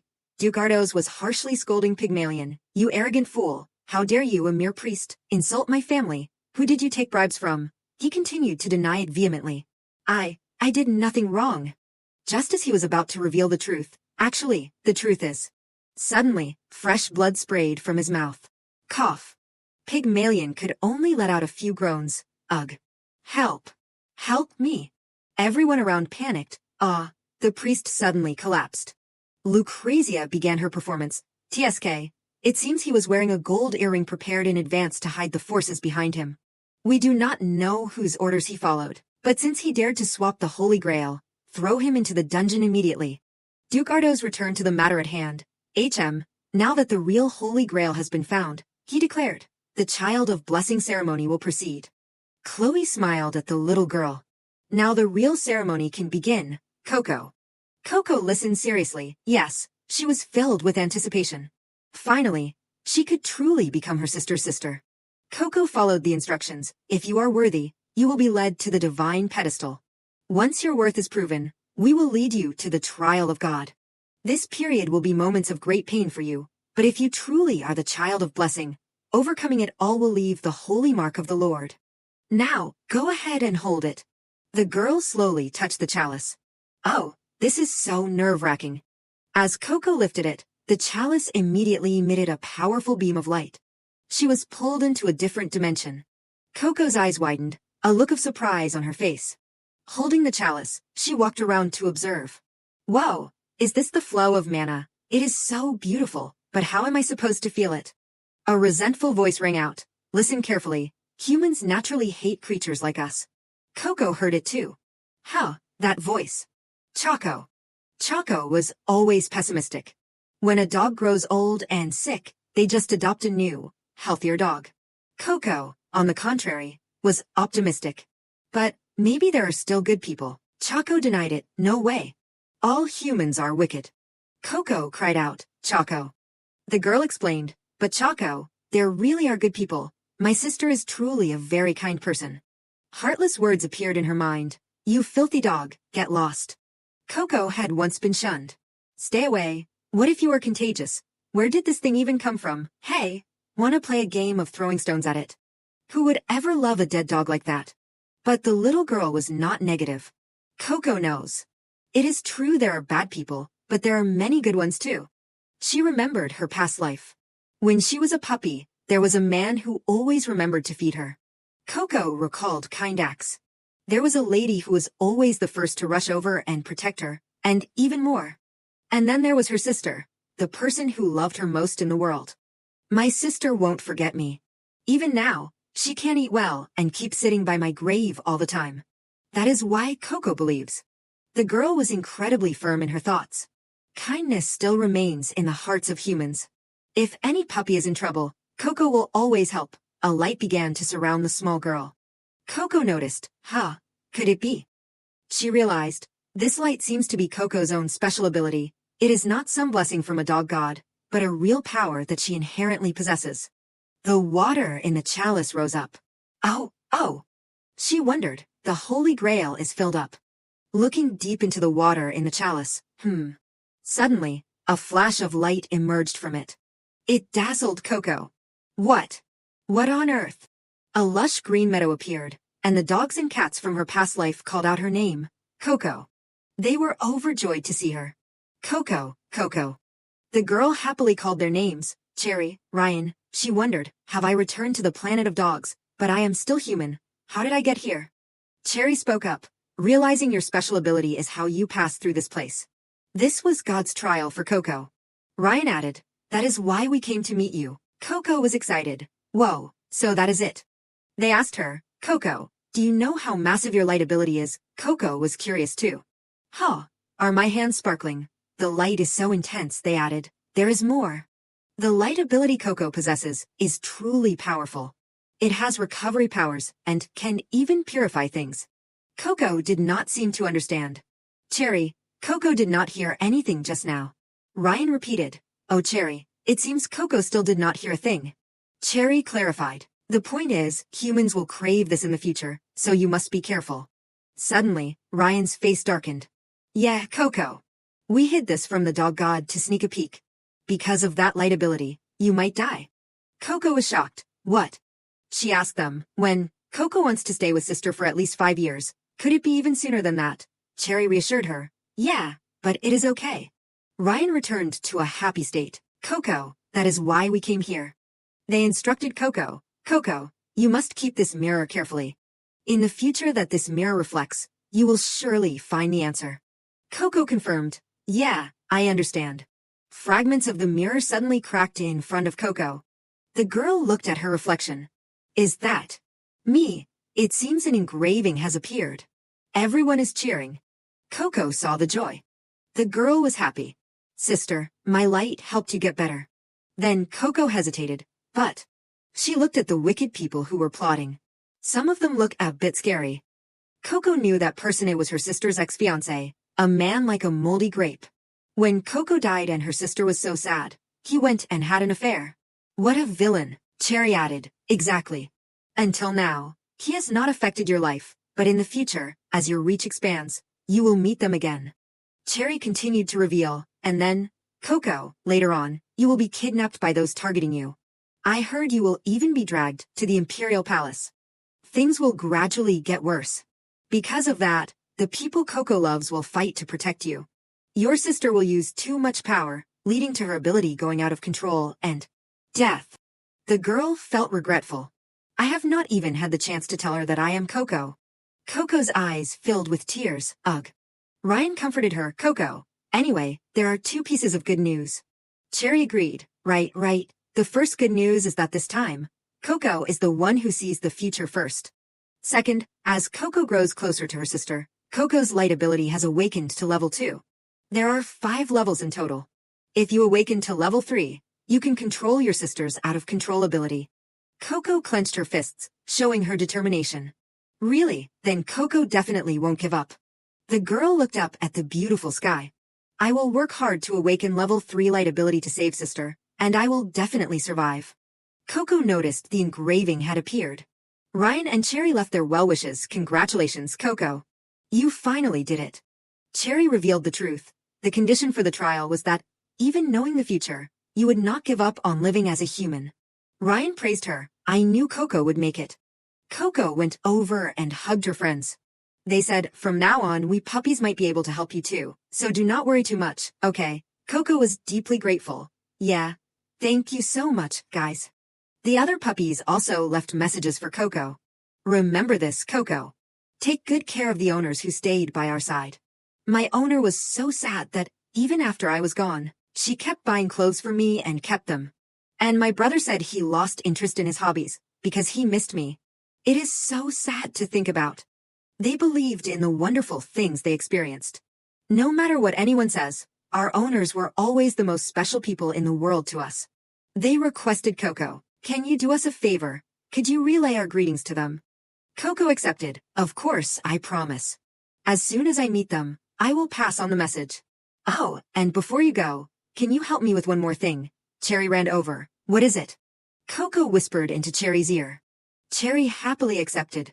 Don't worry, Coco. If it is that, we will help you. Ryan also agreed. Yeah, we will definitely help. That'll be a piece of cake. Coco joined hands with her puppy friends. They advised her. Well then, Coco.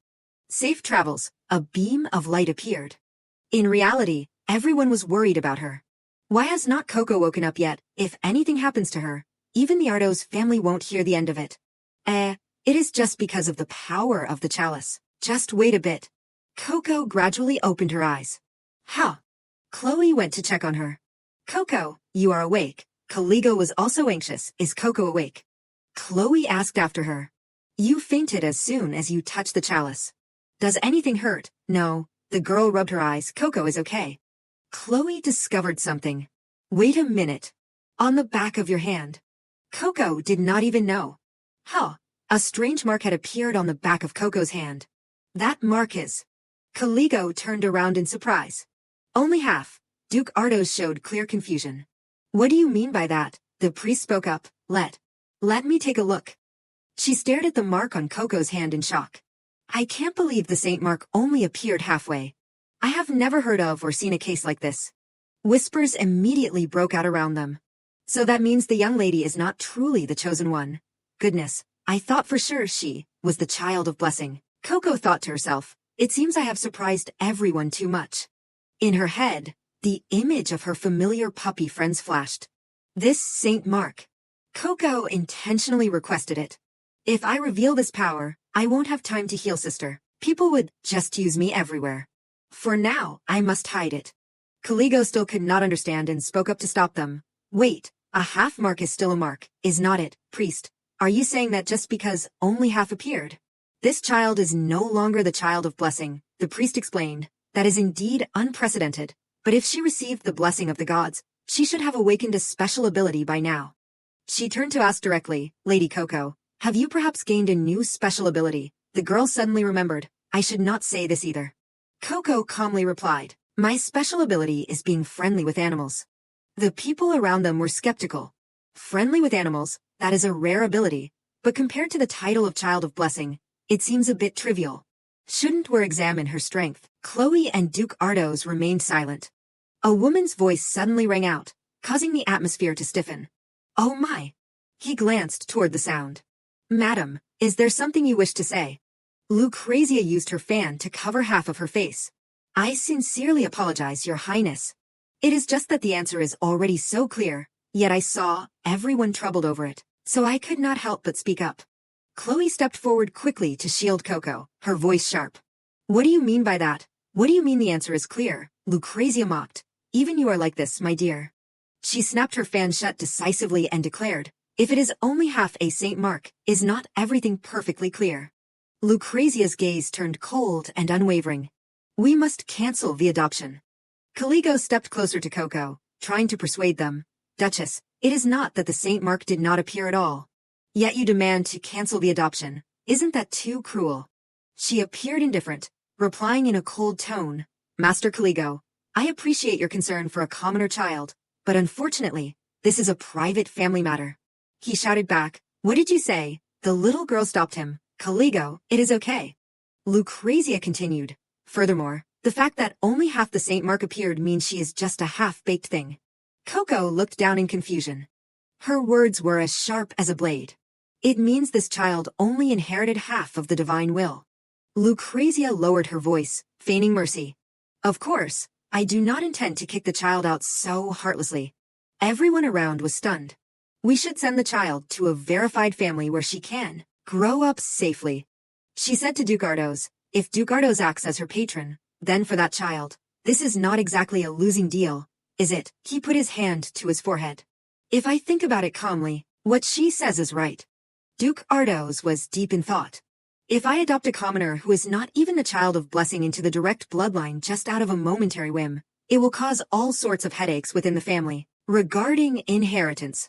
And yet, the image of Coco enveloped in a halo appeared clearly in his mind. The rainbow aura I saw that day still lingers in my mind. My intuition is telling me that I must not cancel the adoption. Duke Ardos looked at Coco for a long time, wondering, why does this child have to endure all of this? He slightly opened his mouth, as if having made a final decision. Duke Ardos announced in a low voice, that is enough for today. This is not a matter that can be solved immediately, so I will choose another day to discuss this further. He turned away. Everyone, watch your words and do not act thoughtlessly. Everyone replied in unison, yes, sir. Lucrezia bowed. Yes, I hope you consider the standing of the family carefully. Duke Ardos walked toward the door. I will be in touch later. Coco turned to look back. Lucrezia only let out a faint, subtle smile. Russ's voice rang out loudly in the tense atmosphere. What was that? He complained without restraint. While I was away inspecting the territory on father's behalf, mother returned, and now some decent person has caused this mess. Are you saying a half mark appeared on that grubby little kid? Again, here we go again, leaving me out of the loop. Duke Ardos, with a headache, touched his forehead. Quiet down. Russ did not hesitate to pull Coco into a tight hug and spoke decisively. I absolutely do not accept the cancellation of the adoption. Father, how can a tiny kid like this survive if we send her somewhere else? The girl struggled. Brother Russ, let go of me. Duke Ardos immediately cut in coldly. I do not need to hear your opinion. He countered, but father, did not the kid perform a great service by saving the master's life? Can't we just ignore the cancellation and be done with it? Coco hurried over to Chloe, while he reminded him seriously, this matter is not as simple as you think. Duke Ardos explained slowly about adopting a child into the direct bloodline. He emphasized, the authority of the direct bloodline is not divided or lessened just because there is one more person. It means the elders and family members will have one more person to obey. Duke Ardos continued his analysis. Furthermore, Madame Lucrezia Ardos has dedicated over 10 years to this family. While I recognize Coco's contribution, I cannot simply ignore the Duchess. He frowned and lowered his voice. If there were a legitimate reason, it would be fine, but opposing her without a convincing argument will only cause internal conflict in the family. Russ held his breath, his heart full of resentment. That! He shouted in fury. So you mean we just let things go on like this? What on earth did Coco do wrong for everyone to treat her this way? Coco and Chloe both turned to look. Russ slammed his hand on the table. Why does everyone have to torment the child as if they want to eat her alive? Duke Ardos warned sternly. Watch your words. Rusardos. My tolerance has its limits. The little girl spoke up, but Coco widened her eyes. As for me, even if Madame Lucrezia objects, it does not matter. Because I never intended for her to become Madame Lucrezia's daughter anyway. Chloe frowned slightly. That is not as simple as you think. The girl was confused. Why, for me, being Lady Chloe's little sister is enough. Coco continued to wonder, do I really have to be Madame Lucrezia's daughter too? Russ noted her words. Kid, what are you saying? Duke Ardos suddenly thought of something and muttered, wait. If we do it that way. Russ was immediately overjoyed and asked, Father, did you just think of something? What is it? Coco tilted her head, looking at them. Elsewhere, in Lucrezia's room, the atmosphere was entirely different. A maid was gently massaging Lucrezia's back. She appeared relaxed. I see. So the Duke has locked himself in his office since noon and refused to come out. She replied, yes, I heard he dismissed all his attendants and is alone. Lucrezia said softly, no matter how great a patriarch he is, he can't do something that everyone opposes. He must have a massive headache right now. She inquired about the situation.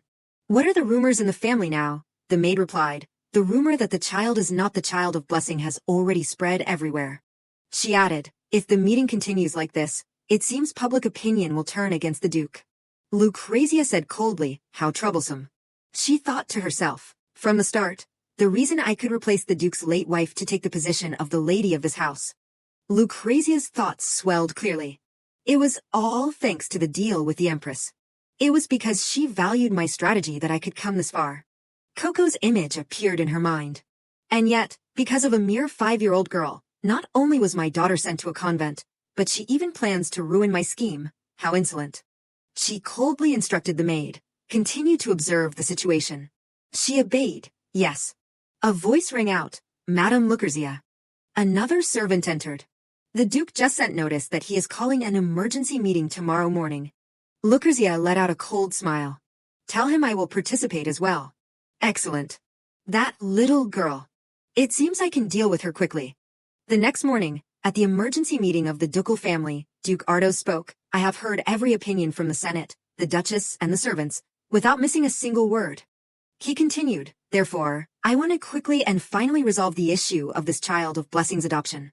Coco was anxious. Whoa, I am shaking. Duke Ardos announced in a low voice, regarding Coco, the child who was to be adopted as the child of blessing, he emphasized, I am canceling the adoption. Lucrezia, sitting in the audience, was secretly smug. Just as expected. Duke Ardos continued after a pause, and she was surprised, and he announced to everyone, I will adopt her once again. Duke Ardos looked straight at Coco and affirmed, as of today, Coco Ardos will be my daughter.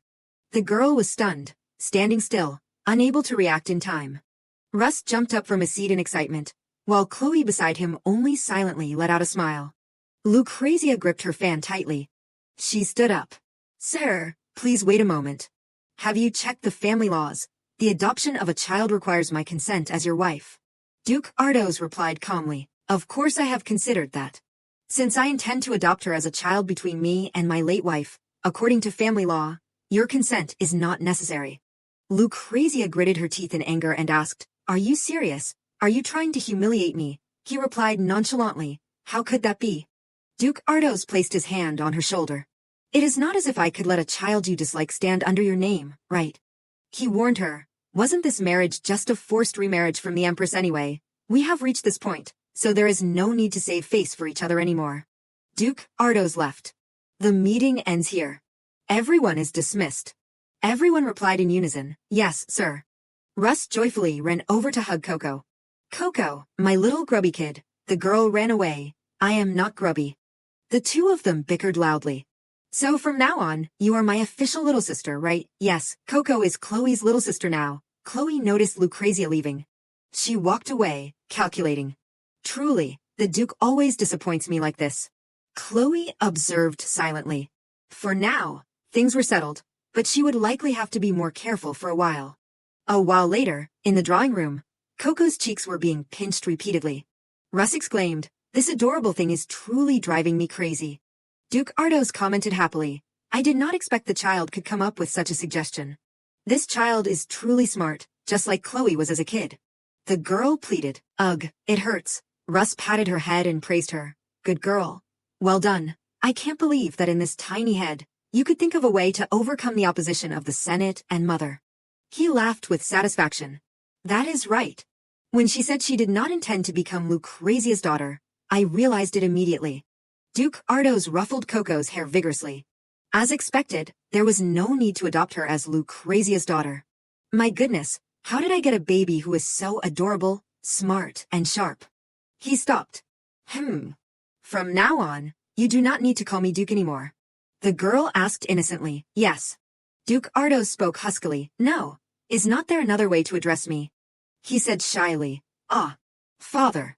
I mean, that sort of thing. Coco was surprised. Russ got goosebumps. Father. Duke Ardos was excited. Well, if it feels too forced, you do not have to call me father right away. Just call me that whenever you want. Coco interjected innocently. Okay, since it feels strange, I won't call you that yet. He was silent for a moment. All right then. The little girl continued, and one more thing. Now that I am adopted, I want to go see Sister Chloe for a bit. Russ went over to comfort Duke Ardos. He spoke in a low voice. All right, go on, but make sure to come back soon. I will grant the 6th wish you asked for. Coco broke into a joyful smile. We are going to make sweet potato cake together. The little girl read off quickly. I will go get Sister Chloe too. Russ reminded her. Don't run, and come back soon, you little grubby kid. Chloe was currently lost in thought. Coco. She turned around in surprise when she heard the sound of footsteps. Coco ran up excitedly. Sister Chloe. Chloe let out a faint smile. The girl shouted, I am here. Coco stopped in front of her and said happily, Sister Chloe, please take good care of me from now on. The little girl placed her hands on her hips. Coco clenched her fists tightly. The girl stammered, calling her sister in a cute voice, as sister. Sister. Coco broke into a bright smile. Sister. The girl kept calling out with a radiant smile, Sister, sister. Chloe lightly touched her hair. Why do you keep calling me that? Coco said excitedly. Because I came here just to see you. She looked surprised. Sister. Coco flinched, falling into a panic. Huh. Don't tell me you forgot. You promised. You promised to let me call you sister. Chloe sighed. I have not forgotten. Coco breathed a sigh of relief. Phew, thank goodness. Chloe continued, it is just a title. Do you really have to like it that much? Coco lowered her voice, though she happily sat beside her. Anyway, it is official now, I am your little sister. Chloe finally gave in to the girl's wish, agreeing softly, all right then. Keep calling me that. Coco was overjoyed. She thought to herself, the scent of happiness. It turns out me becoming your sister really makes you happy too. Coco gently leaned against Chloe. I am so lucky. I have gotten a little bit closer to you. The girl slowly reached out her hand, a small gesture filled with clear anticipation. Chloe gently placed her hand on the girl's head. If we stay like this and get a little closer, maybe I can tell her that I am her puppy sister Coco. I wonder if that day will ever come. Coco continued to chirp nonstop. Sister, sister, sister. Chloe cut her off. What is it? You have called me 100 times and asked. Why 100 times already? Chloe asked. So, why are you calling me? Coco explained. Me. It is me. I want to make sweet potato cake with you. Everyone says they are waiting in the kitchen. Chloe remembered the sweet potato. That thing you wished for last time, the girl replied. Yes, Chloe said softly, all right, let us go. She thought to herself, come to think of it, Father and Russ have probably never cooked in their lives. And yet they said they would make a cake by hand. Chloe took Coco's hand and led her along, reassuring herself, well, it will probably be fine. She sighed. It was not fine at all. Everyone's cakes were set out one by one, the Duke's, Russ's help, Coco's, and Chloe's. Duke Ardos stroked his chin and commented, making a cake is not easy at all. We should practice more often. Russ's face went dark. Yes, sir. Coco excitedly stirred the batter. This is great. Let us do this again next time. Russ kindly wiped the girl's cheek. All right, all right. The chefs made plenty of other dishes too, so eat those. Coco said happily, I am going to eat the cake sister made. Is that okay? He agreed, looking at the sparkling cake. Yeah, that one looks the best. Chloe, do not tell me you have been practicing cake making too, of course. Coco cried out in excitement. Whoa, it is shaped like a puppy paw print. The girl brought her plate closer to the cake. Coco's eyes sparkled as she put a piece of cake in her mouth, a sense of happiness evident on her small face. The girl exclaimed, it is so delicious. Chloe, standing beside her, felt her happiness. That is good. Russ held out another plate. There is plenty of food, so take your time, you little grubby kid. Look, this grape tart is also very tasty. Coco looked down at the purple grapes. Grapes. Her eyes darkened as familiar words began to echo in her head. Hey, do you know, I heard that if a dog eats grapes, it will die. Huh, what does that mean? Everything in front of the girl went dark. Huh, really, that is a lie. It is true. Want to see for yourself, Coco, I feel so sick. Coco went silent. It was a strange feeling. All right, Let us just try feeding it to her. Old memories resurfaced just as a bothersome person appeared over there. Someone's hand brought a bunch of grapes close to the girl. Chloe called out softly in concern, "Coco." She moved her hand closer. "You do not look well." Coco flinched. The girl said loudly, "Coco is fine." Chloe still asked caringly, "Really? You seem to be sweating." Coco stammered, That. Coco stammered, not knowing how to answer. She did not want to eat the grapes. She felt anxious and slightly ill. The girl pushed the plate of grapes toward Russ. "Master Russ, you eat this." He looked over. Russ teased, "Coco, are you a picky eater?" Coco shook her head in denial. "It is not like that." He let out a laugh. Russ's eyes twinkled. "Hey, you adorable thing. Is it because you wanted to give it to your brother?" He said in a gentle voice, "From now on, do not call me Master Russ. Call me Brother Russ." "Okay," Coco said coldly, "Master Russ." Russ continued to tease. "Brother," the girl shouted. "Russ."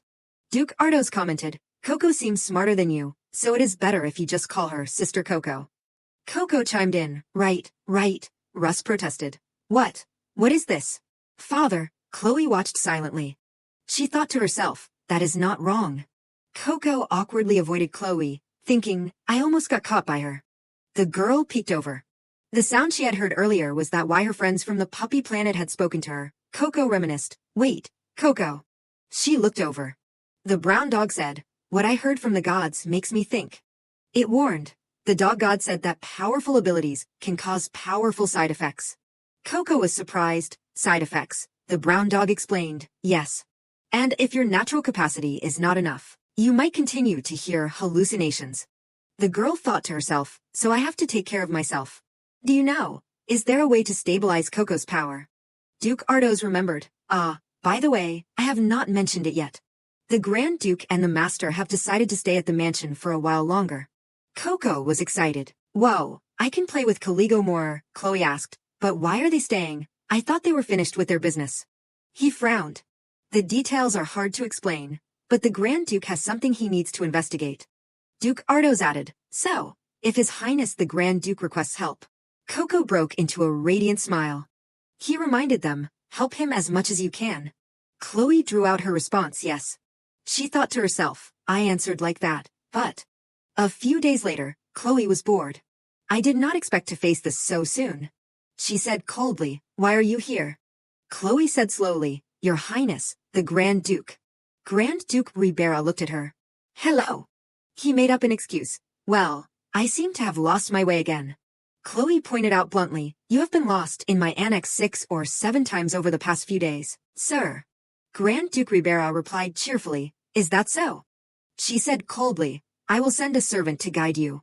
Chloe speculated, lately, I have been seeing him too often. It seems he made some kind of deal with father. Grand Duke Ribera was still smiling. Good morning. She continued to observe. This was the umpteenth time she had caught him around her annex. He looked behind her. Especially. Chloe was suspicious.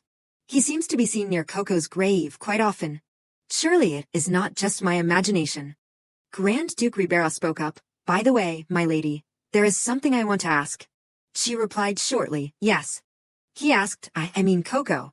I mean, the pet that you used to raise. Chloe suddenly shuddered when she heard the question. Grand Duke Ribera asked seriously, did it die here? She stammered, unable to answer, her heart in a state of confusion. How? No, more than that. Chloe was in a bit of a panic. Why are you asking me this? She avoided it. I do not think I am obligated to tell the Grand Duke that. Grand Duke Ribera continued to press, keeping secrets. Are we? Then I will tell you why I am investigating this place. He opened the pocket watch in his hand. I came to find the last traces of the spirit hunter, but... Grand Duke Ribera spoke suggestively. Why do the traces of the killing stop right here? Chloe smiled faintly. So, are you suspecting me now? He leaned down close to her face. I am curious if you were the one who killed that dog. Chloe said coldly, I will not tolerate any more rudeness. Grand Duke Ribera showed a bit of interest. I see, princess. He said softly, princess. You do not even know the truth that the beloved mirror you cherished was actually murdered, do you? She was stunned. What? Grand Duke Ribera continued, how pitiful. The spirit hunter. His tone turned cold. A criminal who kills spirit beasts for personal gain and seizes their abilities. He looked at his watch. Every spirit hunter leaves a trace. The predator I am pursuing was definitely here, around this time a year ago. Grand Duke Ribera said precisely, at 3 o'clock in the afternoon on the day the flowers bloomed, a spirit beast died in this place. Chloe shuddered. It matched the exact time Coco died. She was confused. But how could an ordinary dog like Coco be involved with a spirit hunter? Coco's death was sudden, but the vet clearly said there were no signs of foul play. Chloe clenched her fists. But if, truly, the only case, Coco was a spirit beast, then, what if her life was taken by someone? Grand Duke Ribera put the watch away. Chloe Ardos, your dark magic is similar to Caligo's. It can be used in many different ways, not just for searching, can it? She remained silent. He reached out his hand and proposed, what do you think about joining the investigation for the spirit hunter? That invitation left Chloe shaken. What was my pet Coco's true identity? Why did she die? Don't you want to know? Inside the magnificent mansion, the Mouse King was scurrying around looking for food. It smells like cheese here. Duke Ardos's voice rang out. You said you would join the investigation into the spirit hunter. It perked up its ears to listen. Squeak. Chloe bowed her head. Yes. I heard the story of a spirit beast being killed near my annex. He patted her head. How do you know about that? It seems the Grand Duke told you. Duke Ardos recounted wearily, recently, the number of killings not just of spirit beasts but also of people with special abilities has been increasing. Since there is no evidence, His Majesty the Emperor personally stepped in and asked Grand Duke Ribera to investigate. He reminded her, this is a secret investigation. Keep it confidential. The Mouse King drew closer. Chloe protested, no, I also want to participate in this investigation. Duke Ardos said sharply, no. Even if you are a child of this family, not everyone can join the case. Chloe persuaded him. But sir, my ability will definitely help the investigation. Duke Ardos tried to dissuade her. I know your ability is great. Using your darkness would surely help find the spirit hunter. But, Chloe, he reminded her, you are on the verge of an outburst. How can I trust and entrust this to you when your outside activities are restricted? Chloe said softly, I just need my body to get healthy again. She emphasized, if I do, will it be okay? Chloe was helpless. Chloe, you really... The Mouse King eavesdropped. It seemed the mouse had heard something important again. It had to report to Coco immediately. The next day, Coco shouted in surprise at the news she just heard. What? Tea time for animal friends. The girl was worried. My sister has to perform a great service, but because she can't control her outbursts, she can't do it, the Mouse King recounted. That is right. The Duke refused very coldly. Coco said in confusion, I have to quickly cure my sister. I am afraid my light ability is only at level 2, so it won't be enough. The blue bird expressed its opinion. I heard there are support priests at the Duke's mansion. Why not ask them for help? There is nothing better than a support buff to clearly increase your capacity, in a short time. The girl remembered Lucrezia. That is true, but the support priests only listen to the Duchess. Won't Coco run into trouble? And then there is the matter of Priest Pygmalion too. Coco was torn. A way to get close to the Duchess. The blue bird was speechless. The Mouse King reacted, reviving rotten cheese would be easier. Thunder stood up. If it does not strictly have to be a buff from a priest, there is someone who comes to mind. The girl was confused. Who? It remembered and told the story. When I was just a foal, there was an uncle named Russ that I met. People said his ability was a support type. His name was... Thunder remembered the name of the man with white hair and blue eyes. Belief Ardos, I think. Coco's eyes widened. Belief. Outside, in a deserted place. Stopping in front of a modest house. 3 nobles appeared. One of them introduced himself loudly. Hello. Well, I mean, first of all, he said loudly and awkwardly, I have come to see Ardos's daughter, Master Belief. He continued, I am from the Lofty family, a branch of Ardos, and I would very much like to be educated by Master Belief, so I have come here. Belief held out his hand to block them. He did not say anything, only quietly closed the book in his hand. Belief's gaze turned sharp and cold. The group immediately flinched. I do not know what that means. Is he telling us to go somewhere else because we are noisy, or is he telling us to get lost? Could it be That we are so insignificant we are not even worth an explanation. Having said that, they quickly scurried off before a bewildered Belief. Sorry, I apologize for someone like me coming here. We will back off, Master Belief. Just then, Coco and her close mate arrived.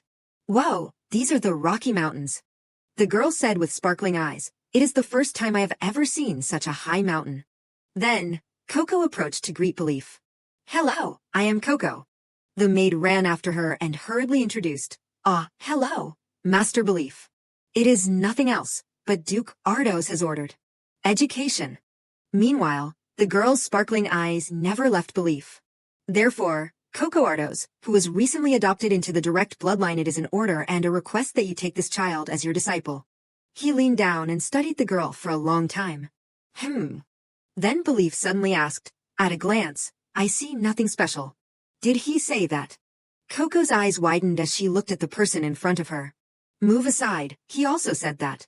How did you know even though I have not said a word? The atmosphere gradually became awkward. Oh, really? How did Coco understand that? Coco said in a small voice, right? Even Belief thinks it is strange, does not he? Belief thought to himself, his face growing darker by the second. Well, how is this happening? Until now, no one could understand what I said. He glanced at the girl, wondering, why this child? Coco has done nothing wrong. A few days ago, Duke Ardos said, Belief, you mean that guy? Duke Ardos and Russ looked at Coco suspiciously. Coco, how do you know him? Who has been gossiping? That is right, he left the family a long time ago. The girl replied awkwardly, well, that. I was searching because I wanted to become stronger than I am now. Russ said with interest, our little puppy wants to become strong, then Uncle Belief is indeed the right person. He is one of the geniuses our Ardos family is proud of. He even possesses a powerful and rare support type ability. His special ability, education, nurtures the strength of his disciples and completely brings out their potential. Of course, he also has the ability to transmit his knowledge to them. Coco listened to it all and silently marveled, so that is Belief Ardos's education ability, this. Whoa, how lucky, to find such a talkative person right away. Suddenly, Coco turned to Chloe and asked curiously, but sister, why did Master Belief leave the family? Chloe shook her head silently. I do not know the details. She continued calmly, but Uncle Belief suffers from anthropophobia. Coco could not hide her curiosity. Fear of people. Chloe nodded silently. So, he does not talk to other people now. Because his personality is also quirky, everyone is afraid of him. She suddenly remembered a scene from her childhood with Belief. Though he had a sharp and arrogant side, he was not a bad person. Coco watched Chloe quietly. Suddenly, Russ's voice interrupted. Hey, little puppy, why not find another teacher? He let out a long, weary sigh. Even if you go to see him, you will obviously just be kicked out like all the other branch members. So many people have gone looking for him that a place called Belief Academy has even appeared at the foot of the Rocky Mountains where he lives. Suddenly, Coco clenched her fists. A little puppy like me. Even if I go, I might just get hurt. But, even so, the girl said determinedly, even so, I might be able to do it. I have to quickly develop Coco's ability and cure sister. To do that, I need the best teacher. Duke Ardos and Russ were completely taken aback by this reaction. Coco. Duke Ardos understood very quickly. Anyway, an ambitious one. He slowly made the offer. All right then. Do you want to give it a try? Regardless, the time limit is only 3 days. Coco immediately became excited. Yes, Coco will do it, but 3 days. Duke Ardos looked at the girl with expectant eyes. Belief kicks out anyone who does not stand out within 3 days. But Coco, if it is you, perhaps you can gain that guy's recognition. He clicked his tongue and added, well, if you still do not like him after 3 days, I will change teachers. Don't worry. Coco showed her agreement. Yes. The girl could not contain her inner excitement. But Coco is a wonderful puppy. I will definitely get Uncle Belief's recognition. Returning to the present, Coco was struggling in the classroom. She had clearly been so confident, yet she was kicked out immediately. Belief Academy. The girl remembered Belief's earlier look of dislike. He did not listen to me at all and just kicked me out. He is such a cold uncle, like a frozen sweet potato. Little princess, this way.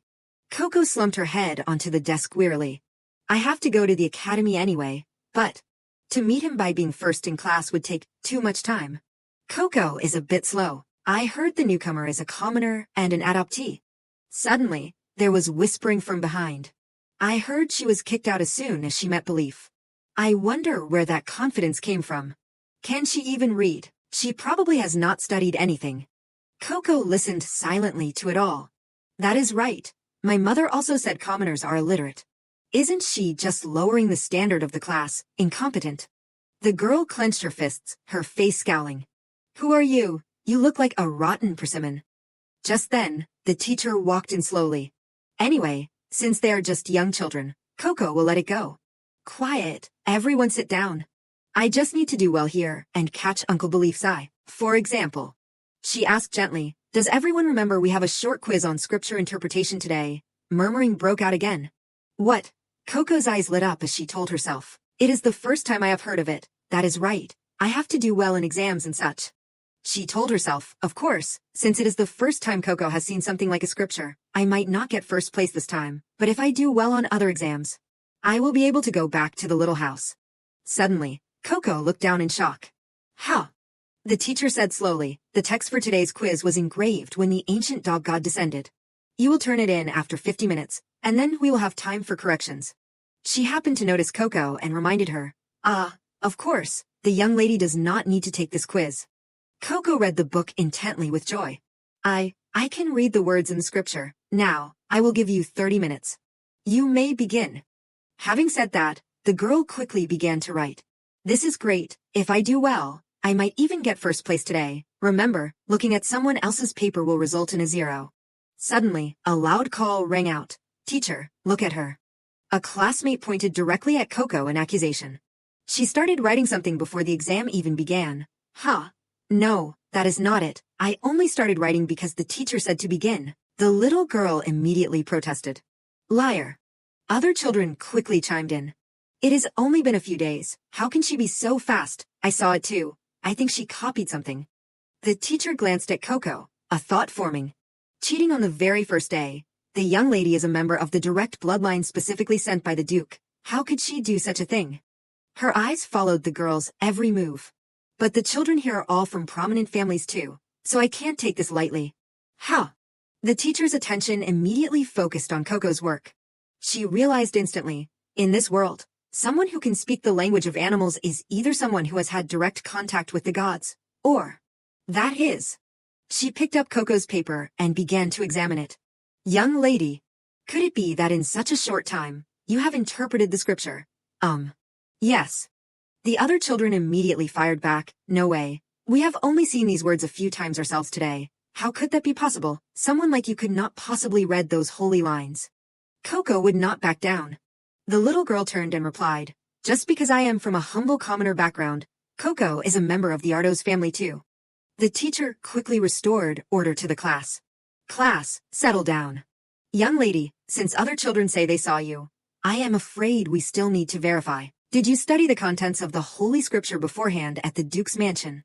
Coco said with a pout. Coco just suddenly read it. Suddenly, an idea flashed in the girl's mind. Wait. I think I have a good idea. Coco said loudly. Teacher, it is true. I have seen you glancing at me this whole time. Those children look down on me just because of my commoner roots. Duke Ardos sided with Coco, but on the other hand, what if I take advantage of this? The girl tapped the table and thought to herself, that is it. Use the strategy of taking one step back to move 2 steps forward. Well. Coco went along with the group of friends from earlier. Coco really is a troublemaker. You should kick Coco out of here right now. Everyone was immediately stunned. Immediately, what? A while later, at Belief's hut, the teacher explained, so, that is what happened, Master Belief. The teacher had brought Coco back to Belief's house, saying, I am afraid we must have the young lady leave the academy. He glanced at the girl, his expression darkening. However, the young lady is currently under the protection of Duke Ardos, so this matter is beyond my authority and I cannot settle it myself. The teacher added awkwardly, please excuse me, but would Master Belief mind reporting this back to the Duke on my behalf? Belief said nothing more, leaving the teacher with no choice but to take her leave. Well, in that case, I shall be going now. Coco slowly read out his grumbling thoughts. Just a brat who cheats but dares to get in my way. What did you say? He suddenly turned and asked, Huh? Troublemaker brats are such a nuisance. How did you know about that? Glaring at Coco, Belief asked in a low, harsh voice, Kid, what on earth are you? Coco spoke while searching for something on her person. This is just basic knowledge for a hunter like Coco. Besides, I did not cheat. Look at this. With that, the little girl held her exam paper up to Belief's face. I know how to write my name, and I can read quite well too. Coco said innocently, I lied on purpose just to meet Master Belief. I was just wondering why I could communicate so well with you. Belief narrowed his eyes and turned away. So that is why. Coco said with a feigned look of grievance, how about we try staying together for a little while? Uncomfortable under the girl's steady gaze, Belief ground his teeth. He clutched his forehead. After thinking for a long time, Belief still did not say a word. Coco hurriedly tried to persuade him, just for one day, okay. Belief had no choice but to agree. Exactly 24 hours, then you are headed straight back to Sola Village. Coco replied jubilantly, yes, I understand, yay. Belief watched the little girl as she skipped away. On a morning after the full moon ceremony had passed, the weather was clear, and the Rocky Mountains were as quiet and peaceful as ever. Occasionally, someone would pass by, but that was all. I do not know when I started to love the stillness. While Belief was lost in thought, Coco was always waiting for him. The loneliness of this place. Goodness, that kid really does occupy my mind. The girl's eyes widened in anticipation. Ha ha ha, he clearly cares but tries not to show it. After spending the whole day together, I think I understand a bit more about what kind of person Belief is. Coco's observation diary of Master Belief. 1. Master Belief cares about the villagers much more than I imagined. I am sorry, Master Belief, I dropped the stall. Everyone is afraid of him, but it seems he does not hate people at all. 2. Master Belief seems to really enjoy teaching others. The Academy's teaching materials also seem to be compiled directly by him. When he sees animals, Master Belief makes a sour face. It is not that he hates animals, so is it for another reason. Coco touched her lips, her heart full of questions. Moreover, I still do not understand why only Coco can hear and understand Master Belief. I do not have much time left. Glancing at Belief, who was busily writing, the girl told herself, it looks like I will have to ask for some help. That night, Coco struggled through the thick brush. She thought to herself, all right, venturing deep into the forest in human form is definitely not easy. A wide path appeared before the girl. But I finally found it, the animal trail. Coco took a deep breath. The little girl shouted at the top of her lungs, animal friends, everyone, gather round. From everywhere, squirrels and birds heard the signal. Over here, over here. Coco waved with a smile. I am right here. Her friends surrounded her, their greetings echoing non-stop. Hello, I am Kokoro. Kokoro leaned against the girl's shoulder. Hey, do you know the human living in that shabby house on the mountain peak? The other animals nodded in response. Thank goodness. I called you here because I wanted to ask about that person. Coco's eyes sparkled as she looked at her friends. That man. Since when has he lived here? Do you know why he does not speak? The squirrels and rabbits shook their heads vigorously. You do not know anything, really, that is strange. I guess no one knows. Suddenly, a gray wolf approached from a distance and asked in a deep voice, Hey, why do you look like a human but have the nose of a dog? How can a human understand the language of beasts? Coco gave an awkward smile. Well, it is a long story. I was originally a dog, but then I received the blessing of the dog god and ended up like this. What, could it be? The gray wolf asked suspiciously, could it be that the dog god finally realized we are protecting the gemstone here? Coco blinked in confusion, avoiding its gaze. Gemstone, what is that? You received a blessing but do not know about that thing and came all the way here. Suddenly, a small squirrel brought out a strange, pitch-black stone. It is this thing right here. Coco was astonished when she saw the stone. You are a wolf, but you brought this out right in front of a puppy, something this precious. The girl covered her mouth with her hand. Coco knows this. I saw it when a Ruru appeared. Looking at her reflection in the stone, Coco remembered. Isn't this the legendary Force Stone, the Force Stone? A type of magic crystal that nullifies all kinds of enhancement and debuff spells. It was a mysterious stone well known among animals, but little known to humans. Coco recounted excitedly, when I was a stray, whenever I had a stomach ache, I would find this and munch on it. After eating, the pain would just fly away, and I would feel all better. The girl looked at the gray wolf with admiration. I did not expect something this precious to be here. You are amazing. The gray wolf tilted its nose up proudly. There are many magic crystals like this around here. The two continued their conversation. This is a secret that even other animals do not know, because this place is actually a burial ground for countless beasts who were struck by magic curses. A cemetery? How can that be? It is not that serious. Do not worry. From a distance, an old deer and a small mouse were also listening. Because this land has a flow of pure mana, cursed beasts often come here to live out the rest of their days when they feel their bodies weakening. The residual magic in their bodies gradually accumulates and turns into all sorts of magic crystals. Coco understood immediately. Beasts struck by magic. That is right. And humans. The gray wolf added, humans usually call them spirit beasts. It looked at the small squirrel at her feet and said carefully, even that squirrel right at your feet is a spirit beast with great power, though it has been suffering a bit lately because of a dislocated leg. It is hurt. Coco approached the squirrel and called softly, little squirrel, it hurts a lot, does not it? Wait a moment, let Coco heal you. The girl's small hand reached out. The gray wolf watched in bewilderment. Oh! Suddenly, the stone emitted a strange golden light. Coco seemed to notice something unusual. That is strange. The light does not seem to be radiating as strongly as usual. The small squirrel healed by the girl was quickly walking normally again. My body does not hurt anywhere. Could it be because I was holding the force stone earlier? Glancing at the strange stone beside her, Coco realized, could it be that just touching it affects me, even without eating it, or is it because there are too many stones around here? Wait, Coco seems to have seen a similar situation somewhere before. The girl suddenly said, Coco remembers, it is something related to Master Belief and the friends here in the Rocky Mountains. Recalling the image of belief, Coco confirmed, that is right, I saw this in the flow of mana. Before long, a major disaster will occur in the Rocky Mountains. Countless magic crystals buried underground will cause an accident that makes the entire mine explode. In that disaster, Master Belief will be gone, and the animal friends will lose their lives or be severely injured. However, while Lucrezia was conducting her investigation, she discovered there were still many magic crystals buried in these mountains. To seize them, she heartlessly leveled the entire mountain range. Even the remaining animal friends will have their traces wiped out completely. Clutching the stone in her hand, Coco grew increasingly worried. It was not until later that Master Belief's good deeds became known to everyone. Master Belief had been silently helping the poor villagers all this time, providing scholarships for children who had no chance at an education. He even took dedicated care of the sick animals near the mines. The girl lowered her eyes in thought for a long time. But having to wait until he is gone for people to understand. It is too lonely. I hate things like that. Coco remembered Belief's cold face. Master Belief must be feeling lonely too. She thought to herself, I can't just leave it like this. If it is me, I can definitely stop it.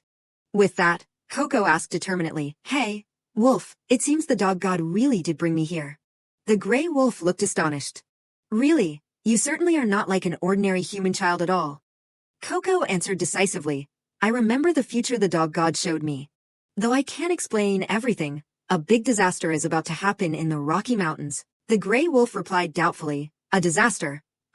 So could I take one of these magic crystals with me? Coco held the stone up and spoke boldly. I think I know how to prevent that accident. I will do my best to stop it, so that no one gets hurt. After a moment of hesitation, the gray wolf agreed. All right.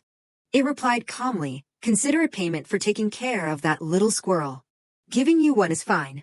Besides, if it is to save us, I am more than willing. Coco thanked it happily. Thank you so much, Wolf. The remaining animals listened silently to the two talking. But will you be okay? You are just a small human child. How do you plan to manage this alone? Suddenly, the sound of hurried footsteps echoed. Belief appeared from a distance, his face filled with extreme worry. Seeing him, the gray wolf and the other animals immediately grew wary. Master Belief. It quickly said goodbye to Coco and left. I am leaving. Whenever you call, I will appear instantly, so call me anytime. I know. I will be back later. Coco turned around shyly. Master Belief, did you find Coco? Belief shouted angrily, Coco Ardos, it is dangerous for you to be wandering the mountains alone at this hour. What on earth were you thinking? And what is with all those animals? Coco waved her hands hurriedly. There was no danger. The little girl said innocently, I just wanted to come here to ask about your health, Master Belief. Belief thought to himself, my health. Coco nodded and said, because I followed you all day today, it seems there is a reason why only Coco can understand Master Belief's words. Belief was stunned by what she said. Actually, Coco can understand the speech and read the writing of animals too. Coco silently recalled that in the sacred book, it said there are only 2 cases where humans can talk to animals.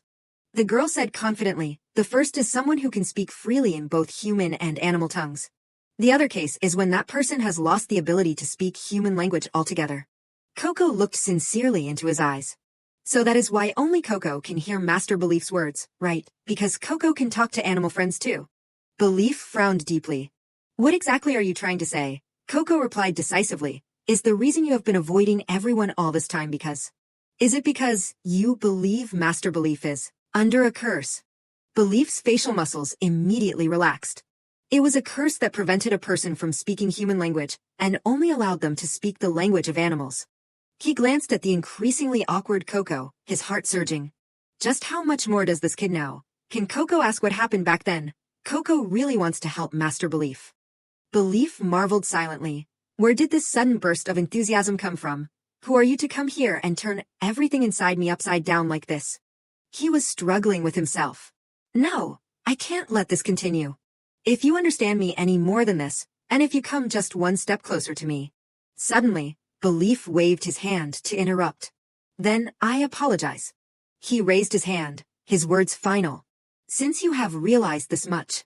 Belief cast a spell, saying, these childish games end here. Coco was bewildered by the action. Light from the magic circle illuminated the entire town. In the middle of the night, the teacher stepped out hesitantly. What kind of light experiment is this in the middle of the night? She looked up at the glowing sky in a daze. How strange. Coco was sent back to the village. She said crossly, Master Belief, why am I here? To think you let Coco be swept back to Sola village twice. Oh my goodness. In the quiet night, the girl's scream echoed everywhere. Just you wait and see, Master Belief.